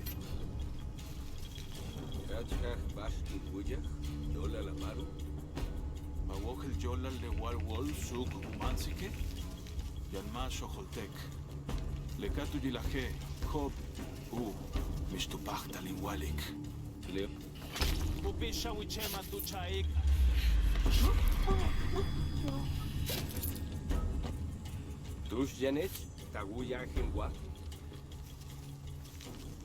Alright, so slight criticism. I do not like how when I do the stealth kill on one, I have to have the other person in frame to trigger the second stealth, but then when the camera flips all of a sudden, it disorients me and I could potentially lose the chance at a second sneak attack. Not a fan of that. Almost botched that.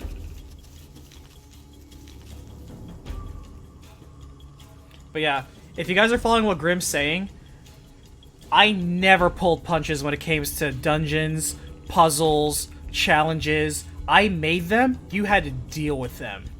I don't care that you don't have a rogue, that's a you problem. I don't care that you don't have a healer, that's a you problem.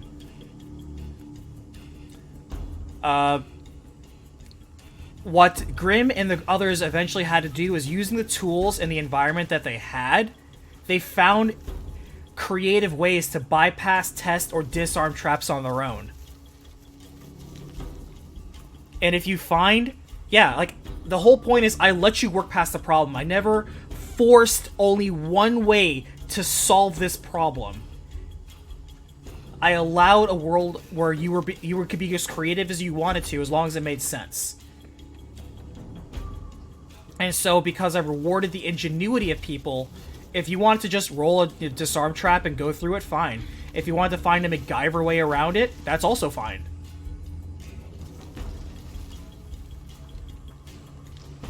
I never pulled my punches, but instead I expected more of my players. And they rose to the challenge, mostly.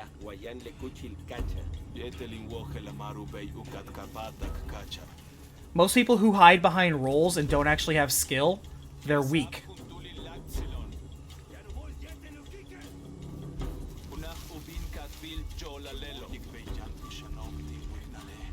I never had respect for people that only relied on rolls and only relied on items. I never respected them.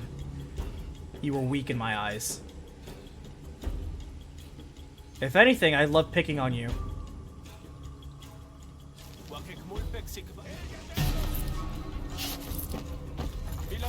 Shit.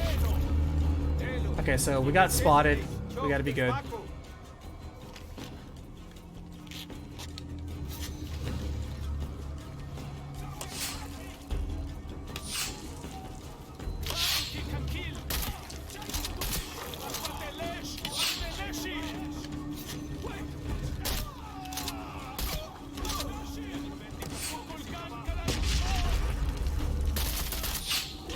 What the fuck?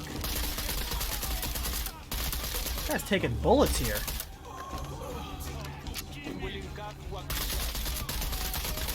Man, how many bullets these fuckers take?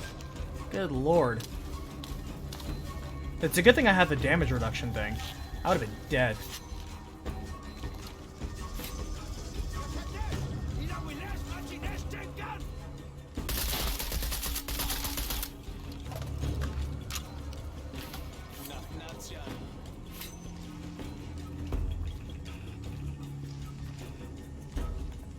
Who's around?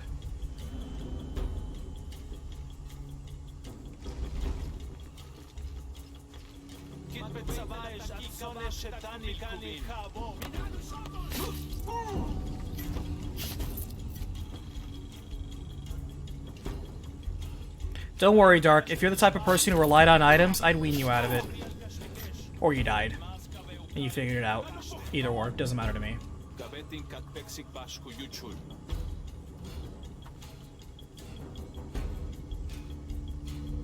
Because, yeah, it's not what you have, it's how you use them.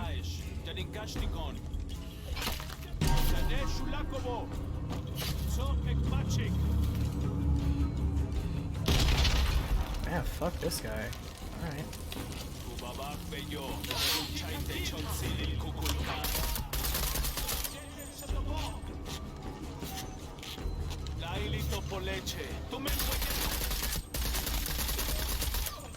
These guys are like super reinforced.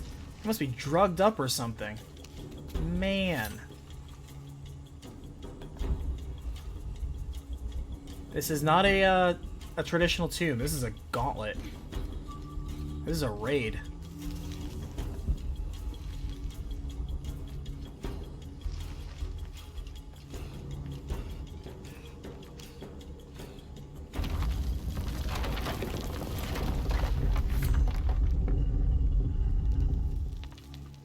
Yeah, D&D is the ultimate RPG.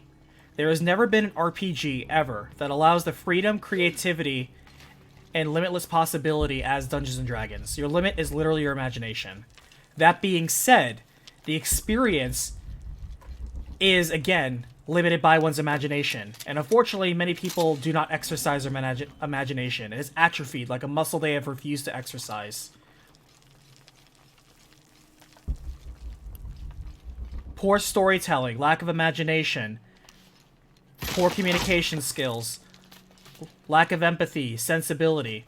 All those are things that people come face to face with when they're forced to work through social settings and forced to work in a team.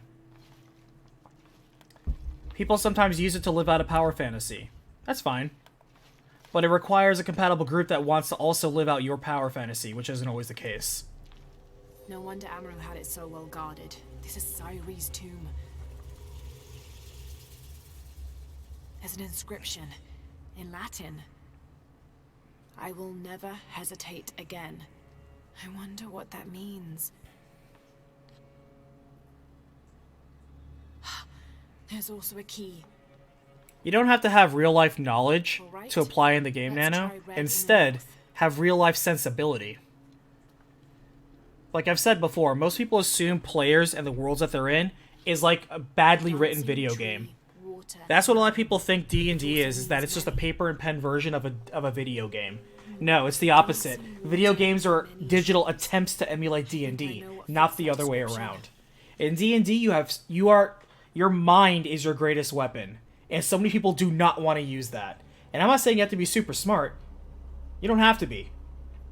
But you do have to be a little bit clever, imaginative, honest. Honesty goes a long way. And willing to step outside your comfort zone and just try things. It requires a unique type of courage.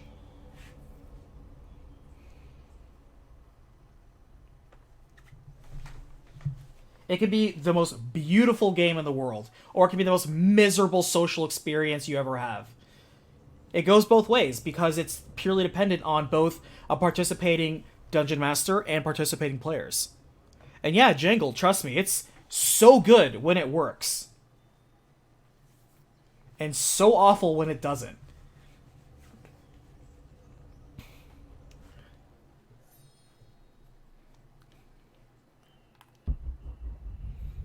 And I'm going to go ahead and toot my own horn here. But to this day, in the last 20-something years I've been playing Dungeons & Dragons, I've never encountered a DM better than me. I'm not saying I'm the best one out there. I'm just saying that I've encountered a lot of DMs, and none of them have been better than me. In my humble but accurate opinion. I sound so smug when I say that. I suppose I am. But it's not bragging if it's true.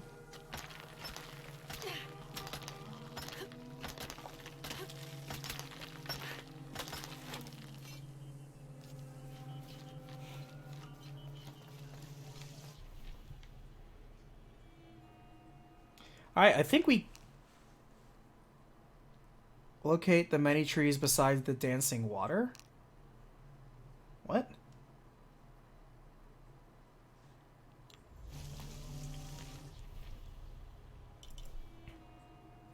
We went all that way just to find a clue.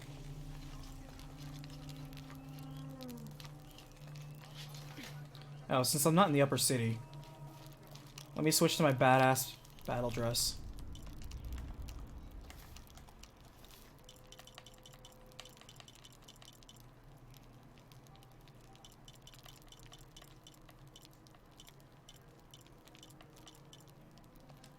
There we go.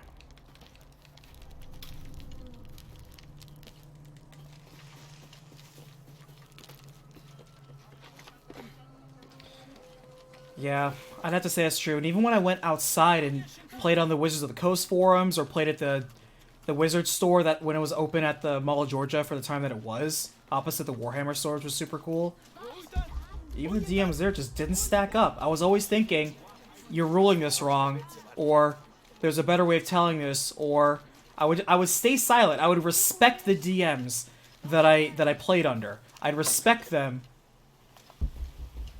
I would give them space, but I would silently be judging them. I've only ever had one DM be like, well, if you're so good, why don't you take over and do it? And I did a better job, and he hated it and left the group. So salty. And that doesn't mean that I haven't had fun under other DMs. I've definitely had fun under other DMs. Absolutely. There's a handful of DMs I've absolutely had fun under.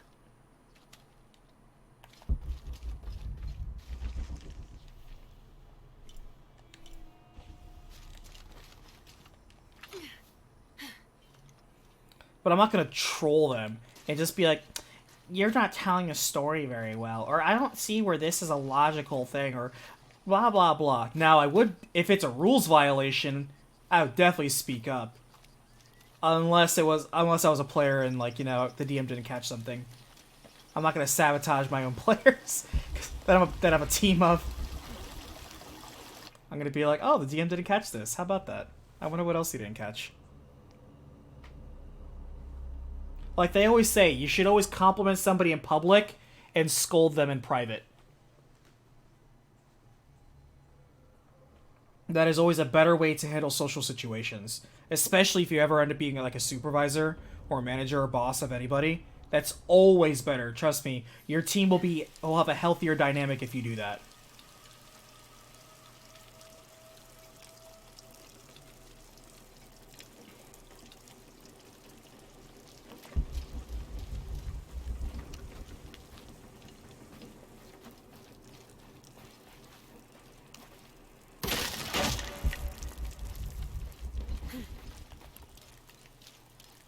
I mean, just because you have bad bosses, so what? We've all had bad bosses. What can I tell you? They're a bad boss.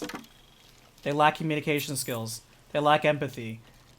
I love it. I had to confront somebody like this one time, where he was like, "I'm a leader. I was a scout once." I was like, "Hey, just to let you know, if you call yourself a leader and nobody's actually following you, then you're not actually a leader. You may be the boss on the organization chart, but don't dare call yourself a leader. Leaders require followers. Nobody's following you."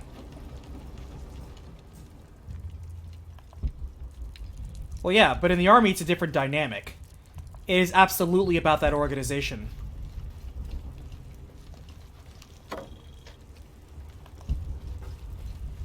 So unfortunately, you are boxed in, but you know what? You sign up for that. You sign up for that box.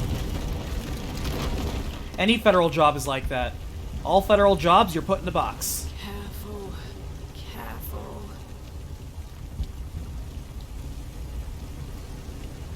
Alright, so spinning death trap. Got it.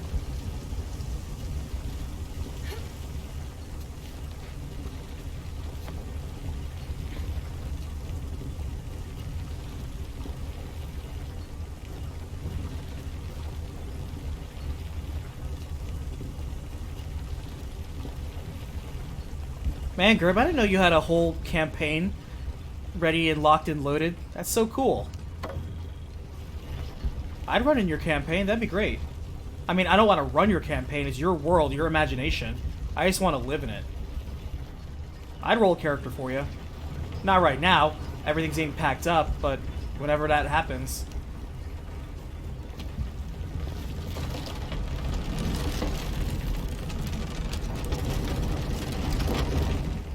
Every great leader always understands people. Always. You never have a leader that's bad with people. It just doesn't happen.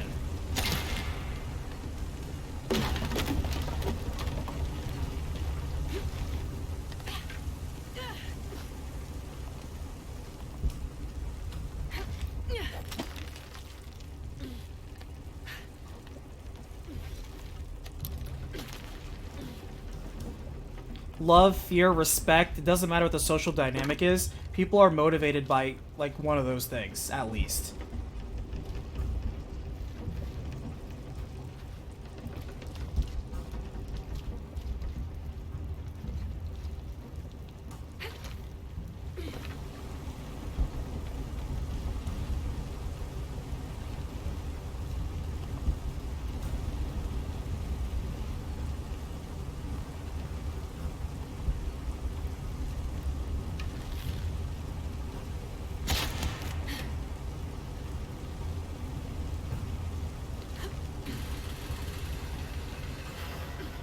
Alright, spinning death trap with spikes. What do we have here?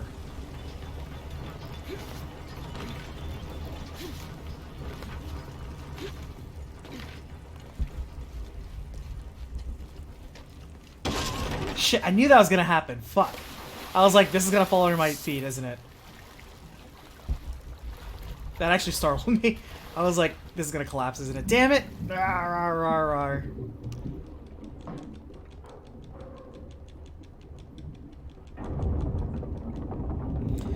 And yeah, to be a good subordinate is also a good thing too. When I was an assistant and not the actual manager, it was my job to carry out with excellence whatever the actual orders were. That is your job. Now, if you have an objection or I question it, I'm going to quietly to the side do it, but I'm not going to do it in front of the other subordinates or employees. That's disrespectful. That's undermining the leadership structure. Doesn't matter that I was a better boss than you and eventually ended up running the store in your stead. The whole point is the fact that you still, in that role and capacity, are doing your assigned duty. If you can't do your duty, then how the hell can we trust you to do something more important?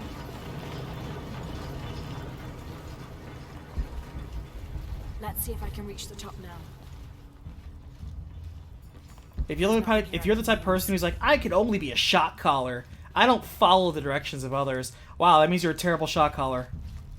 There's nothing here I can use. Many of the best leaders are also the best followers. There's nothing here I can use.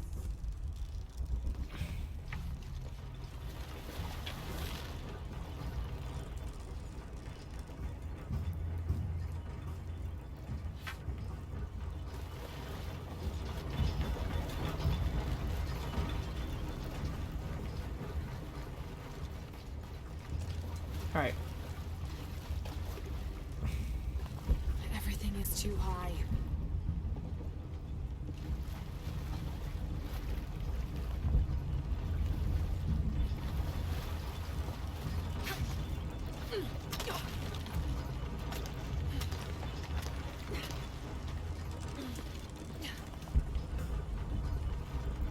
Alright, so that door is ripped apart on that side. Huh.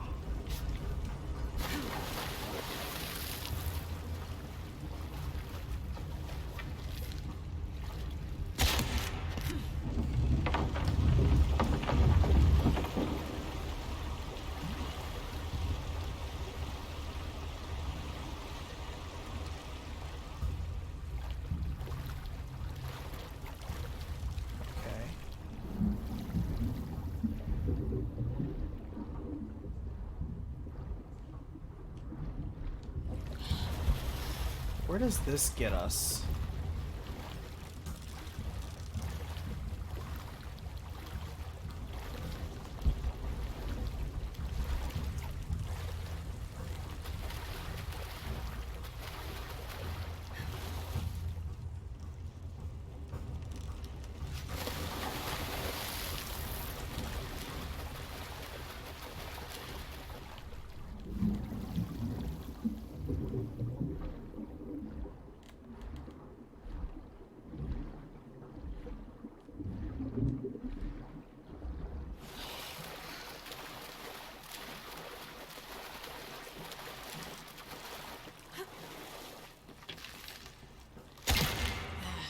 Progress.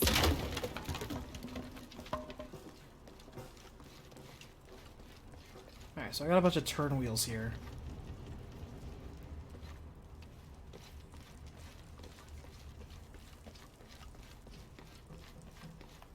Time to connect everything. Yeah, I get the feeling I'm gonna have to make like a pulley system and connect all these ropes to each other. Those beams are in the wrong position.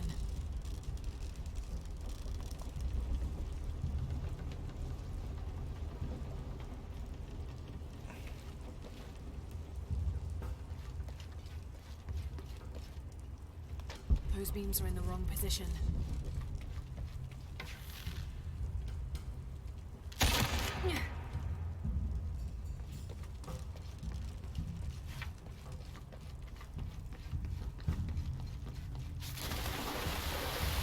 I'm gonna try lowering the water here.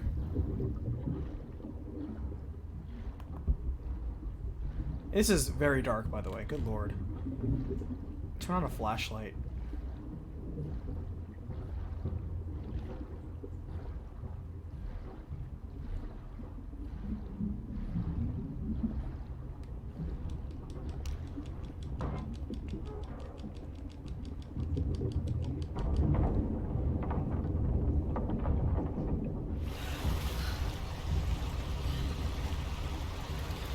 Well, Nanomaster, be careful, because there are some players, myself included, who don't fear death.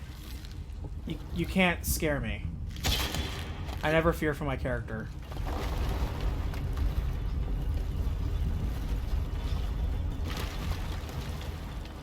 Alright, so you're moving this.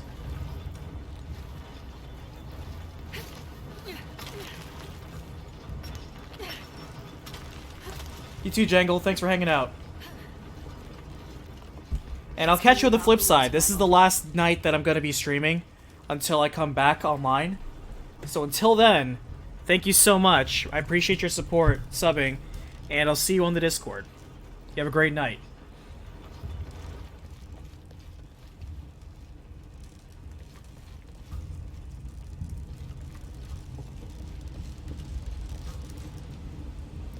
Alright, so you're turning that.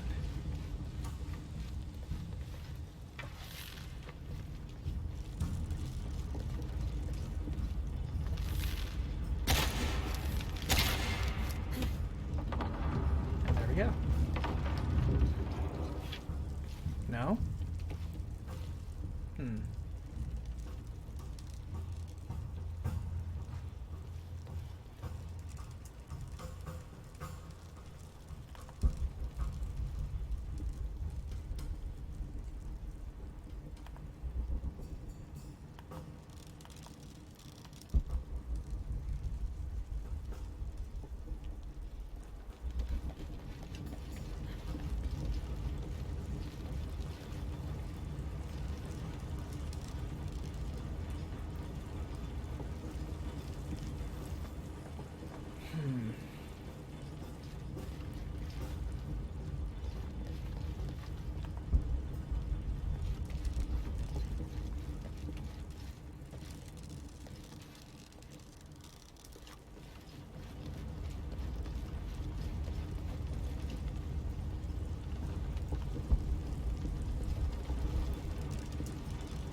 Maybe I open the water here.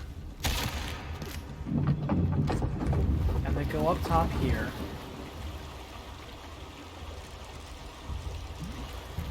But no, this door isn't turning then. Oh, actually, wait, no. I lowered this, so it's actually going higher now. There we go. Yeah, I already solved it. Haha.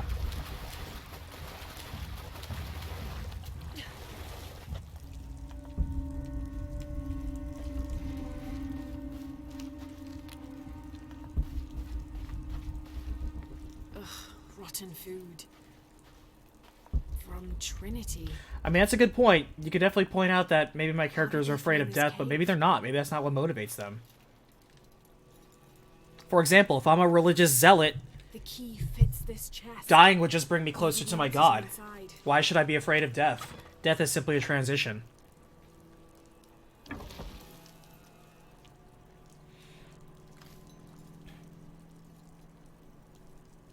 Syri, here is some... Whatever the secret of this cipher wheel is, I don't think it has to do with the current conflict.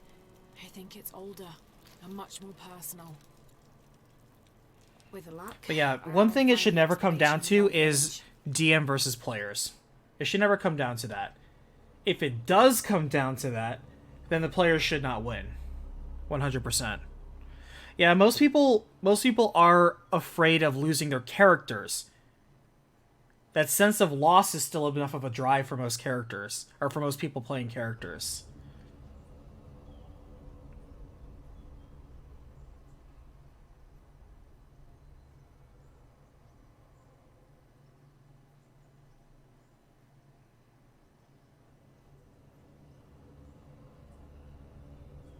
And you've never had to... I've never had a DM, again, because I never really misbehaved. I haven't had to have a DM, quote-unquote, scare me. Because usually whenever most lazy DMs come at you and they're like, oh, we're gonna kill you, it's usually because of some ridiculous god NPC. At that point, you can't be scared because things are so ridiculous. I'm like, you're literally a walking god on Earth. There's no, if you can snap your fingers and I'll die and there's nothing I can do about it. Like, what is there to fear? I have no control.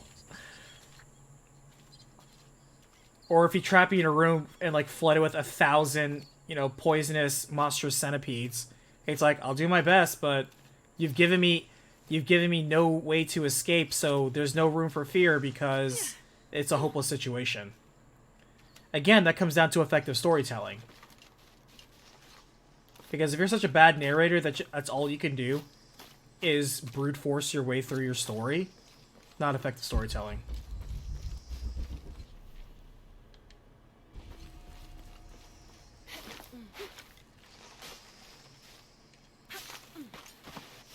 lazy DMs employ brute force. Because they don't know how to actually compel their audience with emotions and investment. It's like you introduce characters I don't give a shit about, with events that have nothing to do with me. And you expect me to care.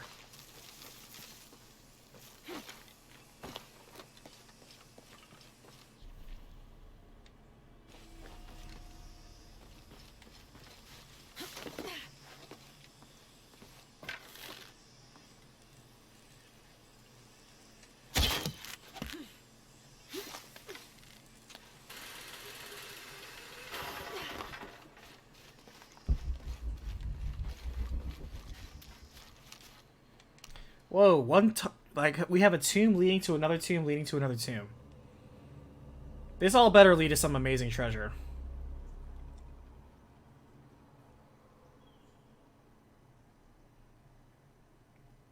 You guys killed the Dracolich, and you guys escaped from the pyramid. I didn't say you guys couldn't leave. I didn't lock the door behind you. You guys overcame. You escaped. When you came across a situation, you realized, well, this just sucks. And because the fight degraded to what was otherwise probably an unwinnable situation, if Mike's Paladin had not been there, then you guys knew how to run.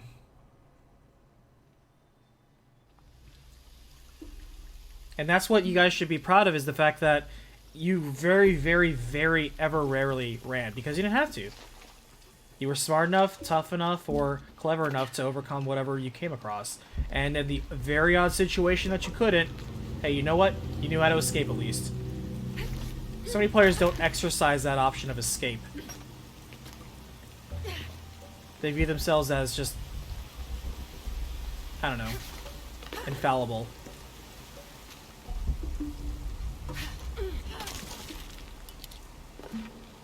This must be the red fungus Amaru mentioned in his letter. It's obviously deadly. This better not be an upgrade for the poison arrows. Trinity must have... Because I don't even use that shit.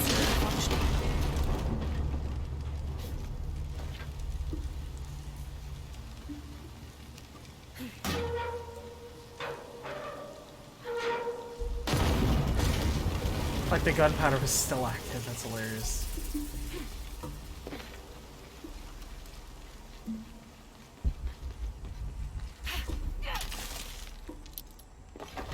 Oops.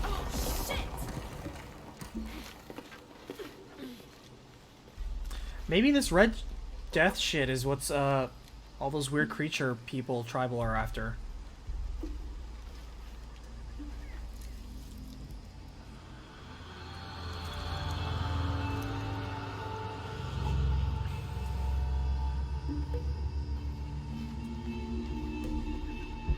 The gate wasn't just for protection. It was to hide this tomb. When most people create their D&D fantasy character, they create an ideal in most cases. Because they invest that ideal, it is almost as if they are sharing their ego with you. They're basically playing a part of their ego. They're representing, and this persona of theirs is representative of them. That's why there's so much personal investment with some people's characters, because they... The spores are too deadly to cross, but I can't pry my way through that barrier. Nope. They view personal attacks on that character as personal attacks on themselves.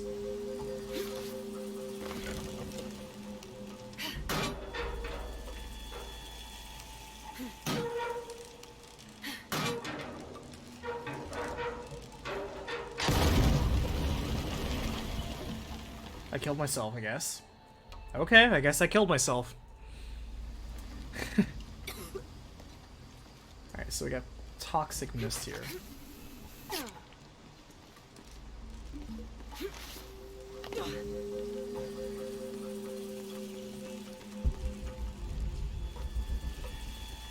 Impossible. I can't carry anymore. Sure, I mean, yeah. DMs definitely have the easier access to playing power fantasies, but let me tell you what, plenty of players do it just the same. It goes both ways. Shit. Okay, this part isn't clouded. What are you part of?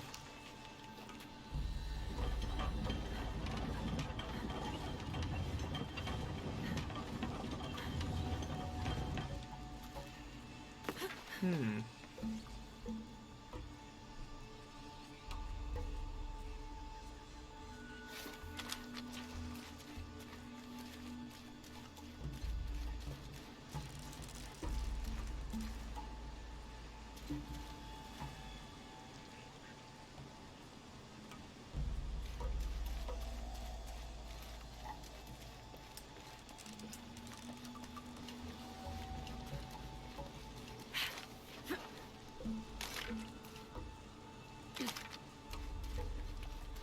Are you literally here just to be a platform to jump on that other platform, I wonder? Why do you have a rope thing, though?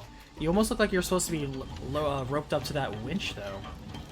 But why would you need to be pulled back? Oh, you know what? Probably because we drop a payload on you. Maybe? I would think that we drop that cannon on you, so that cannon will bust it up. Alright, well that weight comes down. To raise the cannon.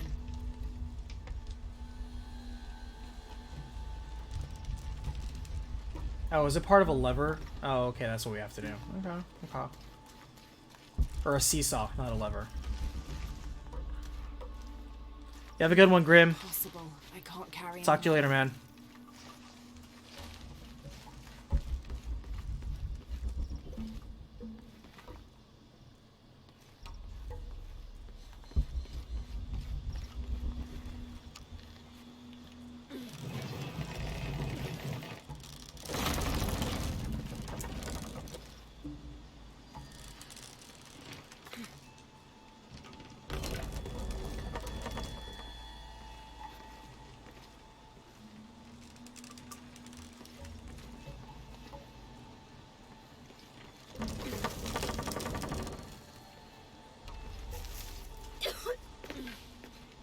Alright, so we need a second weight on that. And where do we get a second weight?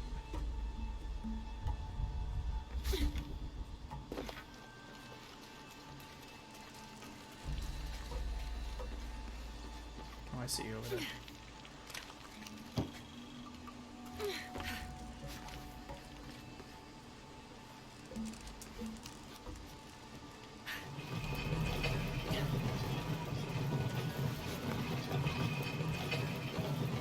Alright, so this is how we move the cart from one track to another.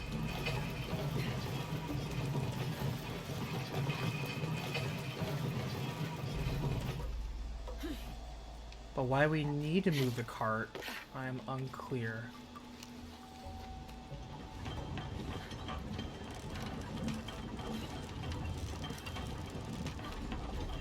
Perhaps we have to move the cart and the cart becomes the second weight? Perhaps?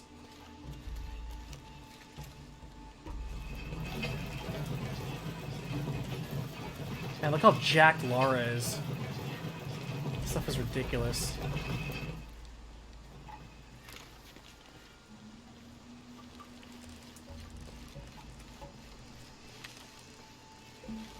Alright, let's see what happens when we pull this and then let it go.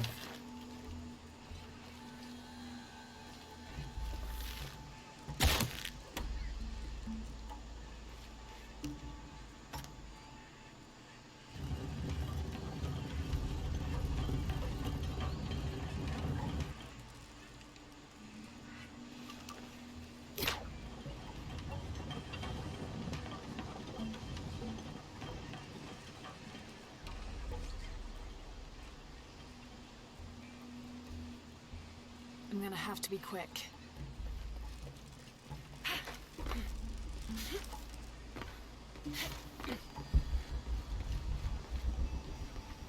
Impossible. I can't carry anymore.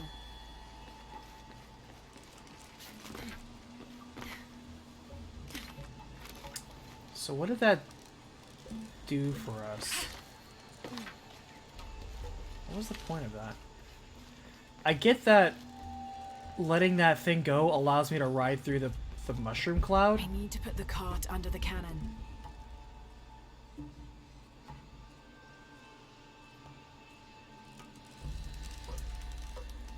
Oh, I see. I see. I need to lower that, run over here, jump on that, so that way the cart falls on top of the, or the cannon falls on top of the cart. I get it, I get it, I get it.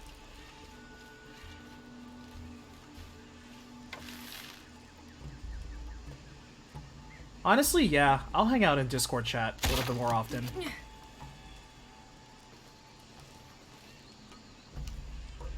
A little bit more often being, you know, more than 0.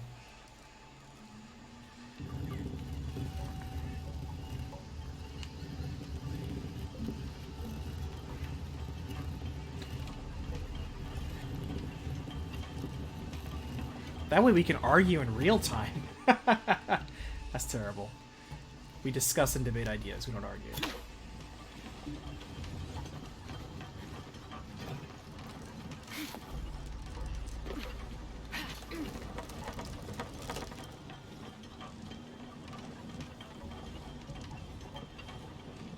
Perfect.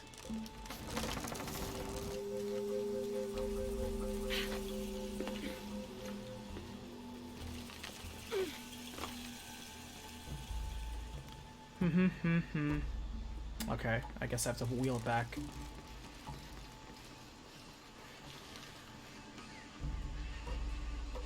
Do I have to wheel this back?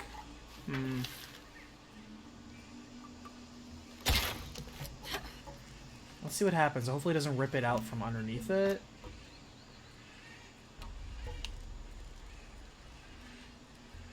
It's not moving? Okay. Oh no, the cannon's actually raised, so right now it's good. We can fire it now. We're good. We're good. We're good. We're good.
So many bodies.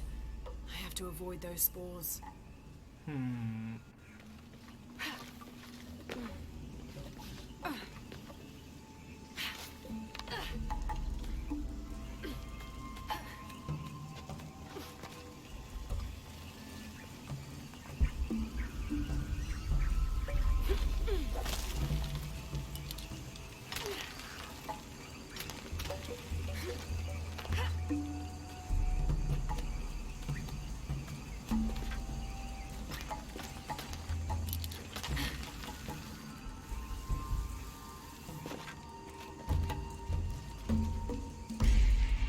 Easy peasy.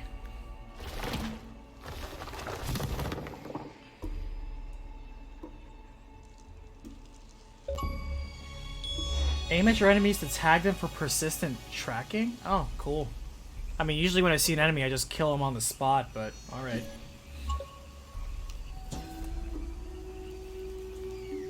This entire construction is a test for the leadership of Trinity. If Amaru had fully committed to Trinity sooner, they would have given him the food then, before Syri went hunting and got killed. I will never hesitate again. Amaru was making a promise to his dead brother, in a language no other Pytetian could read. There is one person who can confirm all of this for me.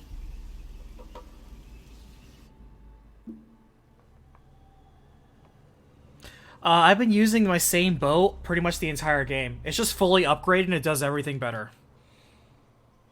I unlocked it in an early challenge. I'm like, oh, the potential for this is so much better. And so I've just been using it. Literally no other bow has been better for the stats that I want. Let me put it that way. There are other bows that have different specializations. Like some feature armor piercing, some feature rapid fire, some feature larger charge shot. This one is a basic bow that doesn't have any special abilities. It just has very strong base stats. And that's fine by me. I'll do all the technique and skill work myself. I just want a reliable bow I can lean on. So that's what I went with. I went with high base stats and not any special abilities or whatever. Because a lot of the other ones are just very circumstantial, and I just kind of want an all-around reliable bow. I'll be the adaptable part. I don't need my bow to be the adaptable part. This isn't the first shotgun we got, but it's the best shotgun that we've got. And same thing for the pistol. Like, there are other pistols that do better, like, some are semi-automatic, some are silenced, but I'm like, I just want pure power. I just want to shoot it and they die. Like, we have a whole bunch of, like, weapons and stuff like that, but, yeah, whatever. I haven't seen the auto shotgun that was in the second game. If we did have the auto shotgun, I would go for that. But, yeah.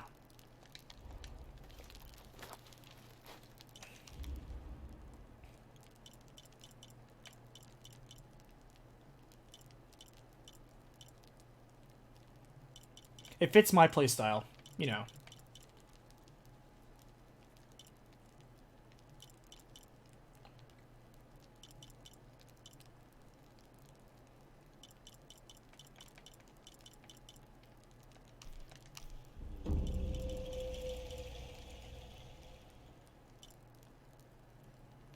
The fact that there are 2 of these means that there are 2 challenge tombs we haven't done that unlock these 2 abilities. And I'm willing to bet this is counter kill anything. That's the only thing that makes sense. But you know what? We didn't find those challenge tombs. I'm sure I could look it up and find it. But let's just make a break for the end of the game now. This game has already showed me amazing, amazing dungeons. And I'm okay with it ending right now. I have to go back to the old man.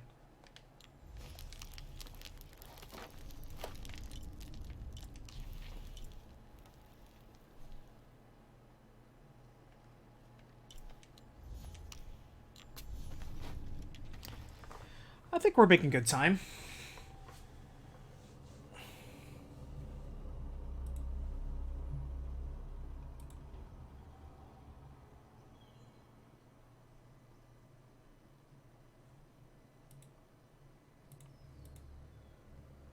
Yeah, we still have 2.5 hours.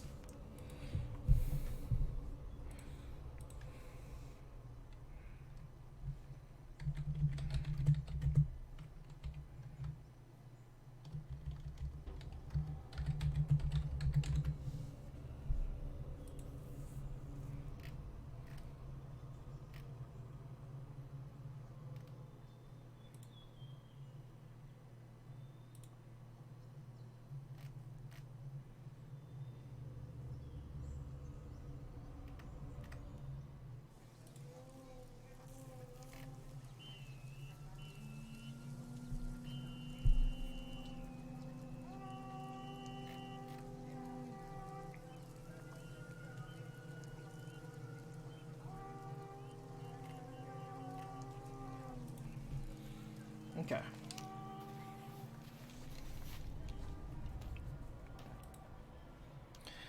Alright, so really fast, I'm going to take a quick break, refresh myself, get some water, and after this, we're going on to the finale of the game. So sit tight, grab yourself a snack, buckle in.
Okay, I'm back.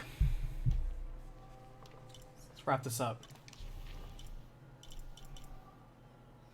You have a good night, Letty. And yeah, I'll catch you on the flip side, whenever that'll be. But yeah, I'll see you on Discord in the meanwhile. Thanks for watching. I'll see you in the next Battlefield.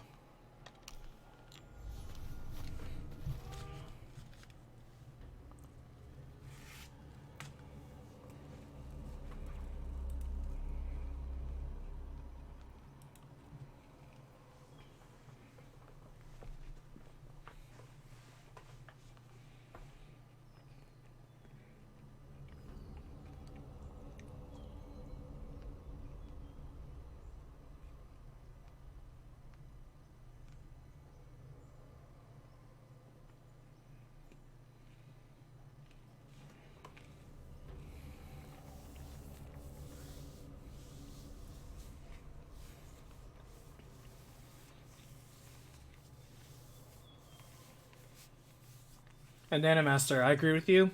So many people could be better versions of themselves if they just cool it on some of their ego and biases. You can say that about a lot of people. I'm happy Jonah's alive.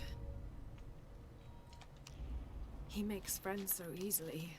I probably would have walked here to the mission, but Jonah, he just asked Abby for a ride and she said yes. I hope we're in the right place and we can find the box before Trinity. The earthquake hit last night at the oil facility and now there's a volcano. Is this where the next cataclysm will hit? We have to end this before this town ends up like Cozumel.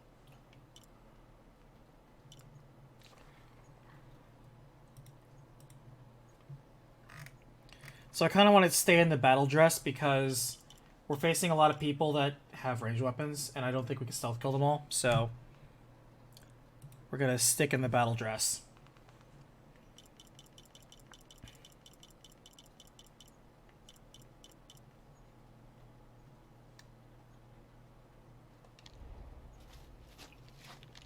Honestly, these are the OBM colors anyway, so if I can go in with the blue and gold, I'm happy. So this is the San Juan Cathedral area. This is basically where we believe the clue for the Serpent's Cup or whatever it is.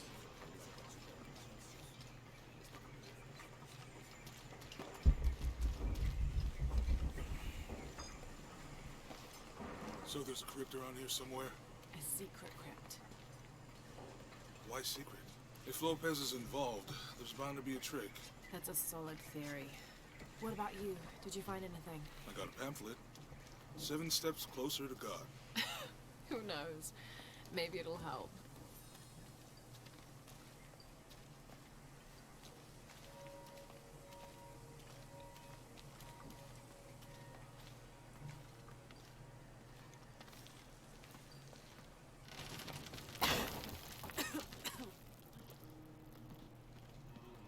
Feels like a mausoleum. Means we're on the right track, right? Jonah, I feel something. We're getting close. Let's look around for signs of Lopez. A heron and an eclipse. These notes were written by the founder of the Sector 7. They're talking about funds allocated for renovations to the library.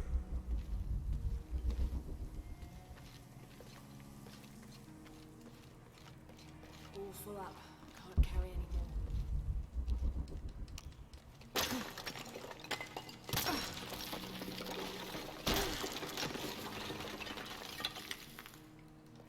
And under his wings you may seek refuge. Under his wings. Under his wings, doot doot doot. Under his wings, doot doot doot.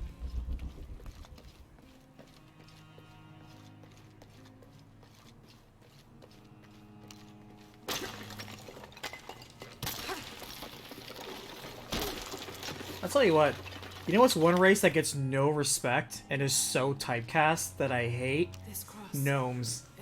First of all, gnomes don't even exist in 5th edition, which is stupid. I don't understand how they got just nixed. And the other part is, I think the reason why they got nixed is because nobody really treats them seriously. Like, oh, gnomes, they just like to build stupid gadgets that malfunction all the time and they're comical relief. And maybe they sound Irish. Jesus Christ. I hate that.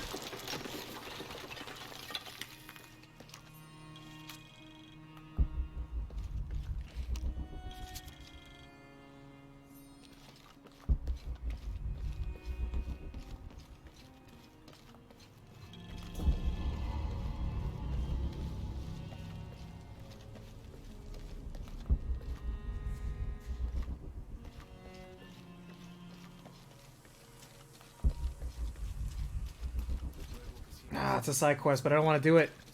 We're on the main quest now. We're on the main quest now. I'm gonna ignore that side quest. Sorry, side quest. You might be super cool, but I'll never know.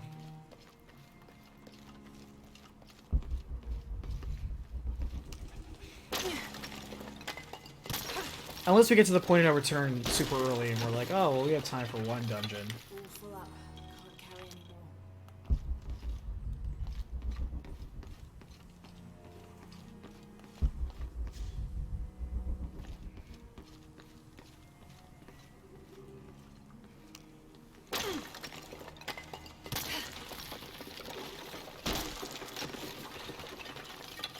The sun will be darkened, and the moon will not give its light. Jonah, those two Bible quotes. The sun will be darkened, and under his wings you may seek refuge. What does it mean? That's it. Look for a heron and an eclipse. We just saw a heron in eclipse. It was like the very first thing we saw. It was the massive mural.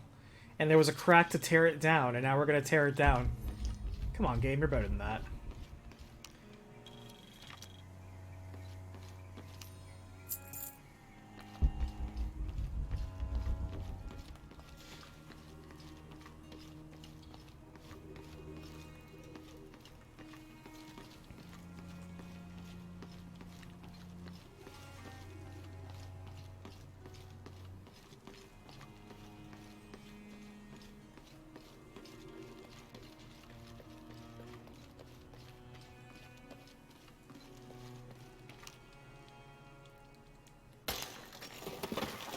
There's a whole mural under here.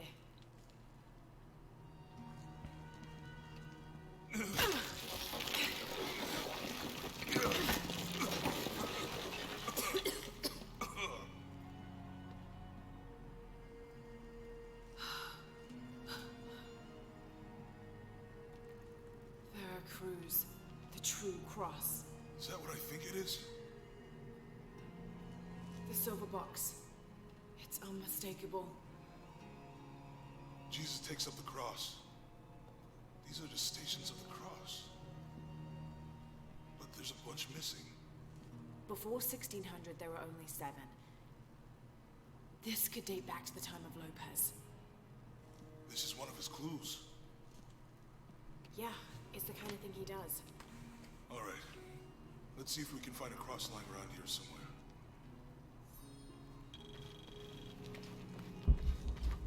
When we find the box, how do we get the key back from Dominguez? We'll find a way.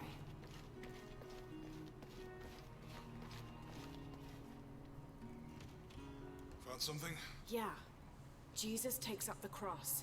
Help me lift this.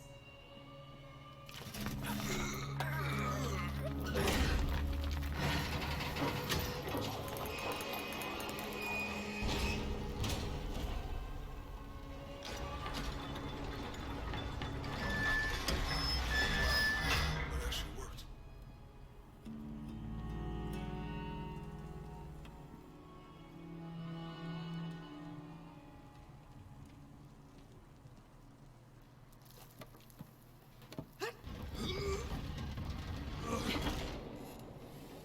Looks like a long way down. Let's see where this leads.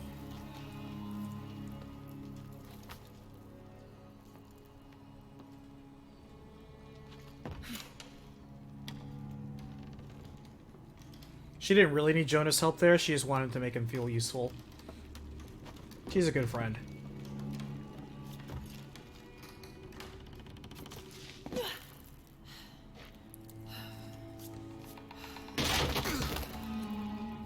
Thanks. Station 2. Jesus falls the first time. There's an inscription here. Have to use the light beam to follow the stations of the cross. Walk while you have the light.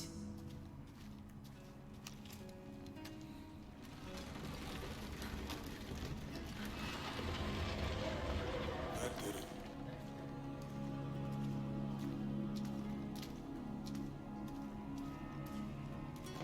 I wouldn't want to be buried in here. Your group suffers from the Matt Mercer effect? What does that mean?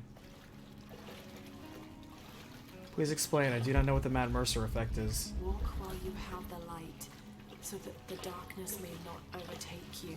Sounds like a hint. Or a threat. This looks like the Virgin Mary. Station 3. Jesus meets his mother.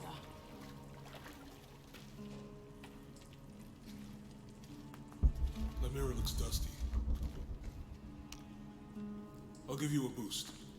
Use the boost to get through.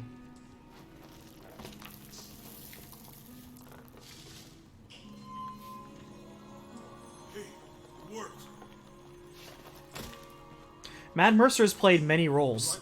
The role that I personally love him the most in is he played Leon Kennedy from Resident Evils 4, 5, and 6.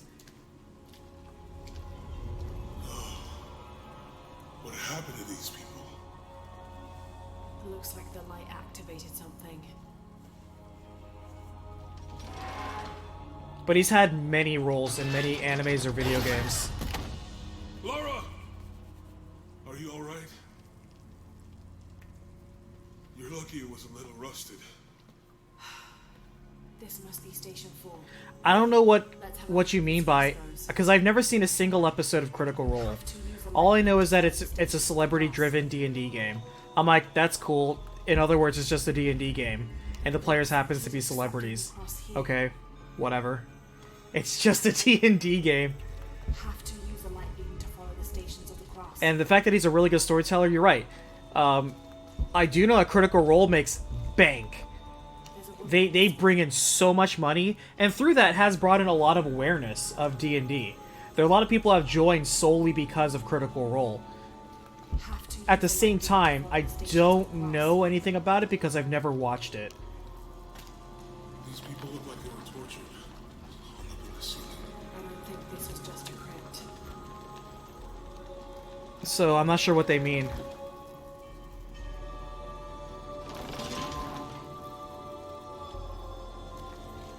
I'll get it. Have to push the crossbar.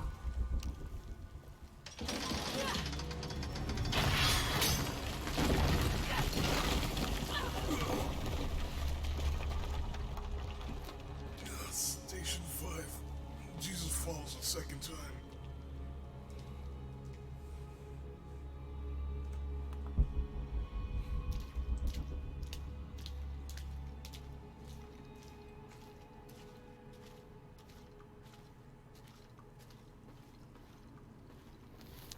Yeah, if it's a D&D group and nobody ever disagrees with anything, that is staged as hell.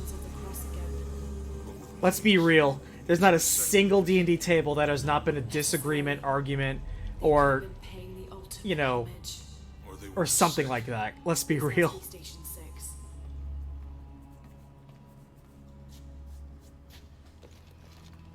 Have to Looks like a use the light church. beam to follow the stations of the cross. Matt Mercer is leveraging his passion for D&D with his personal talent for voice acting, which is fantastic. That's great. But that is also incredibly unrealistic to expect that of anyone else. Again, if you have people that expect that of you, that's because those people are stupid, and they do not understand. Alright, so we got a light reflection puzzle. I think this was a place of worship. Have to use the light beam to follow the stations of the cross.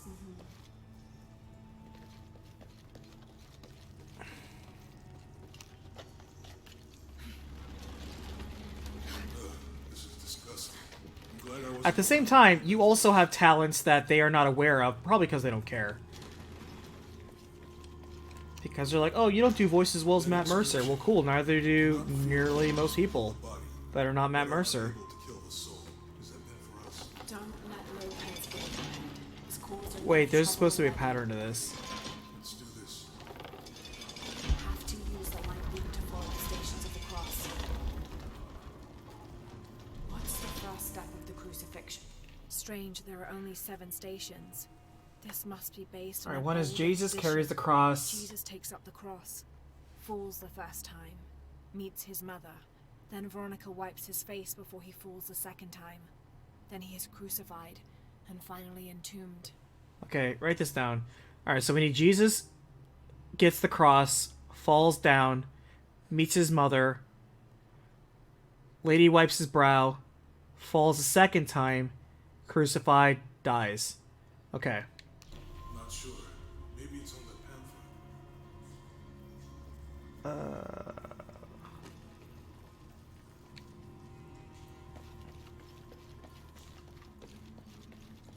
Which one would be falls the first time, falls the second time?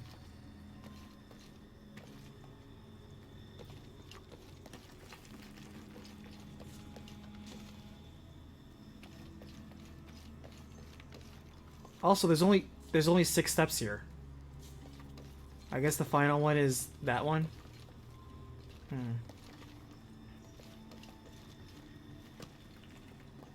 think he's taking up the cross. Okay, so that's taking up the cross.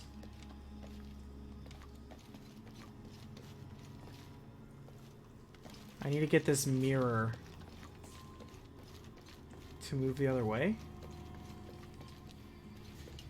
She's wiping his face, I think. Okay. They're carrying him.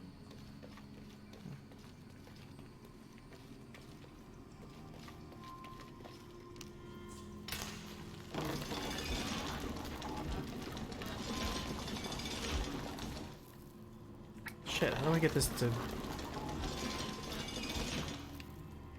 How do I get this light to change? Have to use the light beam to follow the stations of the cross. Yeah, but I need to bounce this. How morbid. Look at these pews. I got this guy over here looks disinterested. Even when he's dying, he's like, whatever.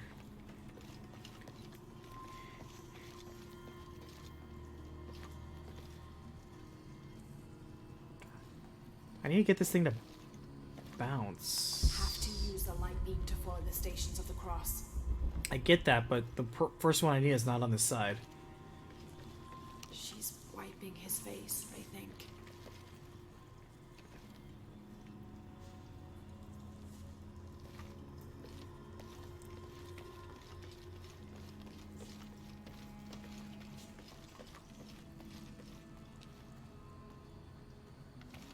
Can I hit it with my arrow? I can't pull out weapons here. Have to use the light beam to follow the Is there stations something I of the can cross. jump on? Maybe? No?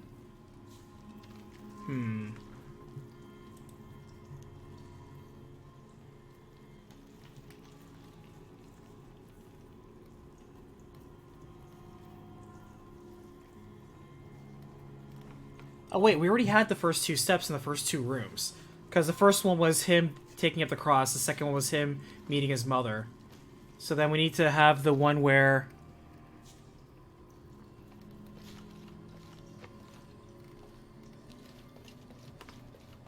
What was the next one again? He falls once, meets his mother, Veronica wipes his face. Alright, so it has to be the one with the lady wiping his face then. That's what this is. Because we already had the first 2. So it's that one right there.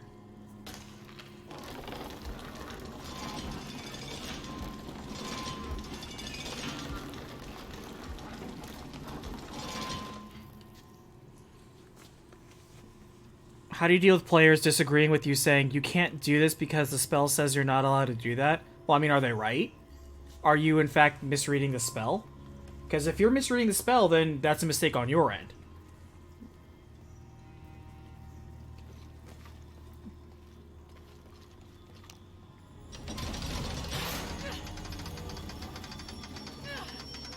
That was clearly wrong, and man, what a brutal way to go.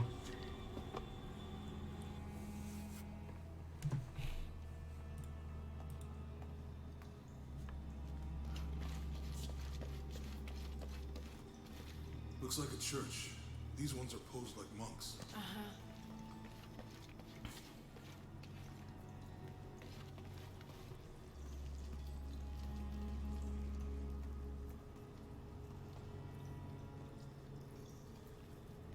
You'll have to...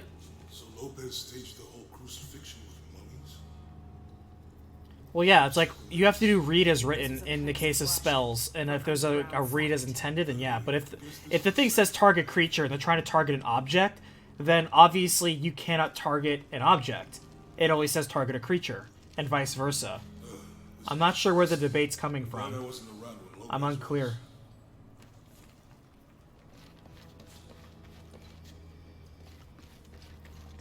That inscription. Do not fear those who kill the body, but are unable to kill the soul. Is that meant for us? Don't let Lopez get in your head. He's caused enough trouble already. Okay. Let's do this. So they're trying to misread and misuse a spell. So then why are they arguing? But I'm a creature holding an object. Wait, hold on. They want to poison spray water? Oh, gotcha. I mean, it doesn't matter what they personally think. If they want to experiment and fail, let them experiment and fail. If they cast poison spray on a person holding an object, then be like, cool, you poison spray that person. Take damage. But I targeted their water pitcher. Yeah, you said you targeted the creature holding the object. So take your damage. But that's not what I wanted to happen. Okay, well then you need to get a spell that makes that happen. Not make up shit. Man, your players are just flat out don't respect you. A lot of these come down to that. They don't trust you and they don't respect you. Because if they're arguing literally black and white rules, that means they're literally trying to walk all over you.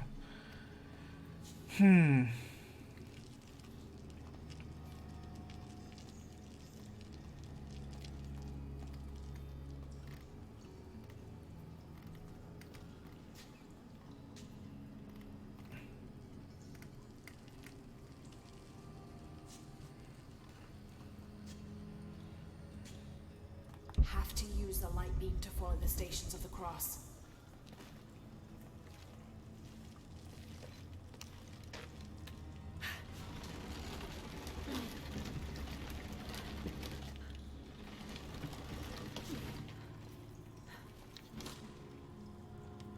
Strange there are only 7 stations.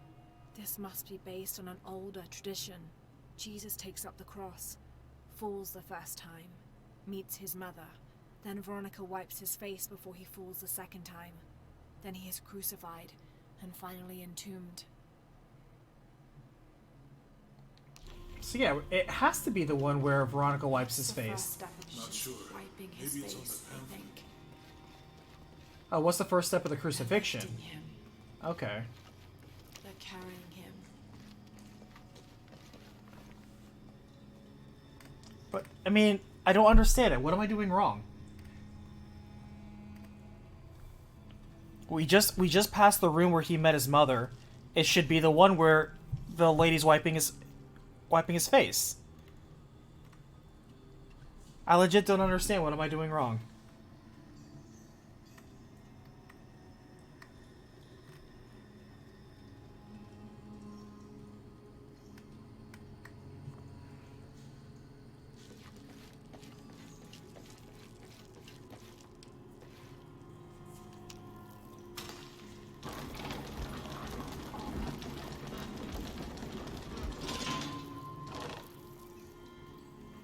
But, like, it killed me.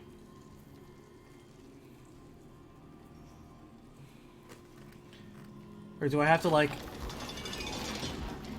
coast across these? That doesn't make sense.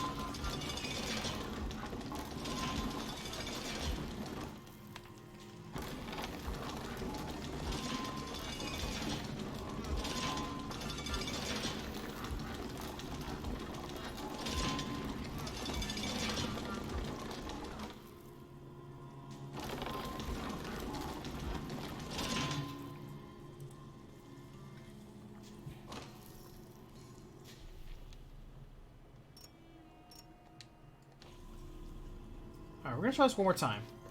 If this kills me, I'm seriously gonna look this up because I'm confused. Okay, I'm confused. Because it's like, follow the steps of the cruise. Well, we are following the steps, and I can only follow the other 2 options. But they're out of order. Unless you're saying I don't understand what it's asking me. Use the light beam to forward the stations of the cross. Looks like a church. These ones are posed like... I literally don't understand what I'm doing wrong. The solution is escaping me. I'm looking up the answer right now.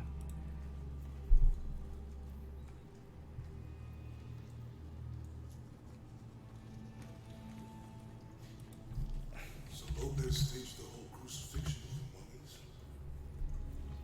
Seems sacrilegious. I think this was a place of worship for an underground sect. Literally. I guess this is the sect from the pamphlet.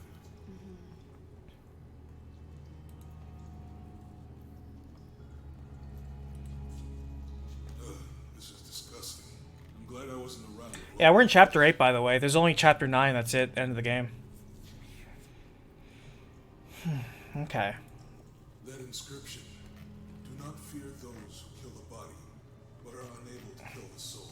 Is that meant for us? Don't let Lopez get in your head. He's caused enough trouble already. Okay, let's do this. Okay, here we go. Alright.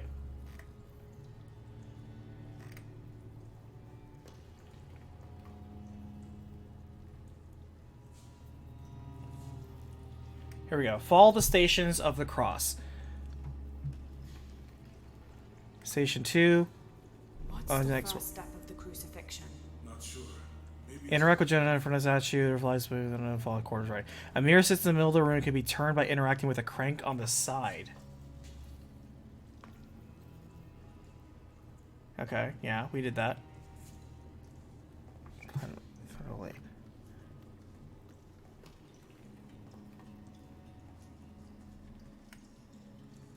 Oh. Wait, we already did the lady with the brow? Okay, so... Oh. So apparently we already did that one. That was the last room. I thought we only did 2 rooms. We did 3 rooms already. So it's not the lady, it's the step afterwards. Which is... What?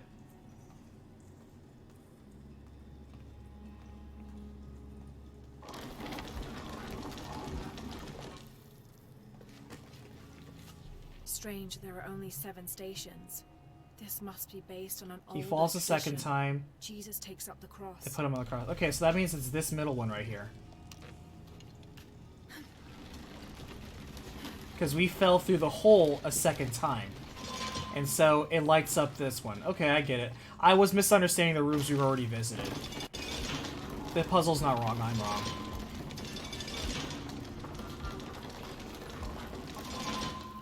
Okay. I was so confused. I was so confused with that.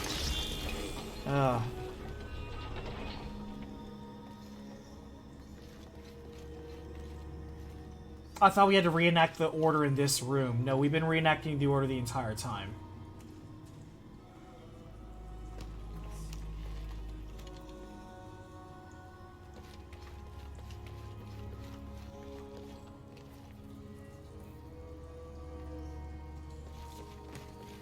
I think he's taking up the cross. Jesus nailed to the cross.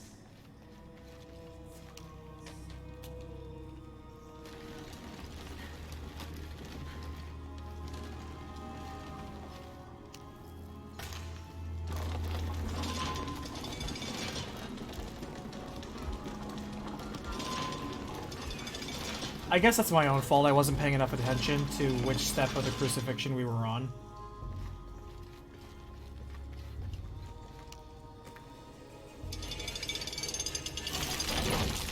Okay. That was my bad. I wasn't understanding the problem.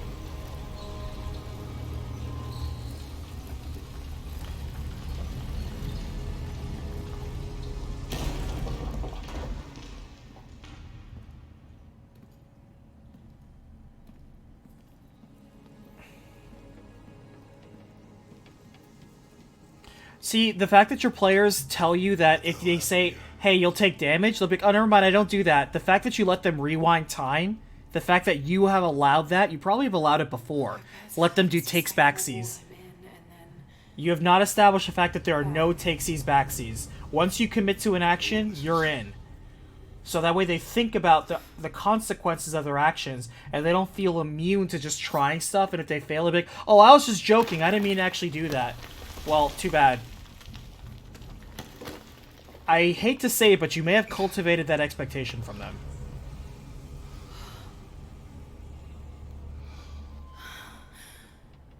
The box of Isha. There's a silver box.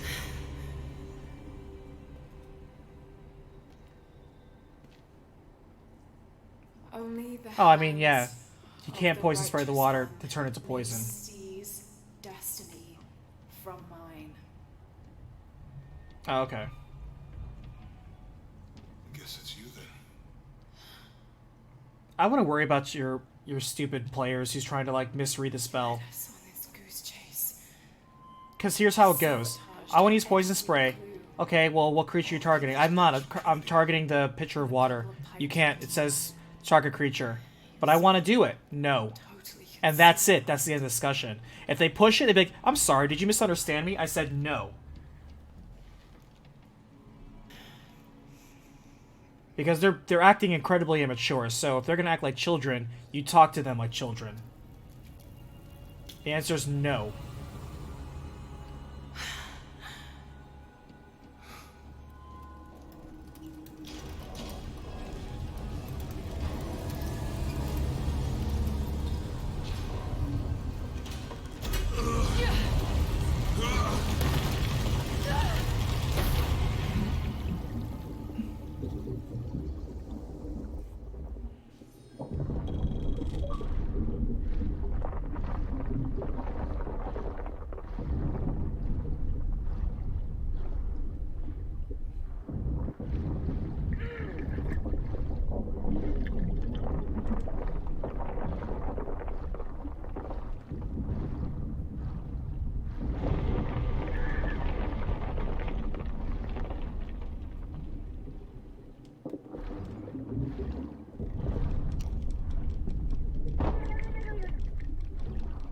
What happened to your pickaxe?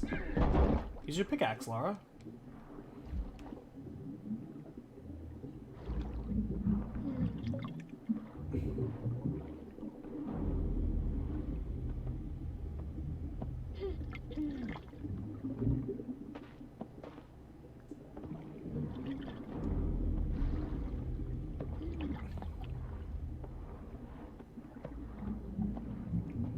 But yeah. If you didn't tell me that these were allegedly adults playing with you, I would assume they were petulant teenagers. Granted, that is the emotional maturity of them, apparently. Uh-oh. Don't kill Jonah. I don't know. Don't kill Jonah. I'd be really sad. I just need the box. Fuck you! Don't give him the box, Lara. I guess we're done here.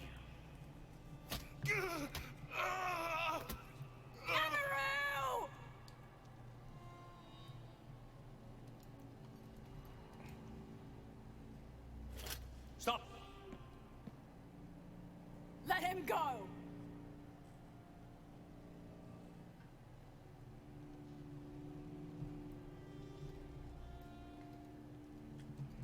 Well, I guess she does value her friends more than the treasure.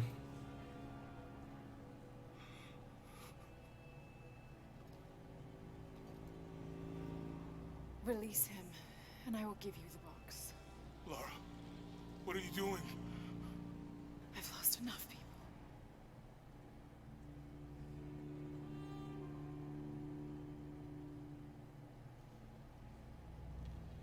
Don't kill him.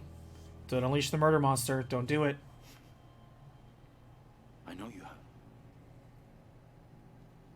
Your father was brilliant. He was taken from me before I could know. He was my friend. Oh, so Amaru killed her father? You didn't know him. He refused to see the potential for destruction in his work. He had to be stopped. You had him killed. Okay, well, he had him killed. He didn't kill him himself. He was going to lead the public to buy Titi. Everything I love, everything I fought for. My world would have been destroyed. And what about my world? Well, I mean, what about your world? You can't think it's the same. It is to a 9-year-old girl. I was a child. There was too much at stake. An entire civilization, hundreds of years of independence. I'm not gonna lie, I kind of agree with Amaru here. There's always a choice.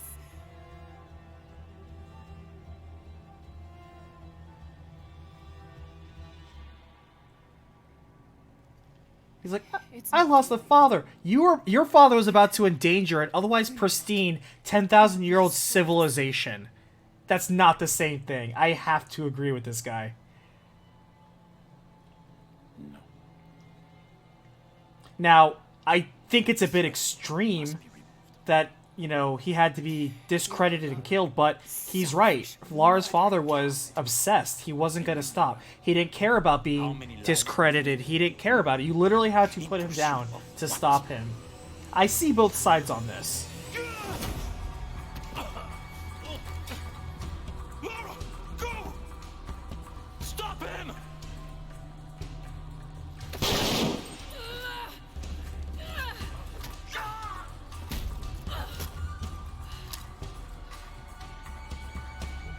And that man will forever be the one man Lara did not kill. Why is it holding on him? That was such a weird shot. It held on him for like too long. That was so weird. Here we go. Murder time. Oh.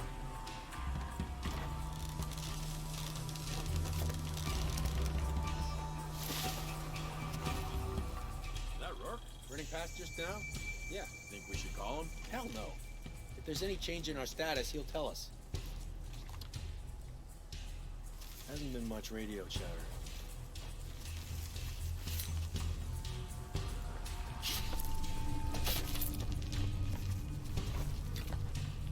A volcano. What next?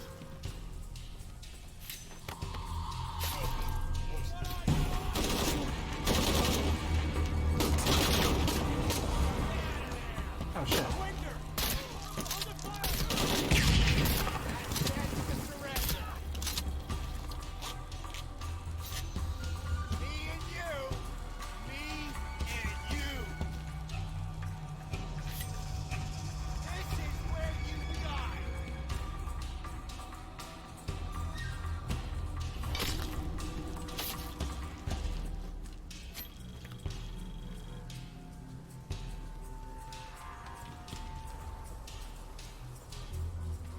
I can't comment on the story that's being told because I don't know the story being told. So unfortunately, I can't comment on your situation past that point.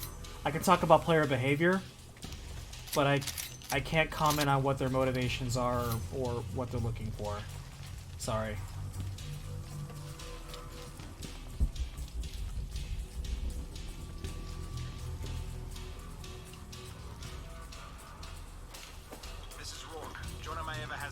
And Lara Croft was last seen in the church. Find them. They just left her alone in the church. It was chaos in there, obviously. But this is Croft. There was something more important to worry about.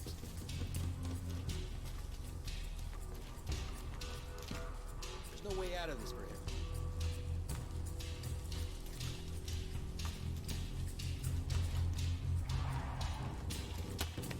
So that's how you've been hired. See? It's like... He just sees me.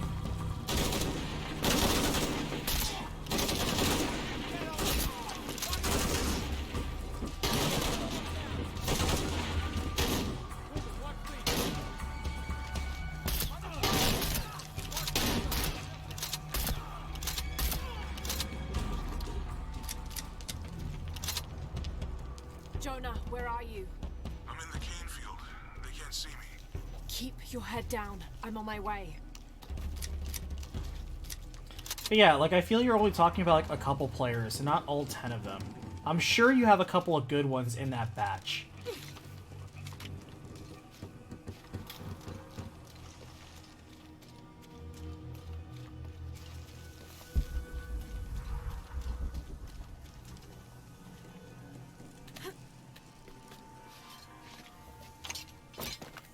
Canefield, all units. Priority find Lara Croft. You heard the commander. Let's go hunting. Croft, I know you're out there. I should have killed you in Siberia, but Dominguez was against it. That's on me. But I'm gonna fix that mistake. Now.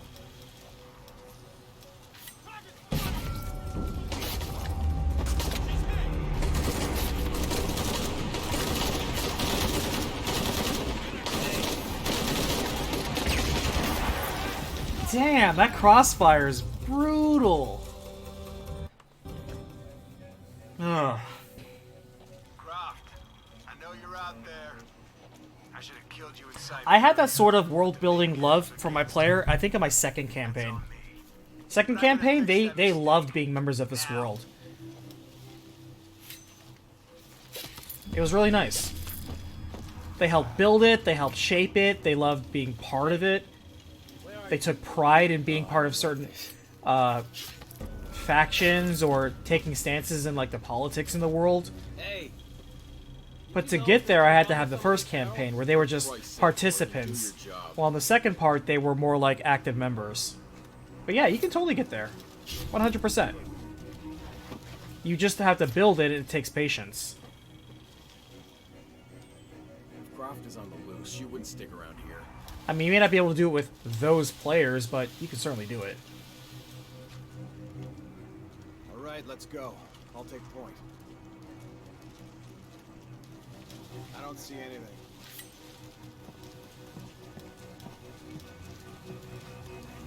Hey, where's Morgan? Holy shit! I was just talking.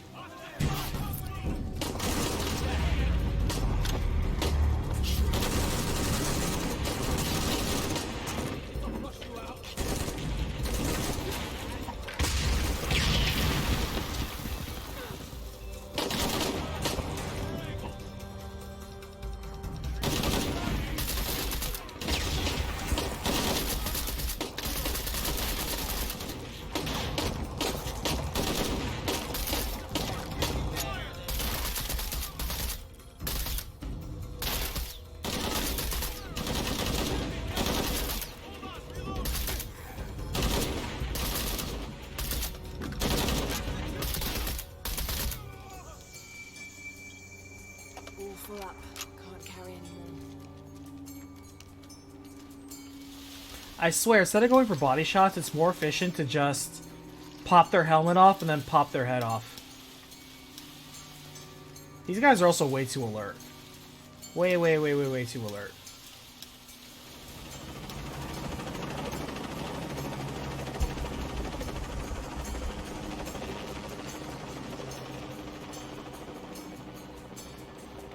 Cardinal 6, got visual on Croft.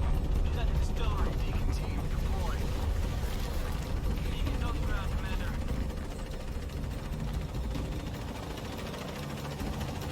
Let's get her.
Full up. Can't carry anymore.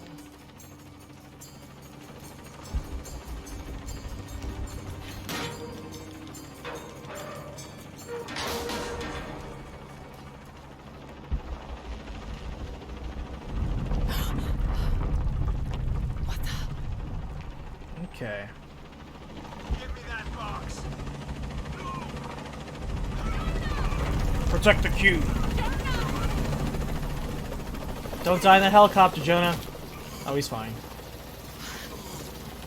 Well, we lost the box, though. I don't know why, but I keep thinking Jonah's wearing, like, a Mass Effect shirt.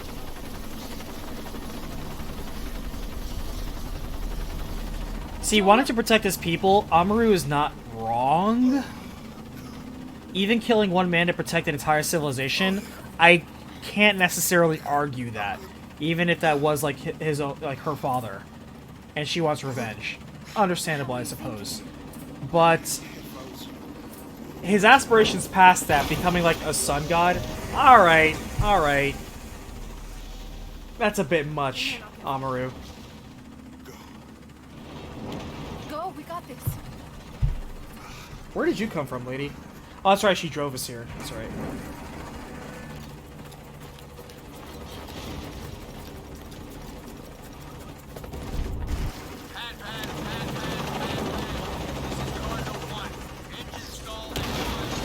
Oh, damn, now we got a mudslide.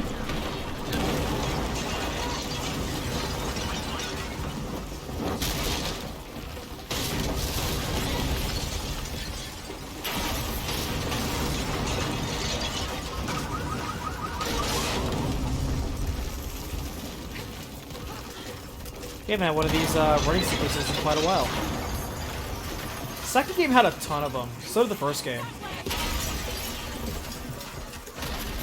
This game, not so much.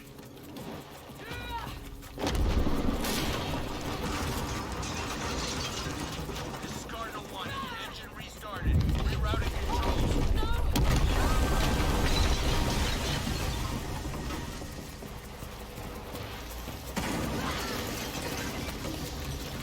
Oops. Dude, man, imagine being a part of that mudslide. That's horrible. Because once you're taken in by that mud, you're just gonna suffocate and die. There's not a damn thing you can do. Oops, I did it again. I missed the jump.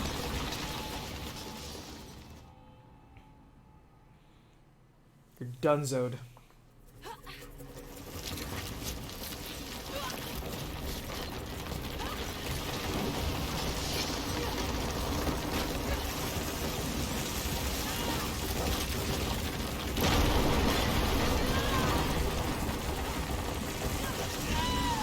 That time I jumped too early. Jumped too early on that one.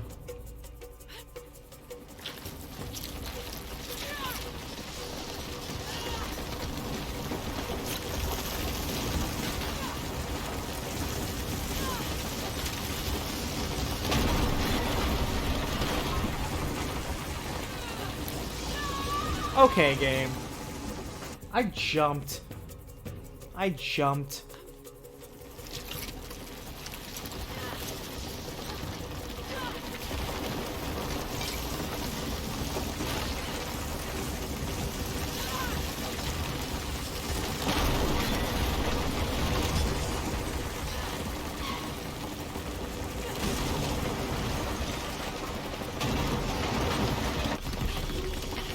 Oh my goodness.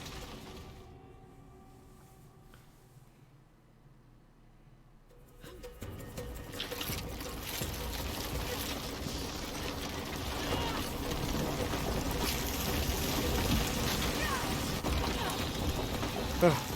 That was me getting hit by debris and sliding off the end.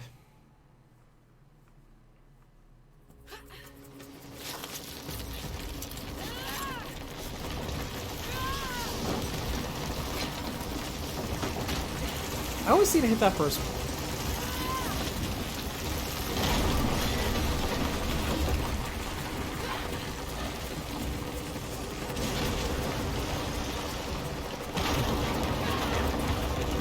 Man, this is Cardinal 1.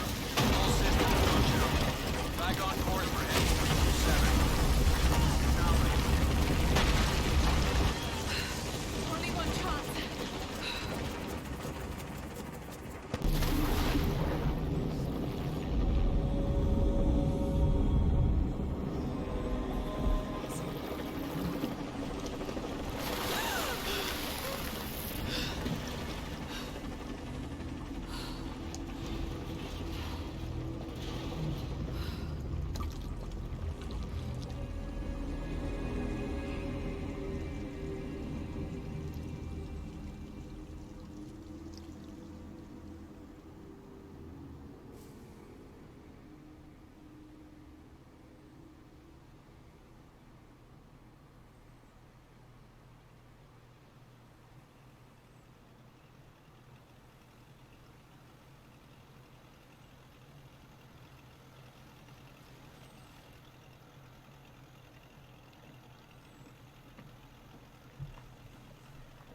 I personally don't favor White How Wolf. much longer?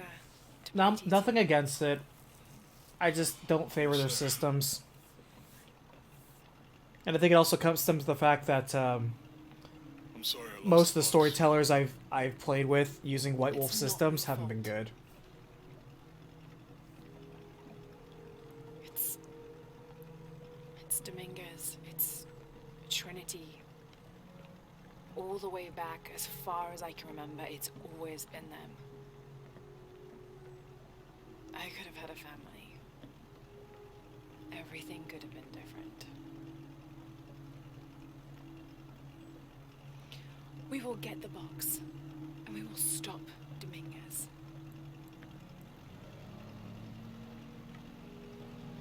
I don't know why she's regretting and pining for a life she could have almost had. She's doing a lot of stuff now.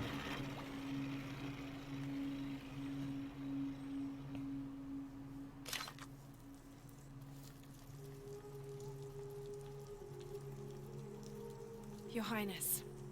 Lara. Where's the box? Amaru has it. But the death of the sun draws near. We'll get it back before he completes the ritual. This will not be easy. We'll have to adjust the plan. Please, take your time to prepare yourself. We'll gather intelligence and fighters. Thank you. I'll stay here and lend Uchu a hand. Let me know if you need anything. Okay.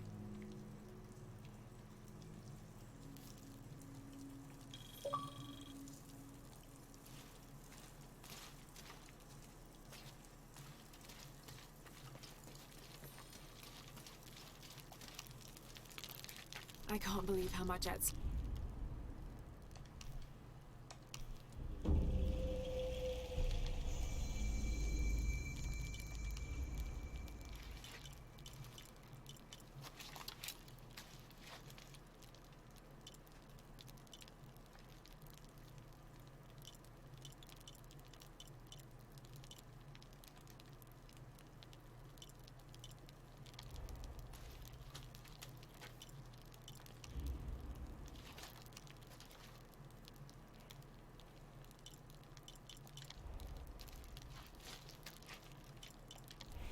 Okay. Sorry, man. I would love to do your side quest, but I'm on a bit of a schedule right now. Yeah, look at all these extra side quests that opened up, and we can't do any of them. Ah, well. Oh, point of no return. So this is it. This is the end. Wow, okay. Here we go. How is the plan coming together, Lee? We have options. Uchu? Kukulkan's army will follow the Sakpe to the Great Stone Bridge to reach the pyramid. If we approach them head-on, we have the best chance to intercept them. I don't believe anyone could ever be too experienced to play. Yes, with more experience, I've gotten more jaded, but I've never forgotten my manners. I just hope that my presence at any table doesn't intimidate the people there. If we approach head-on, I can go around the other way. What most DMs don't like is that they assume incorrectly that as a player, I also will tolerate some of their shenanigans. I'm also not afraid to walk away from a table that I don't like. I believe this is the best option. Good. Then, on your order. Too experienced to be impressed? Nah. To say I'm too experienced to be impressed, maybe my standards are a little higher, but that doesn't mean they can't be surpassed. Fun is fun, after all. Remember, for me, it's all about fun, fascinating, and fulfilling. It's always about that. Your path lies that way. Lara. If Dark is wary of the type of person who has read and memorized the monster manual, well, I am that person. But I'm not going to hold it against anybody. I'm not going to be like, hey, target that goblin. He should only have 5 more hit points. I'm not going to do that kind of shit. That stuff's stupid. Keep the sun, but you remove the shadow. Thank you.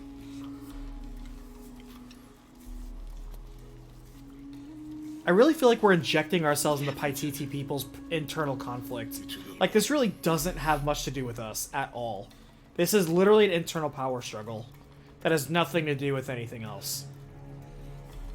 But we've injected ourselves in this situation.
Jonah, I made it. I see the bridge.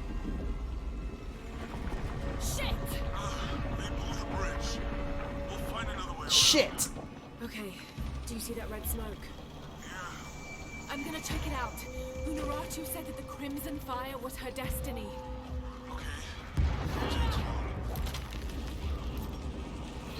Commander, this is Cardinal 2. Whoa, what the hell? I totally hit that wall. Come on, man. Game. Ugh. Okay, do you see that red smoke? Yeah, no problem, Dark. We're always here to help you out. Like I said, DMing is never an easy responsibility. It's mostly a thankless job. And it involves a lot more parenting and public speaking than most people give it credit for. Good. Team leaders coordinate with vehicular support. Cardinal 2, hear their eyes. Copy that. Remember, people, any structural opening is a potential enemy vector.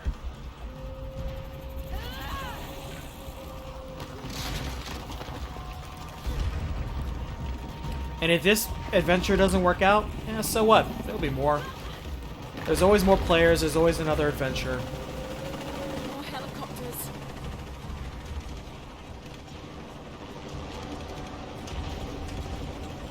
Shield, Trinity's hunting them. This is Cardinal 8. Visual on hostiles. Changing course heading to 105.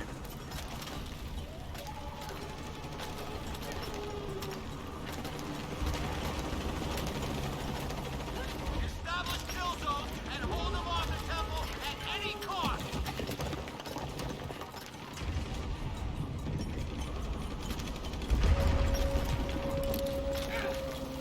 Good progress in all sectors. We are losing a lot of people. All units, stay away from the walls. Stick with your comrades. Overlap your fields of fire.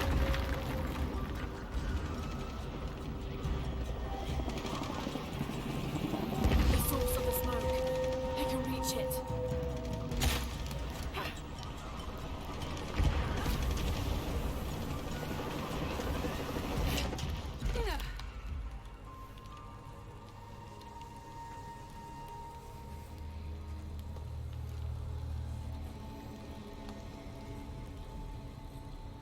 When the Crimson Fire smokes, seek your mirror. Was this Unaratu's destiny?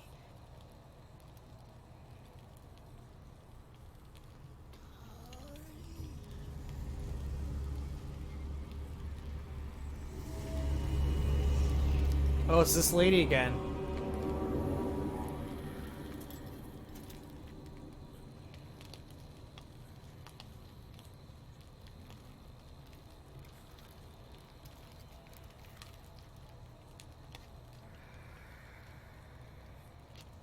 You're the Crimson Fire.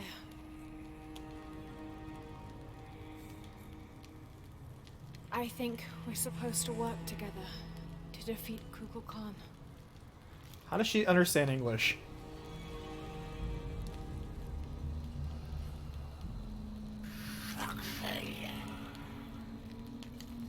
Isha.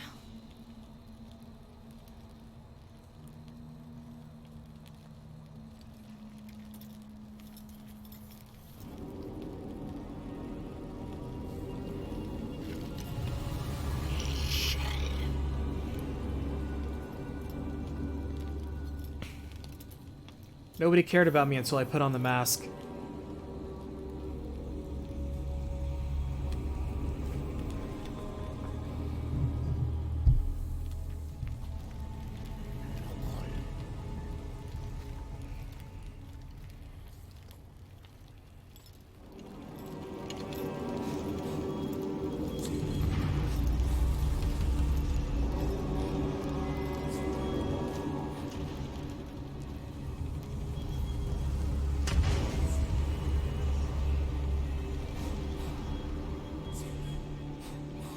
I'm still a little unclear what these guys are trying to do or protect.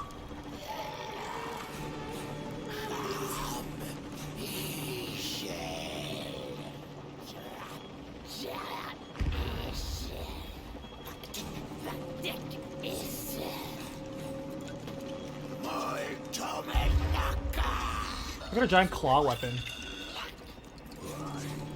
Look at that thing. That's a claw.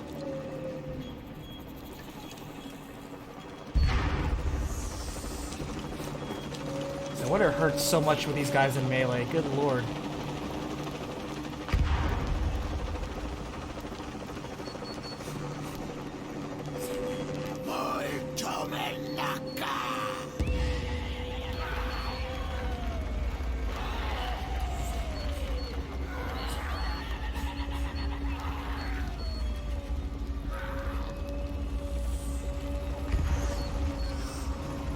Alright, so we're gonna team up and kill this guy?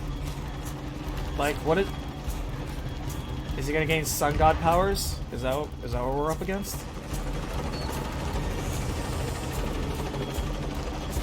Jonah, changing plans. I'm bringing reinforcements.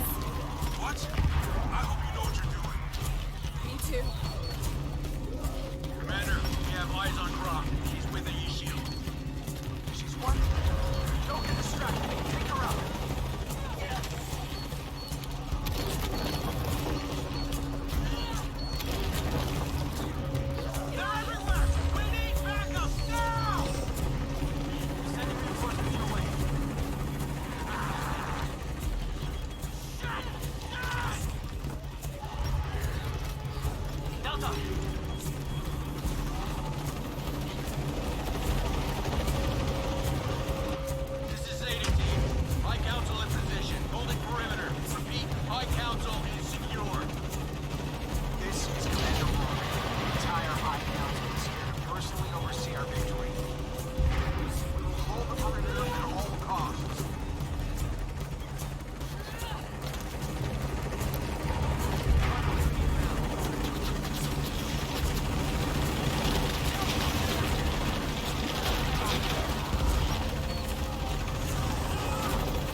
Get him, Claw Man.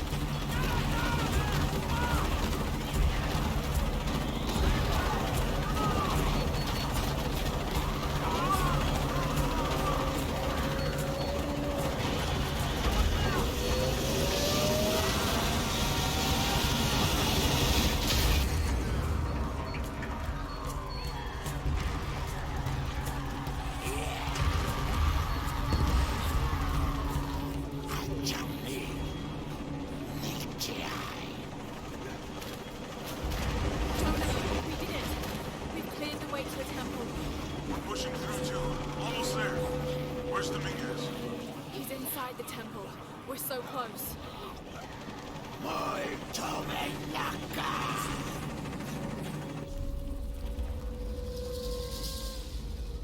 Thank you, Kukulkan, for this gift of renewal. We are prepared to receive. I don't have slots, by the way, for dark. To me, I just like, alright, well, who's interested and who can commit? Because when I actually put down a schedule that I want people to commit to, that will determine who's able to come or not. I'm willing to work with pretty much anyone. They're with you. This ritual is mine to complete. They've chosen wrong. It's all wrong. No! It was always theirs. Give us the box. No. Never. I must protect Paititi. We all create destiny. Not just you. All of us. Together.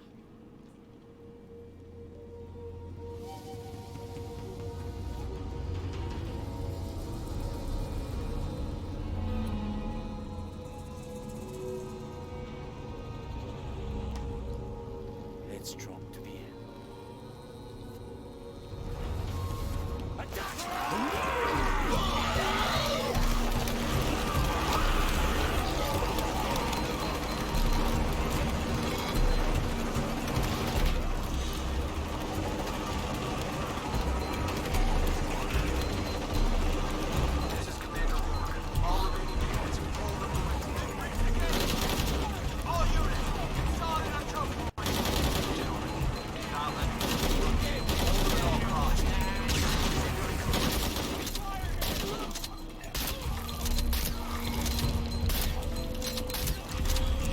This is Rourke. When the ritual is completed, you will all be saved. And those who you can't stop us, Croc. We're all here. Challenge accepted. It's gone.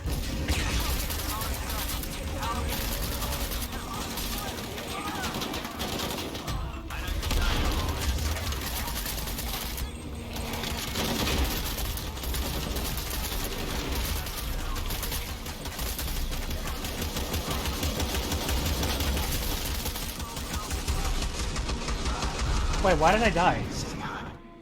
What killed me? Don't tell me it was the gun. Can't stop us, Croc. We're all here.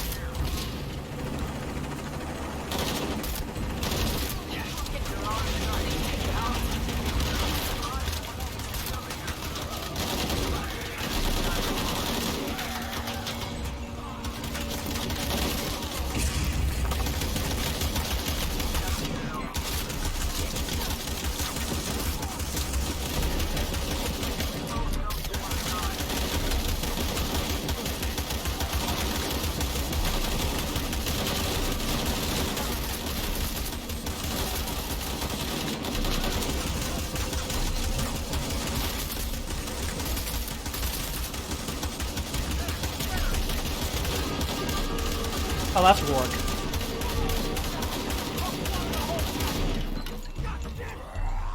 This is Paladin 1. I'm surrounded. Out of ammo. No! Please! No! Ah, so we don't even get to kill Rourke. He gets killed by the Queen Lady. Alright, cool.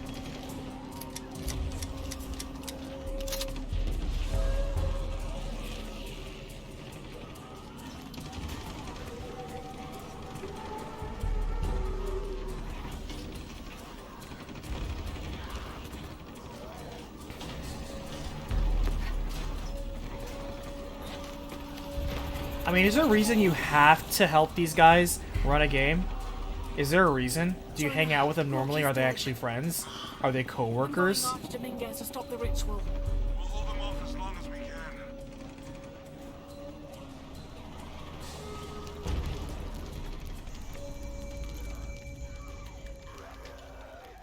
Oh, so we can gear up now. Alright, so how do we want to roll for the final fight?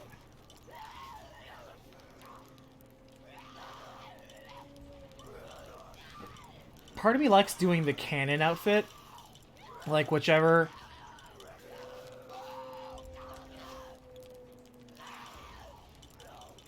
What defense, though?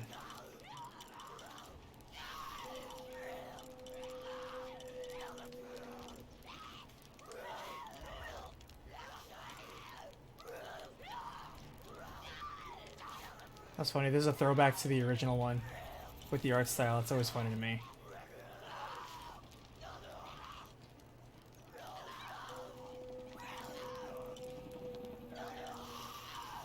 I'm trying to think. What was like the default?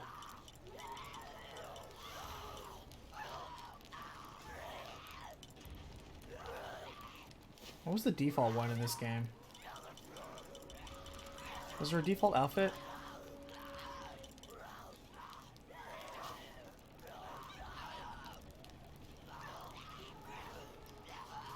I like how this is a modern take on her classic outfit.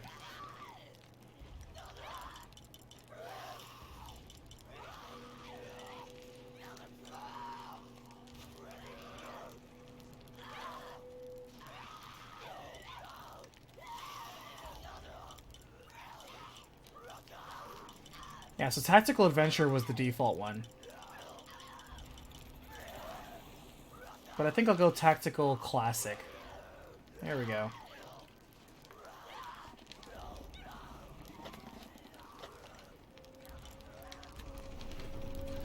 I'm always a sucker for finishing the final fight wearing a cannon outfit or using the cannon weapons. To me, like, because in the final cutscenes, the way you want to look is, you want to look for the part.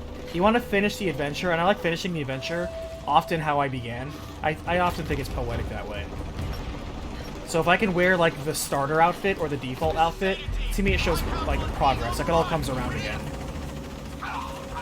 Even if there's tactically a better option. Or if there's, like, ultimate gear, if there's, like, ultimate armor or ultimate gear, I like to wear that.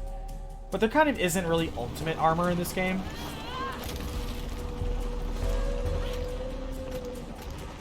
So I'm gonna go with this one. So the High Council's being killed right now. So Trinity's done?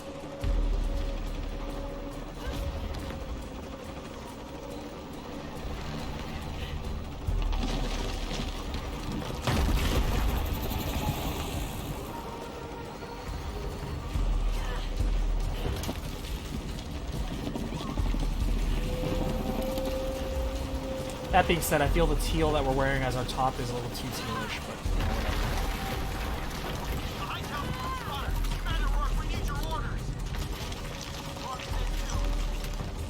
What? That hula fuck's in charge! Fall back! Fall back! All units, fall back! What about the perimeter? There is no perimeter! Everyone's dead! Dead! They're all dead! That's my favorite lines from Mission Impossible.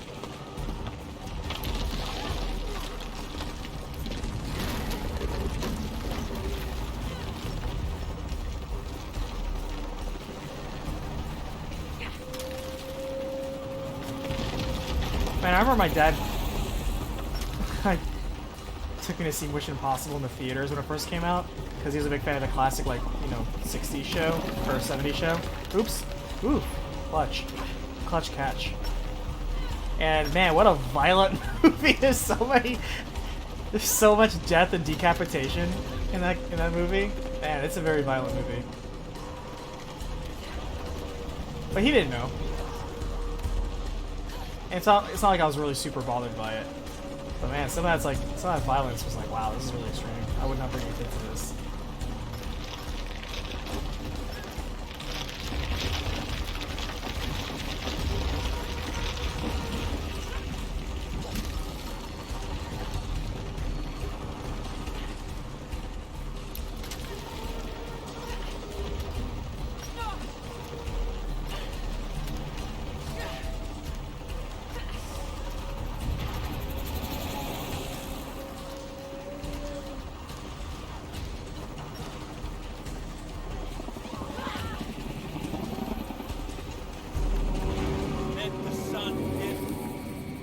Darkness erase the world we have known. Let the shadow pass. and the light shine again on the world of our The shadow of the creation. Tomb Raider. Somebody say it. That is very suggestive. The power of the sun is in my hand. Say it. The power of Kukulkan. Close enough.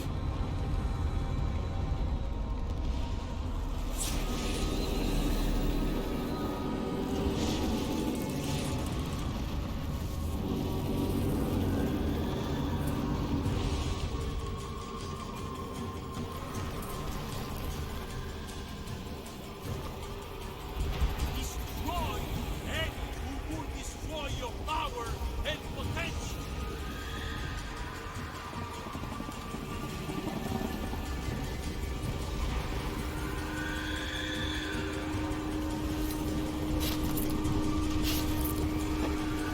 Kukulkan, protect us, guide us, help us reshape and create, empower and elevate.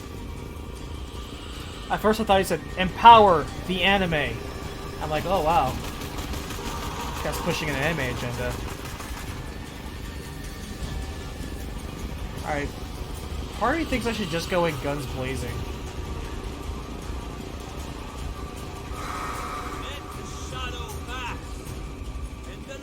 Oh, these guys are too entranced, they can't see me.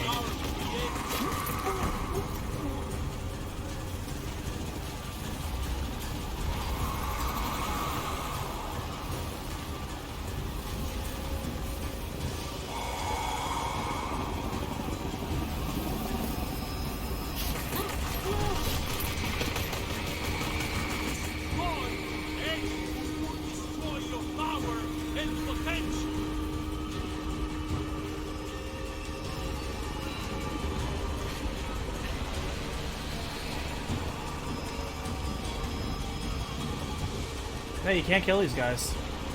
Then... They have to release the energy trapped inside them. Kukulkan, protect us, guide us, help us shape and create, empower and elevate.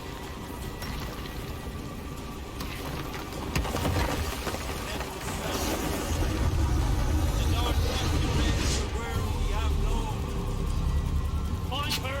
She must not interfere. Man, these guys just teleport onto the scene.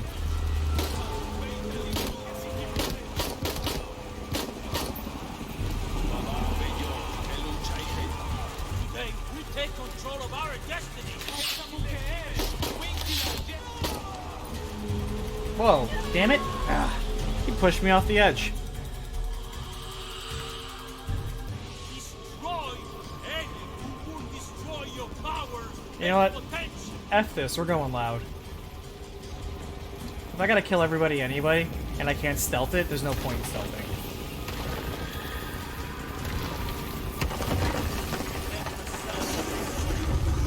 The dark is the world we have known.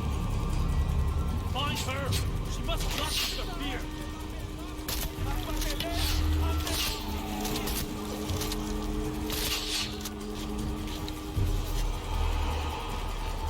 We take control of our destiny. Man, these guys just take so much damage.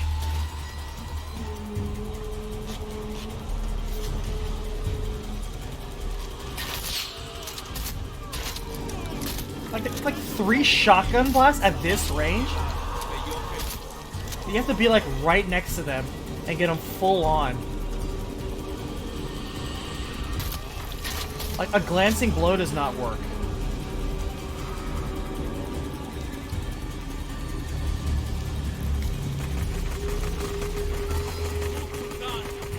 Protect us. Guide us. Help us. What? Why is my control desyncing all of a sudden? Reconnect.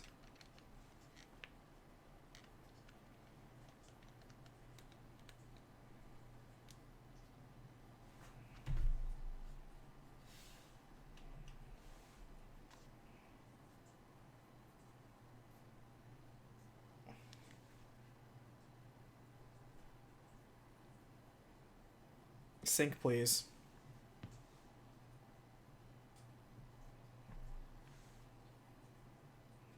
Man, really? Alright, I guess I gotta cable it up.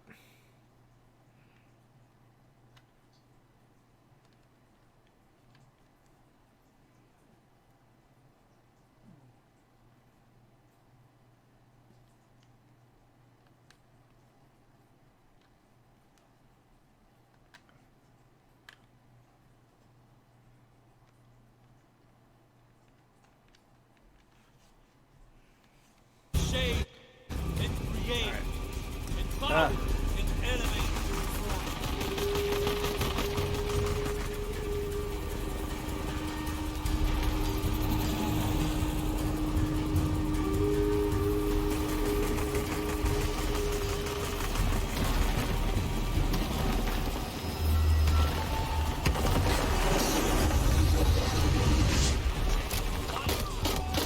Why did Laura suddenly put away her gun? That was because I'm out of ammo.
Nothing will stop me.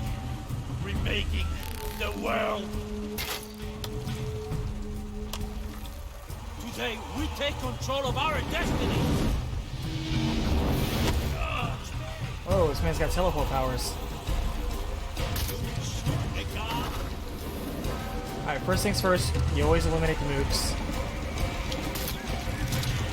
Man, fuck this guy.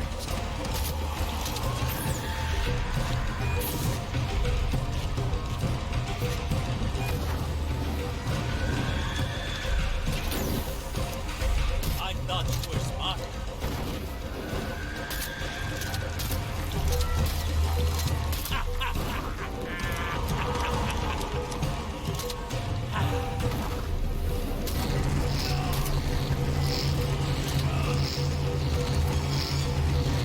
Am I supposed to do something?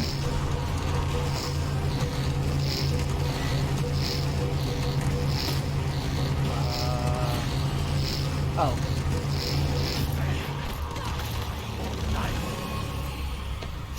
Can't match a god. I have allowed you to live.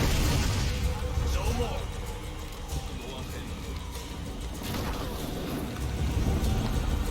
Okay.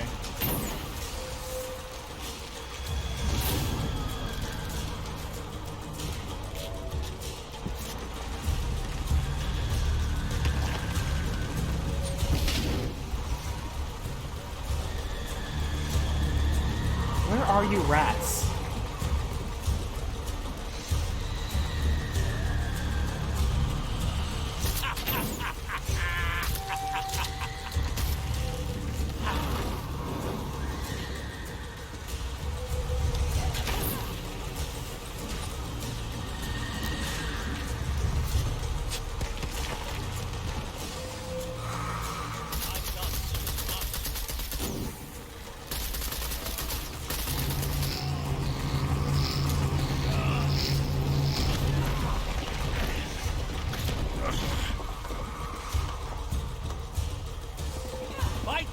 Oh, I'm getting some powers too.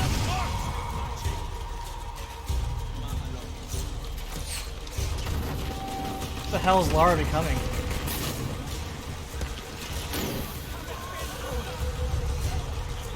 Oh, did I just ash that guy? I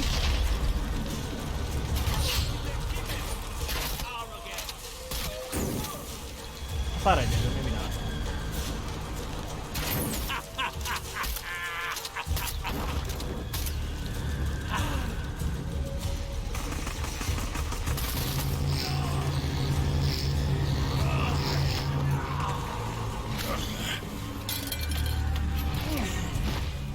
Attack all you want. That will only make me stronger.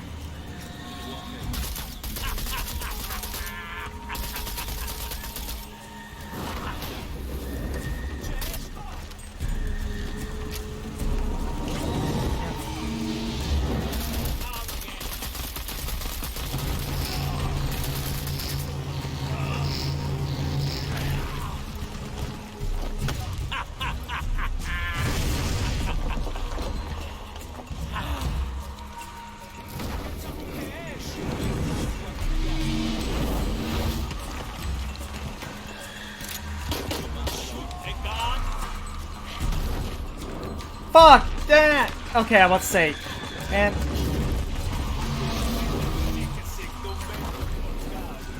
God, how did that kill me? I was at full health. I just healed. Okay, good. I'm glad it reset that. I was like, man, I'm not doing that whole fucking fight again. That's some bullshit.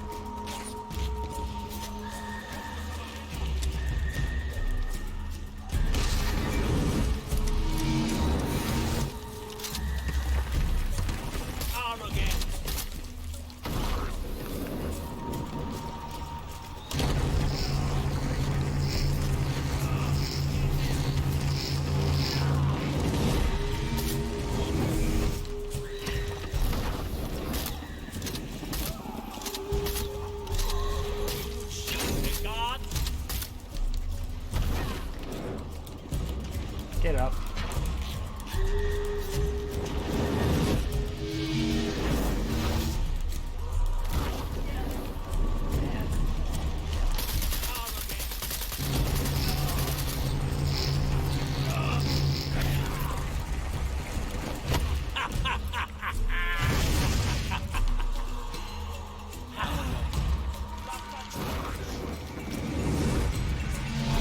I thought you were smart.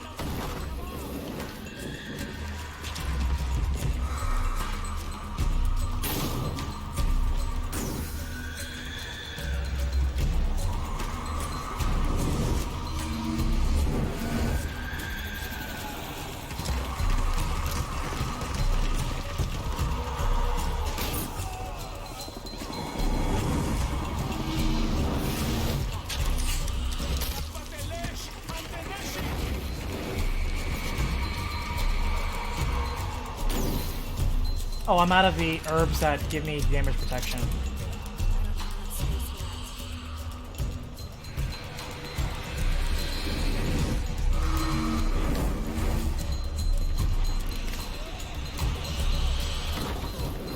Okay, game. Like, every attack he does puts me in critical.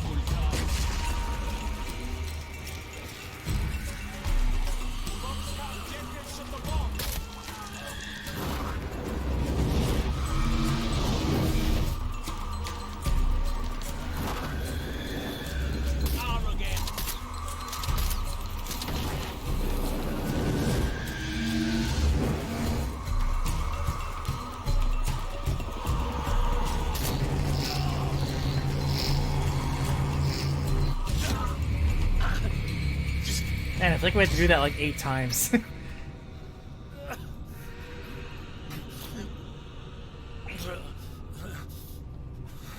sorry.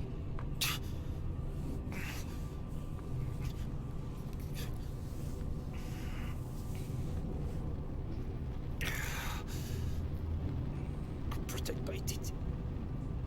No thanks. Please. Please, Lara. I will.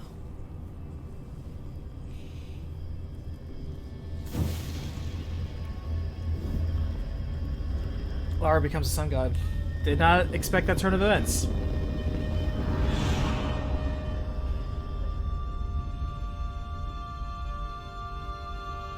Lara's evolving from jungle murder monster to jungle murder god. To claim her treasure, the adventurer, Lara Croft, must have lit the king. Sun goddess, yeah. Touche. I think the king might have something to say about that. My loves! Will you hold still for a second? Yes, my white queen. One.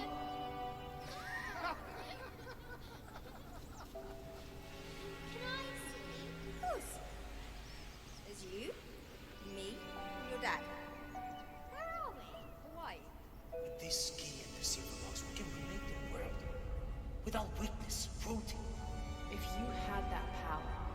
Oh, yeah, this is that tempting you with fate kind of deal. Brave girl, who is not expecting a jaguar attack.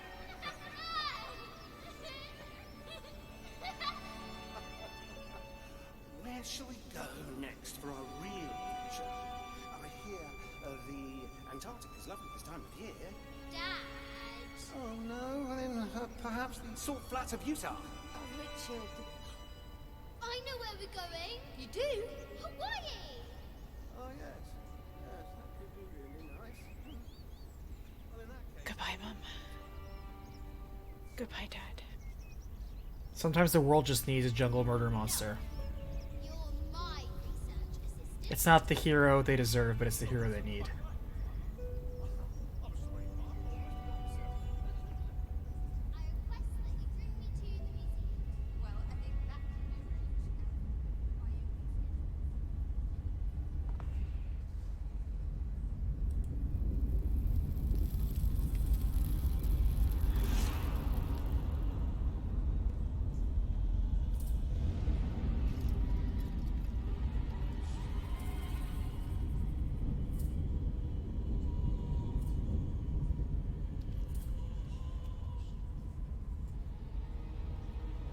When the catastrophes come, the god Kukulkan must be sacrificed to power the sun.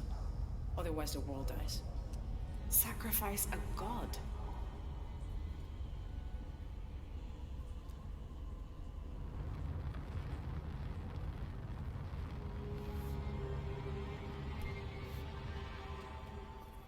The sacrifice is my duty. But if my training fails me, the Crimson Fire will guide me and hold me to my promise. Wow, this is unexpected. I like this world. It's not perfect. But everything I love now is in it. After today, the eclipse will no longer represent us. We keep the sun, but you remove the shadow. Protect by it. Please. Please. I will.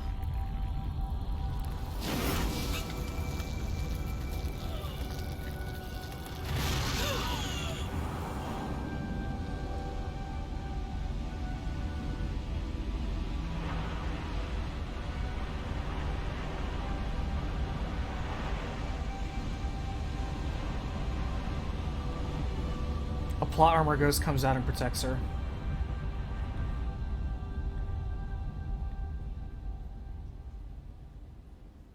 Now we have to fight Sephiroth.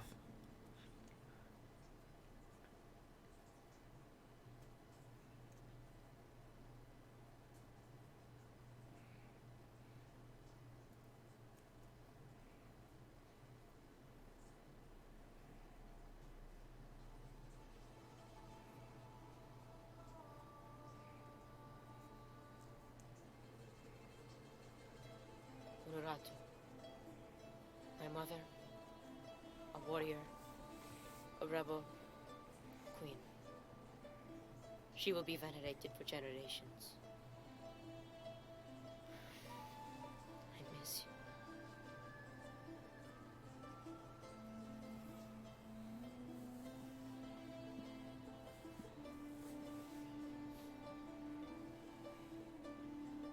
Now, we will heed her spirit to reunite Paititi.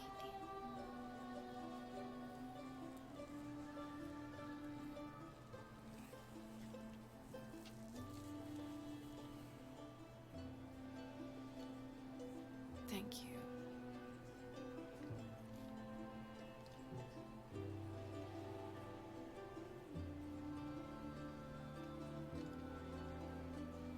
So I'm head back to Kwakiaku tomorrow.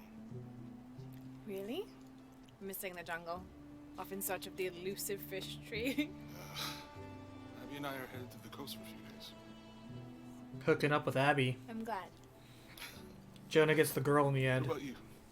I think I'll stay here for a while longer. And restore a few more artifacts? I don't know. So around the time you were like a sun goddess, So what will you do? you were like divine power and stopped an apocalypse. I don't know. Etzli will help me figure it out. He'll let me know what Paititi needs to rebuild. Wow. I'm done searching. I want to be around the living. Alright. Don't you have to pack or something? Now you are stuck with me till tomorrow. You're welcome to stay as long as you wish, Lara. Safe travels, Jonah. Once Paititi is restored, perhaps I can join you and learn more about the world beyond Paititi. Anytime. You just say the word. You too, Uchu? If he wants to. So, Jonah, Lara tells me you have a girlfriend. We will come to the wedding. Etzli, why don't you show me the plans for the Yes. Dark looking at your comment, but without repeating it. Quite the adventure. I'd say so. I would not suggest doing anything so malicious, because if that could in any way be traced back to you, there would be further legal repercussions, and I would not recommend it. Alright, Shadow of the Tomb Raider, we completed this battlefield. On time, too. We might have been able to squeeze in one more dungeon, but honestly, the dungeons we got so far are fantastic, and that's the thing I want to say, that out of the...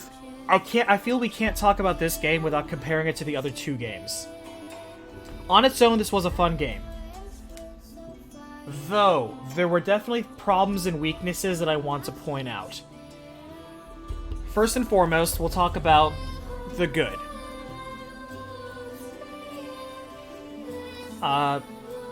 This game had fantastic dungeon design.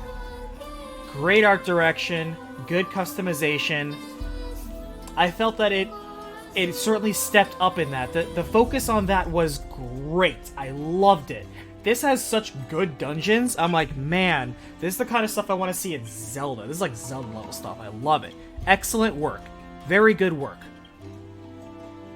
Combat was okay.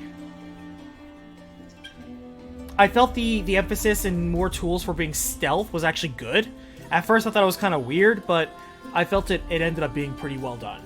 A lot of the stealth segments and forced stealth segments were fine. Didn't like the underwater stealth segments, but whatever. The game focused a lot on verticality as well as adding the underwater areas. The verticality parts were good. They were great. Underwater parts, maybe not so much. I could have done without those. The biggest weakness I feel in this game that... And I remember Marina saying that this was like, a lot of people didn't really like this one a lot. I feel that it's because the story wasn't that compelling.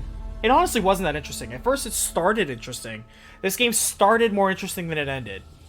It started with Lara made a horrible mistake, got a lot of people killed, her own pursuits was unfocused, and she could have led to the apocalypse. But we kind of didn't explore that direction. The focus shifted from Lara to the state of the people of Taititi and their internal power struggle, which to me just wasn't as remotely interesting. Most of the characters weren't that compelling or interesting. I wasn't super attached to any of them. I wasn't really invested in that town or people, and I don't really understand why Lara might have been either. So I felt that the story was weak. They started in one direction I felt could have been strong. They could have had more character development between her and Jonah. Like I said, the parts where they were examining her as a person were more interesting. When they started doing that in the first game and a little bit in the second game, I was like, this is a good path, we should keep on this, and they didn't. With how many tombs she has raided, I am surprised that nobody called her the Tomb Raider. Oh, they're showing us scenes from the second game. Interesting. That's kind of weird. Oh no, that was in Siberia, was it? I forgot we were in Siberia for like one level in the very beginning. I don't remember if we fought a bear, though.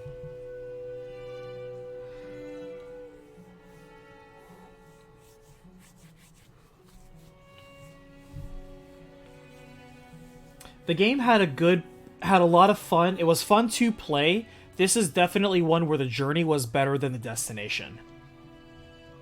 The overall story was kind of devolving into a situation where I can't say I was too invested in the story or the characters, which is a shame. I felt it was a step back. The environments were certainly larger, but the denseness of the forest I felt detracted. I know it was a design choice to make it to where you cannot see climbable surfaces. They got rid of that. And while that's true, there's less hand-holding in this game, you could have still made it a little bit more manageable by having some of like the climbable rocks not blend in to the regular rocks you cannot climb. There's so many times when I'm leaping to something, I'm like, I feel I should climb this. And it's like, nope, you cannot climb this. It's not a climbable surface. But there's not really a way to tell until you try. I felt that added a little bit more frustration that could have been avoided. The fact that there wasn't really a central antagonist, like, yes, you have Amaru and you wanted to become a sun god, but it was for a reason that really wasn't that super involved in you, really. The whole strife between Lara and figuring out her father's killer and resolving a strife with Trinity it felt like a backseat. It felt like it was a B plot, and it wasn't a primary motivation. When I kind of felt it should have been. I felt a lot of that undermined a lot of the reasons why we were doing something, even though what we were doing was pretty fun and entertaining. Like I said, the gameplay in this was great. The design for a lot of it was great. But the narrative focus and the context leading up to that, not great.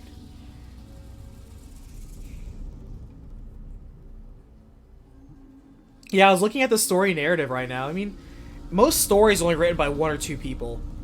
Sometimes they have a backup staff, but it's usually primarily written by one or two people.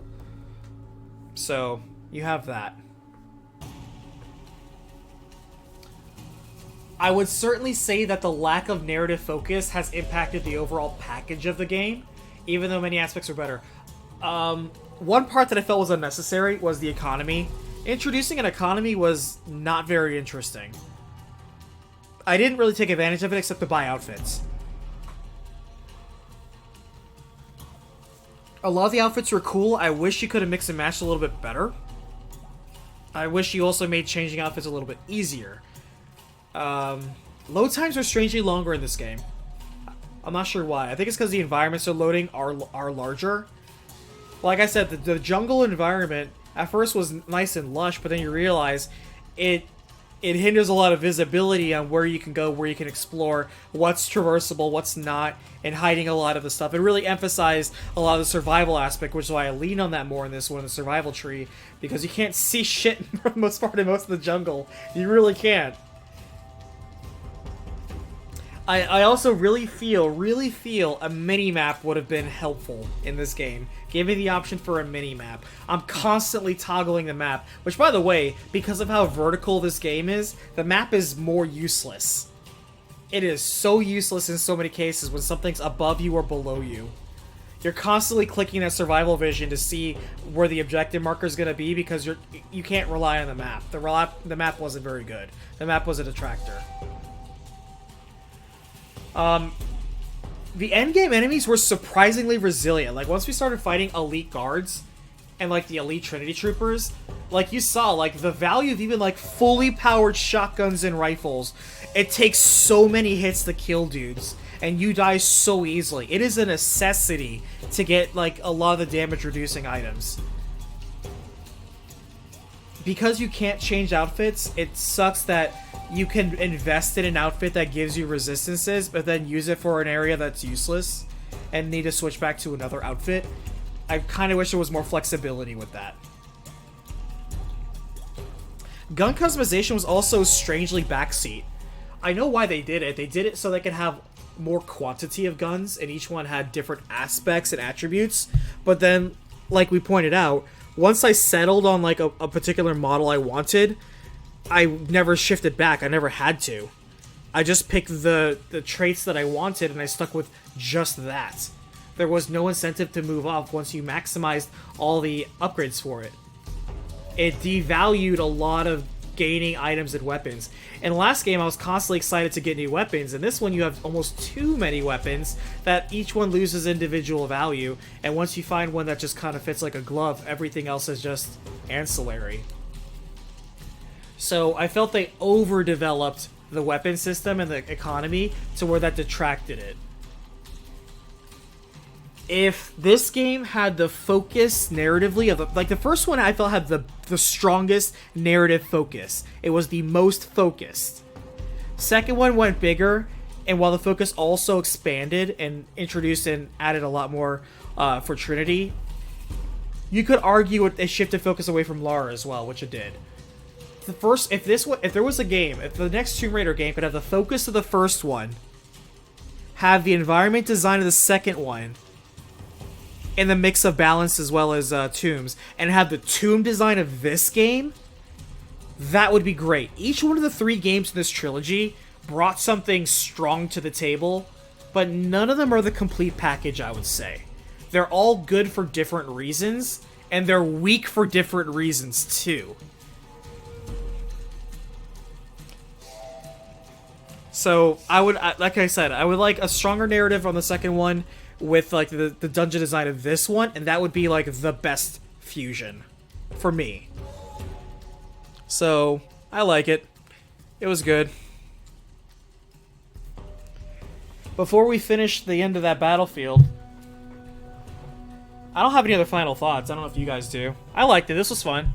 I do not at all think this was a waste of time. I enjoyed this entire trilogy. Was great. Well, I'll say it was very good. I wouldn't say it was great. There are too many flaws for it to be considered great. But I did have a lot of fun, and I thought it was very good. It's just each of them had things that needed to be tweaked a little bit. But yeah, it was very good. It just wasn't great. It could be great. I can see the potential, like, cherry pick this part from this game, cherry pick this part from this game, mix it together. You have the ingredients. Now you just gotta nail that recipe. You have the ingredients. But I'm always concerned about Square Enix, because Square Enix, year after year, has taken more and more away from Eidos, I feel. And I don't know what they're gonna do with it. I would want them to continue Tomb Raider. It is, first of all, an industry icon. Like, Tomb Raider, like, you can't just kill Tomb Raider. Especially when you have 3 good games in a row. Just because they're not selling bonkers like Final Fantasy VII Remake or something. Like, come on, let's be real. But yeah. New ideas were introduced in each game. That's a good point, Nanomaster. New ideas were brought in each game. And you have to applaud them for trying something new. They didn't get stuck in a rut. It would have been so easy. But they didn't. And I'm kind of glad they did. Especially some of those side dungeons. Man, some of those side dungeons were so much better than the main dungeons. They were full of so many interesting ideas. I'm gonna probably, like, write some of them down as, like, future dungeon ideas. I'm like, oh, that's such a good idea. That's so great. By the way, Dark, that's one of the reasons why I like doing dungeons with low-level PCs. Because then they don't have as many tools, and so they have to rely on their own ingenuity and skill to get past problems and obstacles. They can't just magic away or brute force their way through most things. But, yeah. Good game. Good game. Needs a little bit of improvement, but good game. I definitely don't think this was a bad game. I think it came out at a bad time. It came out spring of last year and was quickly overshadowed by a lot of games. Like, I think this was, like, immediately overshadowed by, gosh, what came out beginning of last year? Crap. What were some of the big games of 2019? You should know because we played them all. There was Control. There was Devil May Cry 5. Let's see. I know Death Stranding was like middle. Sekiro came out beginning of last year. Sekiro was an early release, you're right. So, I think this came out like a couple weeks before Sekiro. And, you know, people look at that and, I don't know. They gave more claim to Sekiro. Go figure. I would much rather play this game again and get completion than I would for, say, Sekiro. So there's that. But that's neither here nor there. As promised, I'm going to give you guys a sneak peek on the recap. This is the preamble, like I often do. Let's see. And the recap notes just like recap 100. But released in 2012 on a college laptop, Recapitation would be a narrated series of condensed yet complete story summaries. Created by Nick DeJesus, the name would be a portmanteau combining the words recapitulation and decapitation to convey a more visceral image of cutting down a lengthy plot into a dry... No, wait, hold on. I misread that. Created by Nick DeJesus, the name would be a portmanteau combining the words recapitulation and decapitation to convey a more visceral image of cutting down lengthy plots in a dry and straightforward manner. And I added an extra word that I'm going to delete. In the beginning, wanting to share the story of the first Kingdom Hearts game with a friend, Nick was dissatisfied with the synopsis videos already out, which focus on production values, humor, and short runtimes over context, details, and continuity. After producing an amateur video of his own, support from Reddit and YouTube communities noticed and positively received the project, encouraging Nick to continue producing more videos in the same format, naming the series Recapitation. Though primarily covering RPGs, Recapitation has branched out to include horror, action, shooter, and even visual novel titles. The story only gets larger from here, so let's cut it down to size with the Recapitation. I read that a little fast, but, you know, it's the rough draft, and I think I'm mostly going to keep with that. And then at the very end, you always have to segment it with, Recapitation has enjoyed the success of releasing over 100 videos in time. So there you go.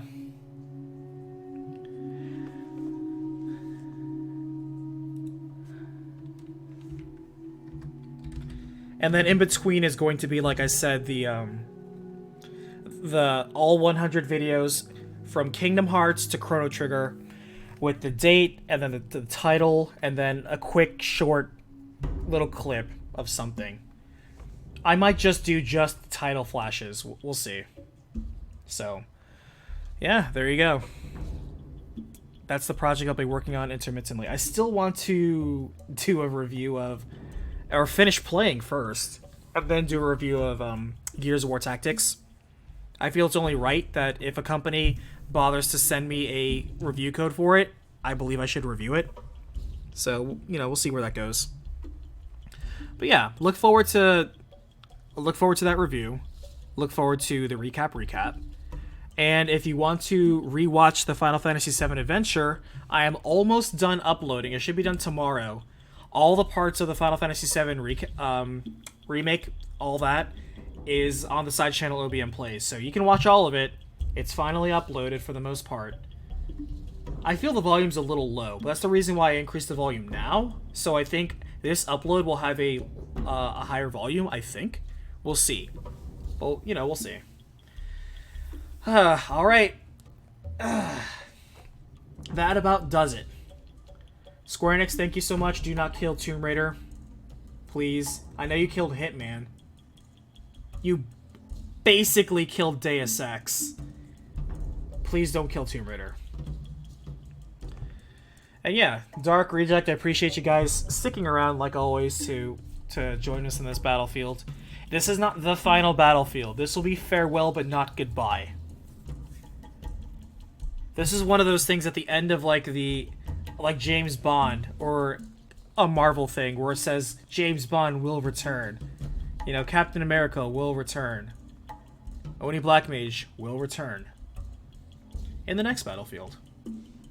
I just hope it's not 2 months.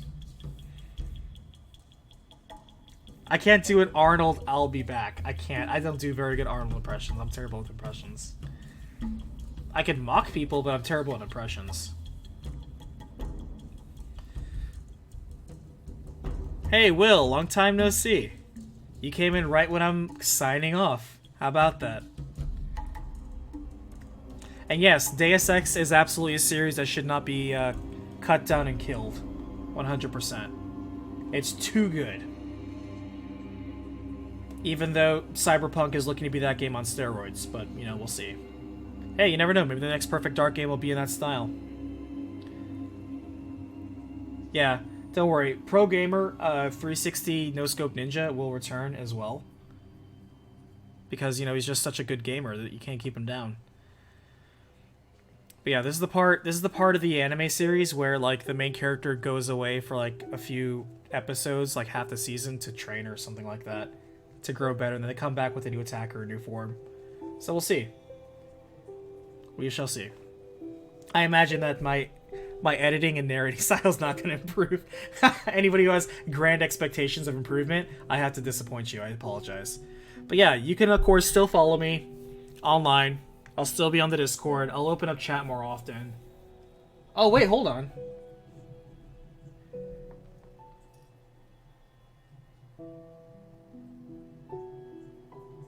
Oh, this is like final words saying that Laura is now the Tomb Raider. She's gone from Survivor to the Tomb Raider. Yeah, you're right.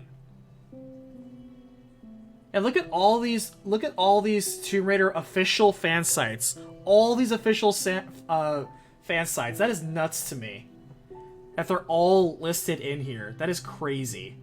You cannot kill a franchise that has this amount of devotion for so long. Let's be real.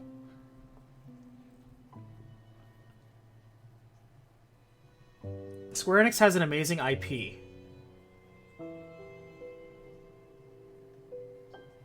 Special thanks to our Jaguars, Janice and Juanita. Funny. Maybe it's Yanis and Juanita. Could be wrong. We are eternally grateful for all the fans, old and new, who have come on this journey with us.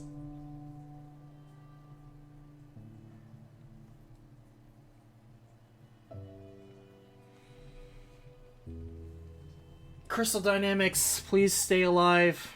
Don't be killed by Square Enix, please. Yeah, this game I felt was underappreciated last year. Underappreciated. Great game, would recommend. If you like dungeoneering. And jungle murder monsters. Yeah, nice One Piece reference.